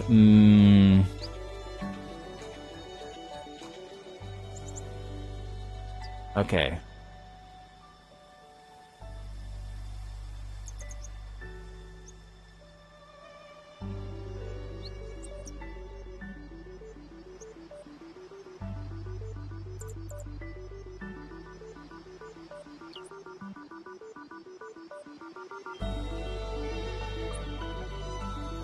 Dang it, this is so hard, dudes.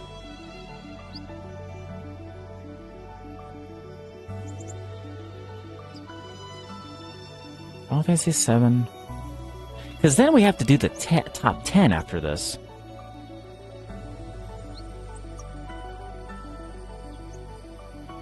Wow, is Ocarina of Time not even in my top 10? That's crazy.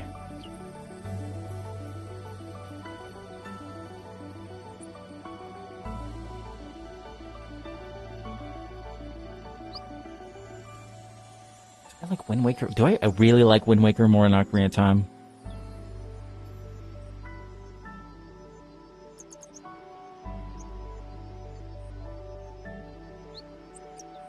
Do I like Rebirth more than Wind Waker?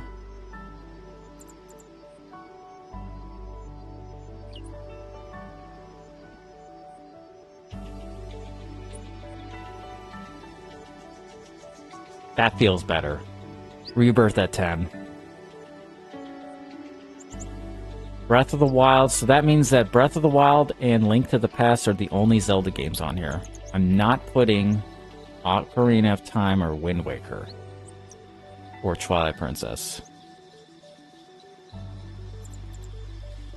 That's wild. But that's how I'm feeling right now.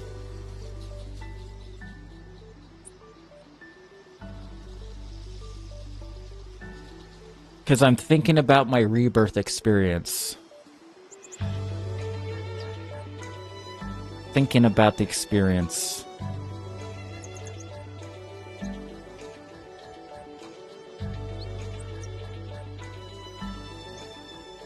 Because, like, Ocarina of Time is clearly a better video game than these two, but this is my favorite. It's Final Fantasy VII, though. it's my #1 favorite game. So of course the remakes would be in there. Right? It would be in there. Because it's Final Fantasy VII, dude. Of course it's gonna be there.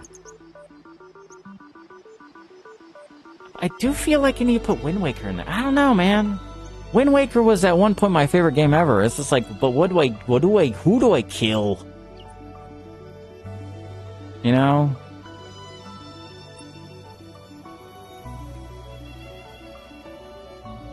This is hard.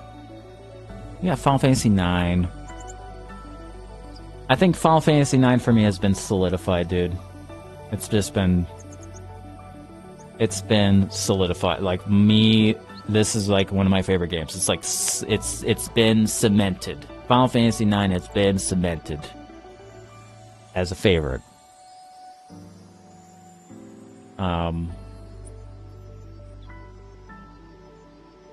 Like, these 5 up here are kind of cemented. Because I've replayed Metal Gear Solid recently, the first one, and it's just like, yeah, that game's solidified. Like, Metal Gear Solid 1 is like, it's an experience that it's magnificent. Final Fantasy X is solidified. Link to the Past, in retrospect, but when I think about it, it's like, yeah, that was kind of, it's like a perfect video game.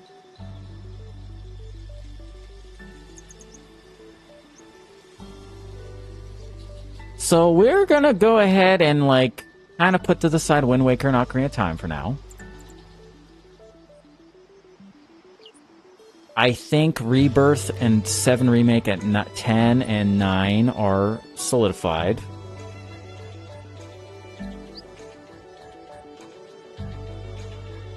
We're going to try to ignore all these other games at the bottom, because if I overthink Rebirth, I could probably put... Okay, let's say Rebirth doesn't exist. What would I put at 10?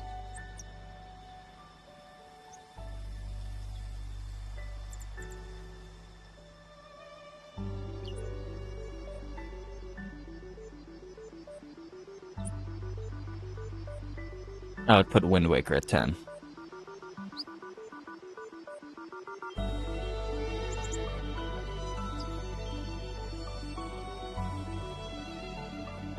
I think I would put Wind Waker... Do I put Wind Waker above Ocarina of Time? I don't know. It's like, I like vibes. Vibes are very important. And in Wind Waker's vibes are just impeccable.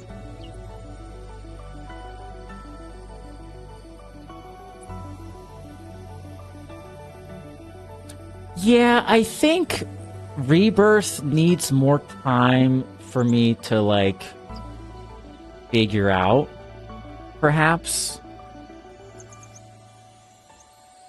I say that, but then I'm thinking about all the cutscenes in the game. I'm thinking about all, like, the scenes and the ending and all that, and it's just like, man, that game is, like, so insanely incredible. Like, the more, like, it's like, my analogy for Rebirth is, what it is it's basically Sam Raimi's Spider-Man 3 if Spider-Man 3 was actually good. It's like, imagine Spider-Man 3, because Spider-Man 3 is like a maximalist. You have like 3 villains, 20 different plots. It's just like, it's throwing the kitchen sink into a movie. And so Rebirth is the same, but the execution of Rebirth actually works. Whereas Spider-Man 3, it just falls apart. There's just too much going on. So it's like, but it is kind of like in that spirit of basically being like a totally maximalist, throwing absolutely everything at you kind of a video game. And some of it lands, some of it doesn't, but ultimately it's just like the overall, the experience was just so insane.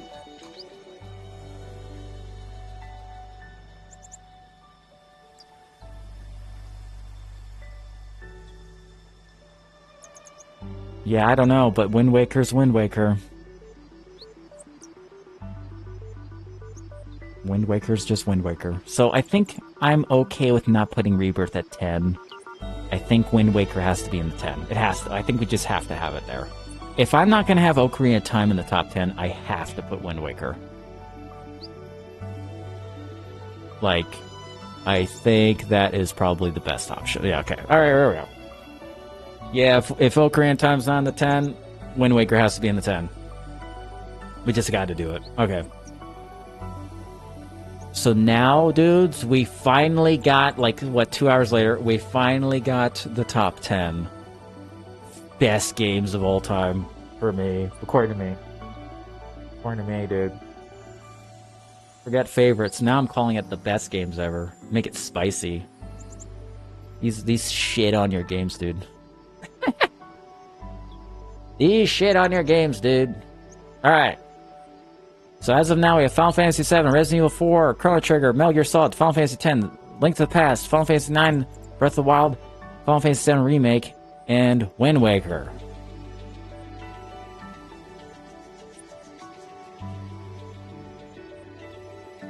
I feel bad for removing Rebirth. So if Rebirth is out of the picture, I think I'm good with putting Remake at 10, actually.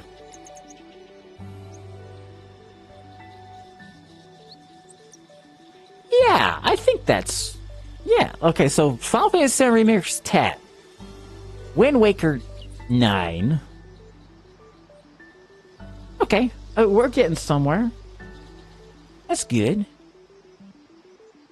And then we got, Breath of the Wild. Wind Waker. Yeah, Breath of the Wild. Final Fantasy 9.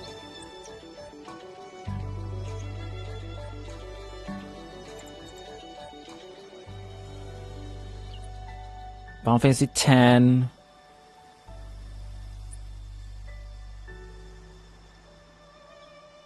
All right, so let's look at these. So okay, Wind Waker is above 7 Remake. Breath of the Wild is above Wind Waker. Link to the Past is above Breath of the Wild.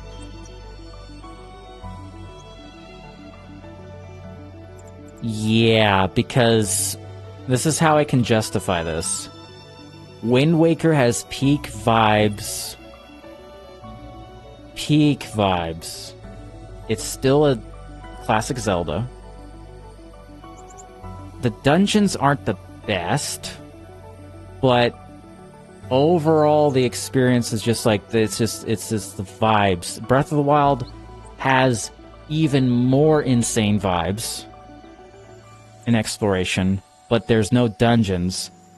Link to the Past has Super Nintendo peak vibes plus the best dungeons in Zelda history. Like, and the best game design of the Zeldas is Link to the Past. So I think that's how I can justify it. I cannot say the game design of, like, Breath of the Wild is perfect because the beasts are okay. But that's like the fun of Breath of the Wild is like the world and the exploration. And, you know, some of the dungeons are okay.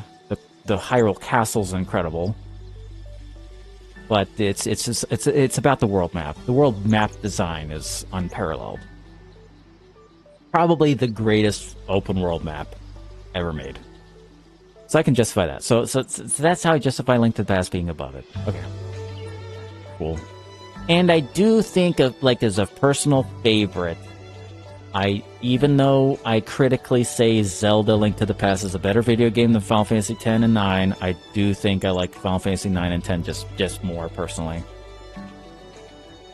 And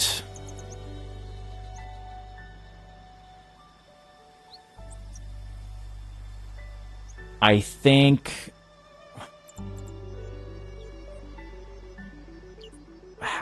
between Final Fantasy X and 9,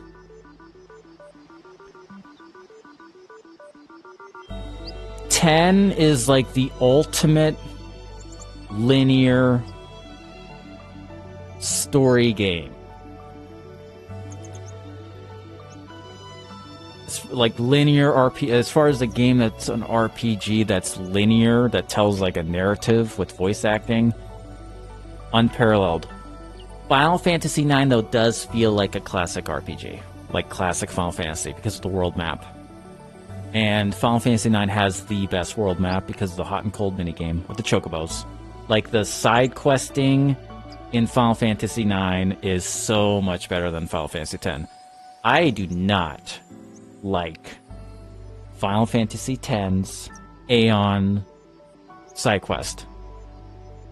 I think that it is totally BS that you have to spend 40 to 60 hours leveling up all your shit in order to defeat Dark Yojimbo. I think that is stupid. You should not spend more time grinding to fight a boss than the time it's spent to get to the end of the game. It takes like 30 to 40 hours to get to the end of Final Fantasy X. It will take you up to 80 to 90 hours to grind in order to actually defeat those freaking Dark Aeons. And that's kind of whack. I've never even been able to fight Penance because I'm not willing to spend enough time grinding out all these luck orbs to max the luck in order to just defeat Dark Yojimbo. Because you have to have 255 luck for every character that you use. And it's just like, that sucks. Whereas Final Fantasy IX side questing is just like, you're doing the side quests on the way to the end. So by the time you get to the end of Final Fantasy IX, you kind of have already done everything, right? You've already kind of like progressed with all the side content. And so it just flows better. And if you're doing the hot and cold minigame at the same time as like playing the game, it kind of like chronologically lines up with your playthrough, whereas Final Fantasy X feels like you're playing a completely different video game for 40 hours.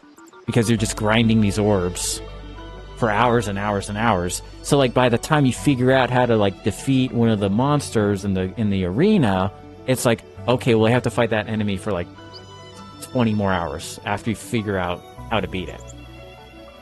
So I think that I like the idea of having the arena in Final Fantasy X, but how much time it takes is just too much. It's not. It just takes too much time. So, doing the Ultima dungeon was cool, but as far as like the Dark Aeons, I think that part is not the best. So, but the beginning to end narrative experience of Final Fantasy X is exceptional. But I just think that Final Fantasy IX is just like a better Final Fantasy RPG experience. Bubbly with the raid, what's up, dude? Thank you so much for the raid.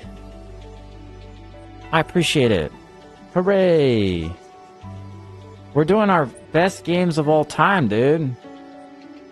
We've been trying to figure this out for hours. What's up, dude? Thank you so much for the raid. Whee! We've been trying to figure out my favorite games of all time for like 2 hours, dude. We've been in it. Alicia, thanks for following the Twitch, dude. Hell yeah. Whee! Thanks, Ryan. Hooray! Thank you so much. Yes.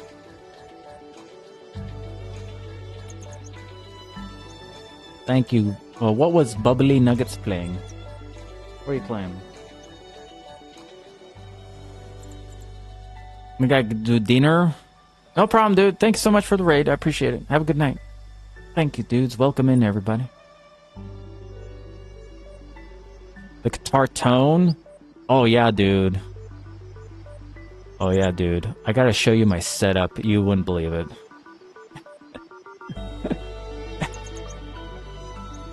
Would you believe that that tone came from a Cube, a Roland Cube tiny amp? Portable, electronic. Yeah, that's all I use. Thanks for the lore. Thanks so much for raiding, Bubbly. Appreciate it, dude. Yes, we're just in the midst of discussing my favorite games ever. Alright. So... now we need to get in the nitty-gritty. So, is a Zelda in the top 5?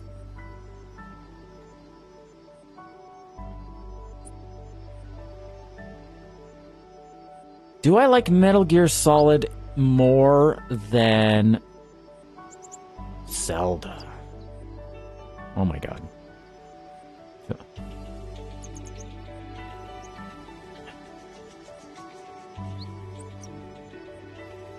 This music's gonna make you sleepy? Yeah, dude.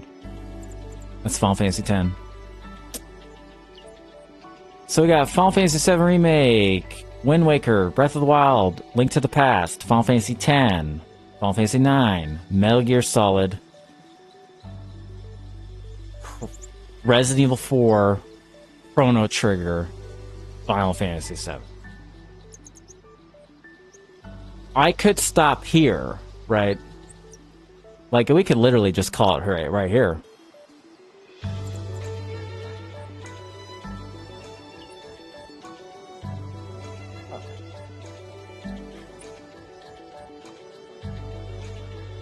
I mean, we could just call it.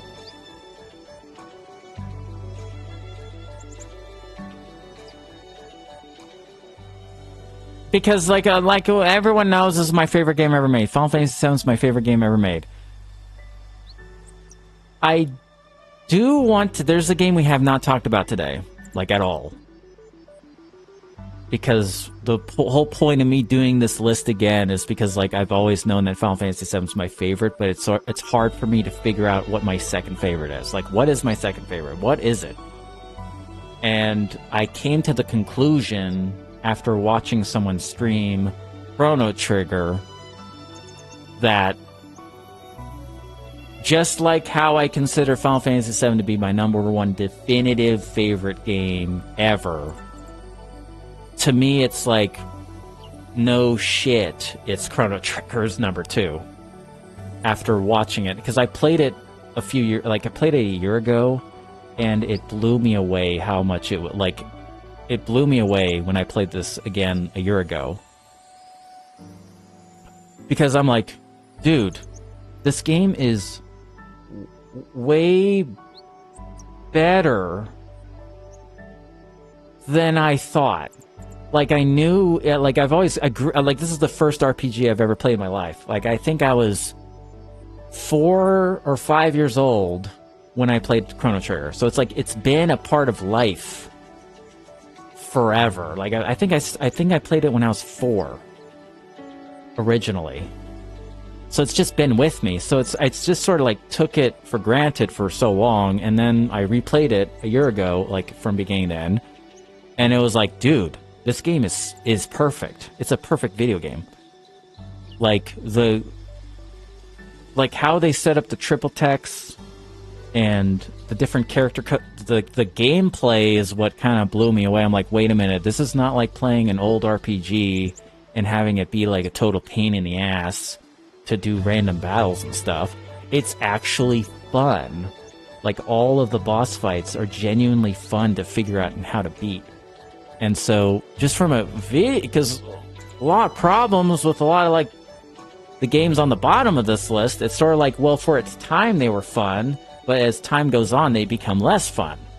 It becomes kind of like a slog in some parts. Like, especially a lot of PS2 games, it's sort of like, okay, these are great, but some, like, that's why Final Fantasy X holds up, because it's just truly turn-based. It's not like a janky action game, it's just straight-up turn-based. And so that's why Final Fantasy X holds up so well, because it's just turn-based, and you're literally strategizing. The whole game's like a strategy game. And so that will hold up.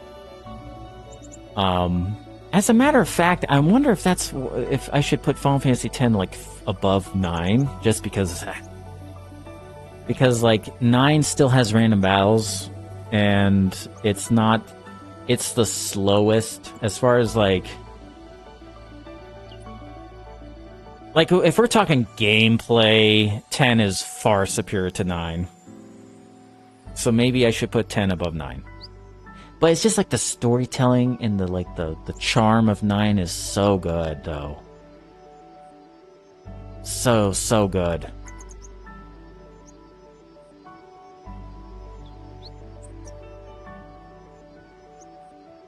I guess 9 and 10 are interchangeable. It's like what's the wind like? What's the weather like? So yeah, but going back to Chrono Trigger, like I think Chrono Trigger is like an example of a perfect video game. That as time goes on, it will remain perfect. And it's kind of interesting as time goes on, other games start to show its age and just like a little bit. Like games you think are genuinely perfect, like if you go back and play them, like sometimes it's like, is it though? Because Skyrim, perfect example. It's been like, to me, that was like one of my favorite games ever made for a while. But now playing it, it's getting to the point like now, where it's like, okay, now it's starting to show its age. You know?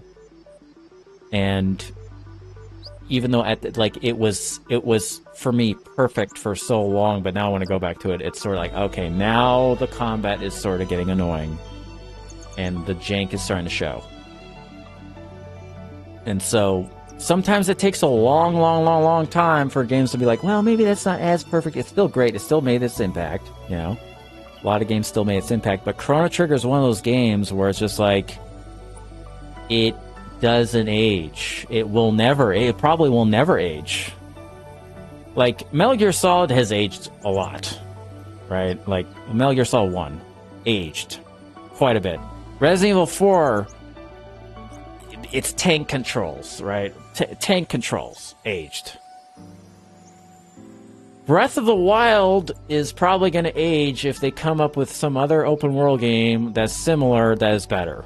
Like that game could 20 years from now be like, oh yeah, that's like it'll feel, some game will come out to make that game feel retro at some point. You know, just like when Breath of the Wild came out, it kind of made like, oh wow, this is like open world Zelda. Finally, we got like open world Zelda that is kind of like one-upped Wind Waker. You know, it kind of like that's how it works. So it's not necessarily make them any worse. It's just sort of like, oh, this is how like gaming history evolves. You know, when it comes to all this stuff. But yeah, like going back to Chrono Trigger though. You can still go back to that game and it's just like, it's still perfect. It's still a perfect video game. You could argue it's like, if I was a critic, I would say Chrono Trigger is probably better than Final Fantasy VII critically. I would argue that if I was like a critic and I had no bias at all, Chrono Trigger would be the greatest RPG of all time. But it's not my favorite. It's Final Fantasy VII. So anyway. But,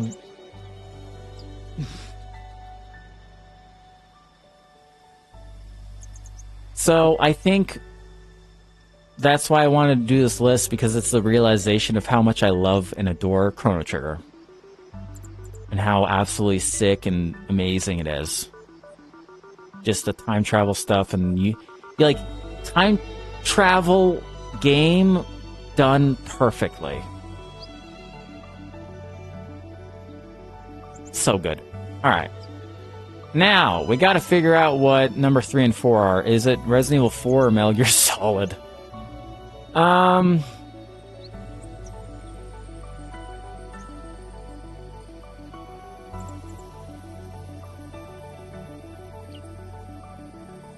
You know, it could be this, right?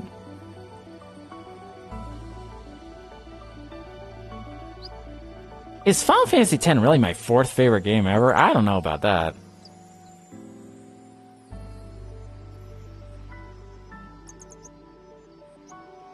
Is Resident Evil 4 really my third favorite game of all time? Maybe? I mean... It is kind of like... I don't know, doing that randomizer last year of Resident Evil 4 was, like, so sick. Man. Okay, this is... Okay, so we've done a few randomizers, guys. We've done randomizers for a few games. I did it for Ocarina of Time. And it was pretty good. Like, randomizing Ocarina of Time is... What kind of surprised me is I thought I would have loved it more than I did.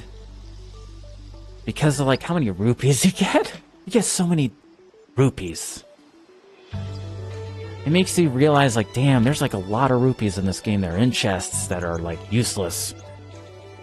And so, I was kind of hoping I would have liked it more, but it kind of became... It wasn't as amazing of an experience as I was hoping.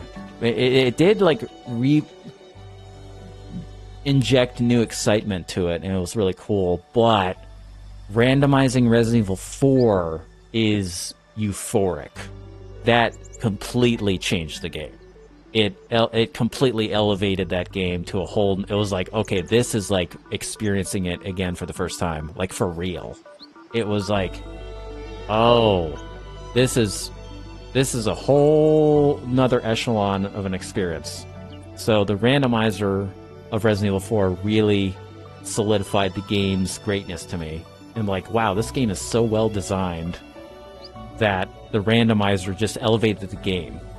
And I can't really say the same thing about Ocarina of Time's randomizer. I don't think it's as fun. Because whenever we're doing that randomizer, it was just like, it kind of became a chore after a while. But Resident Evil 4 was fun from beginning to end. It was like, beginning to end, it was like, this is a perfect video game. It was like perfect fun. So, I think that's probably why I think I would like randomizers from, like, as far as Zelda. I'm really curious about Breath of the Wild and Link to the Past. Like, I really want to randomize those games to experience those. So, yeah, Resident Evil 4, it's like...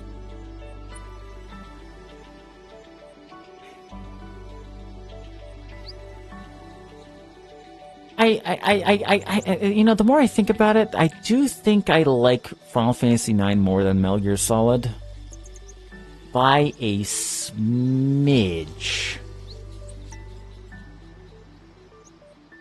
By a smidge. It's like you flip a coin, right?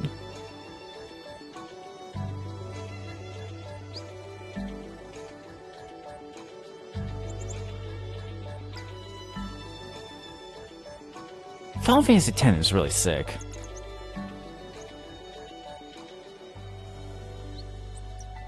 You see, this is the part of my top 10 that's hard because I feel so strongly about Final Fantasy VII, Chrono Trigger, and like Resident Evil 4 I feel very strongly about. But when it comes to like these ones, it's sort of like interchangeable. It depends on what my mood is. But I don't think I could ever say, like, oh, I like Metal Gear Solid way more than Resident Evil 4, you know? I don't think I can get to that point. Like, these three are... I'm learning that, wow, these three are, like, really solid. Like, these are, like... And I guess Final Fantasy IX, right? Like, it kind of feels... It does kind of feel like these 5 games are definitive.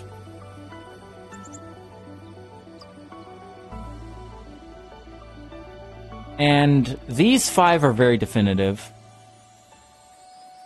Final Fantasy VII Remake does look off. Do we have to kick it out to put something else in there?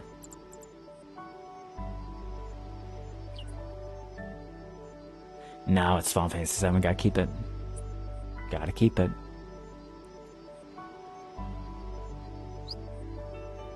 Yeah, I'm not. I like Metal Gear Solid. Because then I'm thinking, do I really like Metal Gear Solid more than Zelda's? And it's like, I don't know. Maybe it's like that.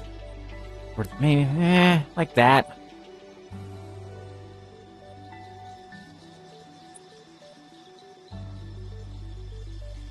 That feels good.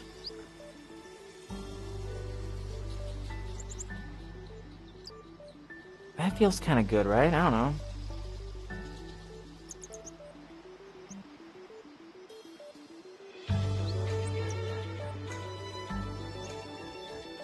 Final Fantasy VII. Okay, here we go. We're going to read this out. My favorite games of all time are Final Fantasy VII is number 1. Chrono Trigger is number 2. Resident Evil 4 is number 3. Final Fantasy 9 is number 4. Final Fantasy 10 is number 5. Link to the Past is number 6. Breath of the Wild is number 7. Metal Gear Solid is number 8. Wind Waker is number 9. Remake of Final Fantasy VII is number 10.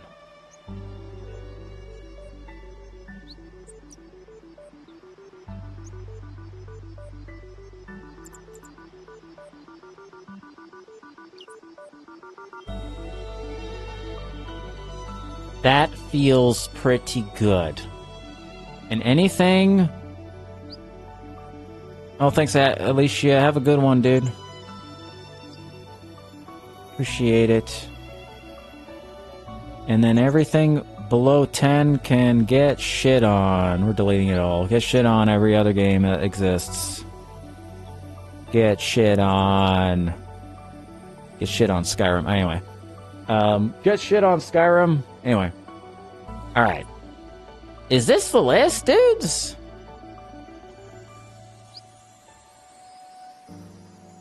Thanks so much, Alicia. Have a good one. Appreciate it. Final Fantasy VII, Chrono Trigger. Resident Evil 4. Final Fantasy 9. Final Fantasy 10. Link to the Past. Breath of the Wild. Metal Gear Solid. Wind Waker. Final Fantasy VII Remake.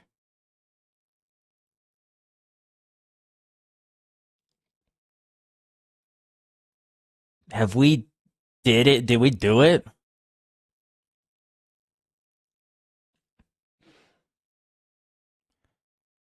So we have 3 Zeldas, 4 Final Fantasies.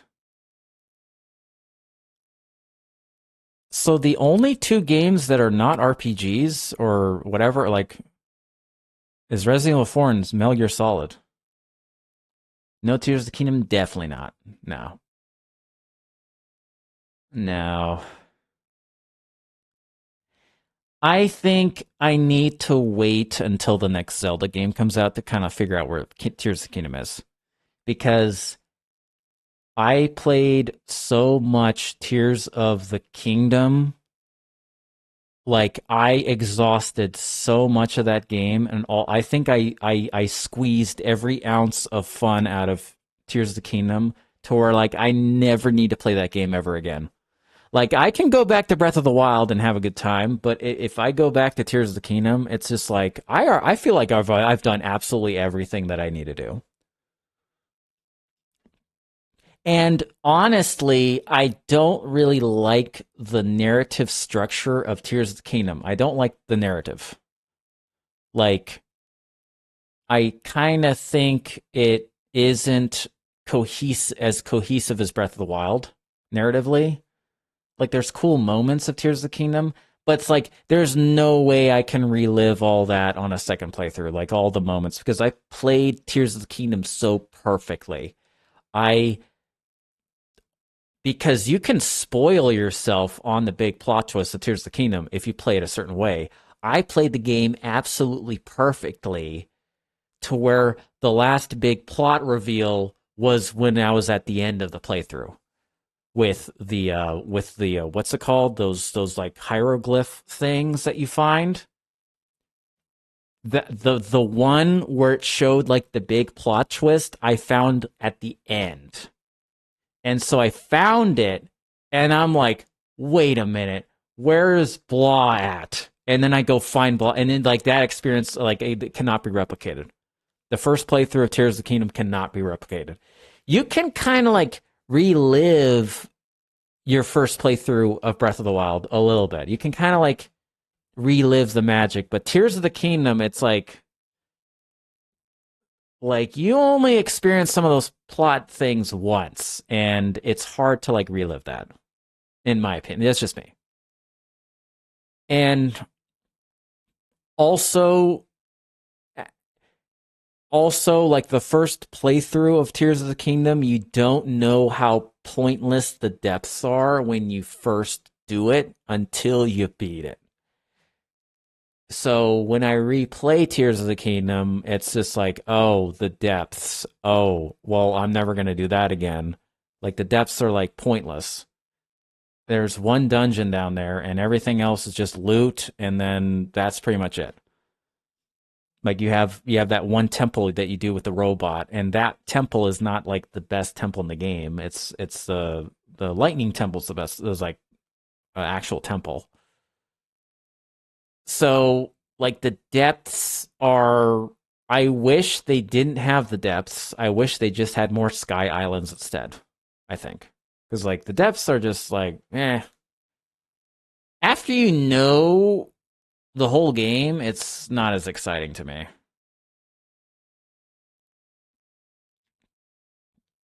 Like, I don't think I ever want to 100% the depths ever again in my life. Like uncovering every seed thing, you know, like doing all that again, I probably never want to do. Maybe I'll do it one day, but because Breath of the Wild is just like more simple, and I think its simplicity is more, it ages better because it's more simple to play. That's just me. Tears of the Kingdom still is amazing. I love it, but I just think like Breath of the Wild is just a more it's just the artistry of everything just came together the best. As far as like, you start the game, there's Ganon. You can go to Ganon now or do other stuff. Make your choice. Tears of the Kingdom doesn't really have that. It doesn't have that feeling of like, there's Ganon. It's in the middle of the map. The four corners are the dungeons. What are you going to do? And you're like, well, maybe I'll do this one first or do that one. There's like a clear, like, it instantaneously gives you choices. It's like you go to Ganon, you do the thing, you can do the plot, or you just do whatever. So anyway. So I think we have the list here, dudes. I think I'm comfy with this list. Metal Gear Solid is just the only game I'm kind of like thinking like, okay, where does it land? And maybe because of that, we should just put Metal Gear Solid at 9, because I don't know where to put this.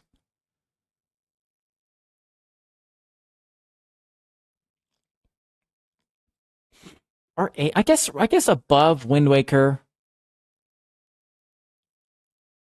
Because I think I played Wind Waker recently, like a year ago, and I played Metal Gear Solid twice in last year.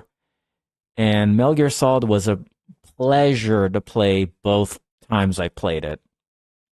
Because I played it a year ago, and I played it leading up to Delta, and it was still magnificent. So I think I can confidently put that. I mean, honestly, I could put it above. Man, I could put it above Link to the Past. Or put it like right below.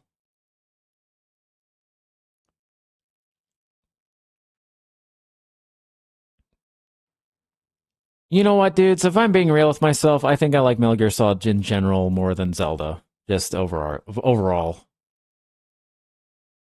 If I'm being honest with myself. Wait a minute. The key cards. That's right. Okay, it's going down here. I forgot that part. That part sucks. I just remember the keycard section, the padding. Do the keycard temperature change. What a padding section that is. Okay, I'll put it over. I forgot about that part.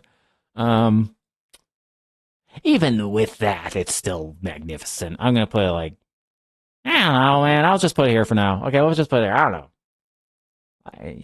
These lists change every year I do this. But this is the end of this is the December 29th list. So, we're locking it in. Guys, we're locking it in, dudes. It's locked in. The Nip Funk favorite games ever of all time. Final Fantasy VII is the #1 best game of all time. Chrono Trigger's #2. Resident Evil 4 is #3. Final Fantasy IX is #4. Final Fantasy X is #5. Link to the Past is #6. Breath of the Wild is #7. Metal Gear Solid is #8. Wind Waker is #9. Final Fantasy VII Remake's #10. That's my list. We did it. And I think the ultimate lesson here is that the top 4 will probably always be the top 4.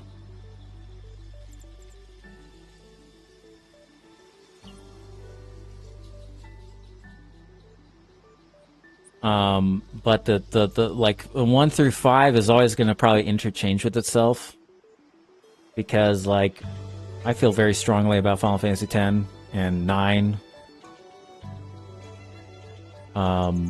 Resident Evil 4 and Chrono Trigger, and like, yeah, I feel very strongly, and then everything else can like interchange with time, you know. Everything can. It just depends. All right, we did it. We did it. All right, time to do other stuff. That was a lot, dude. Can't believe it. We did so much.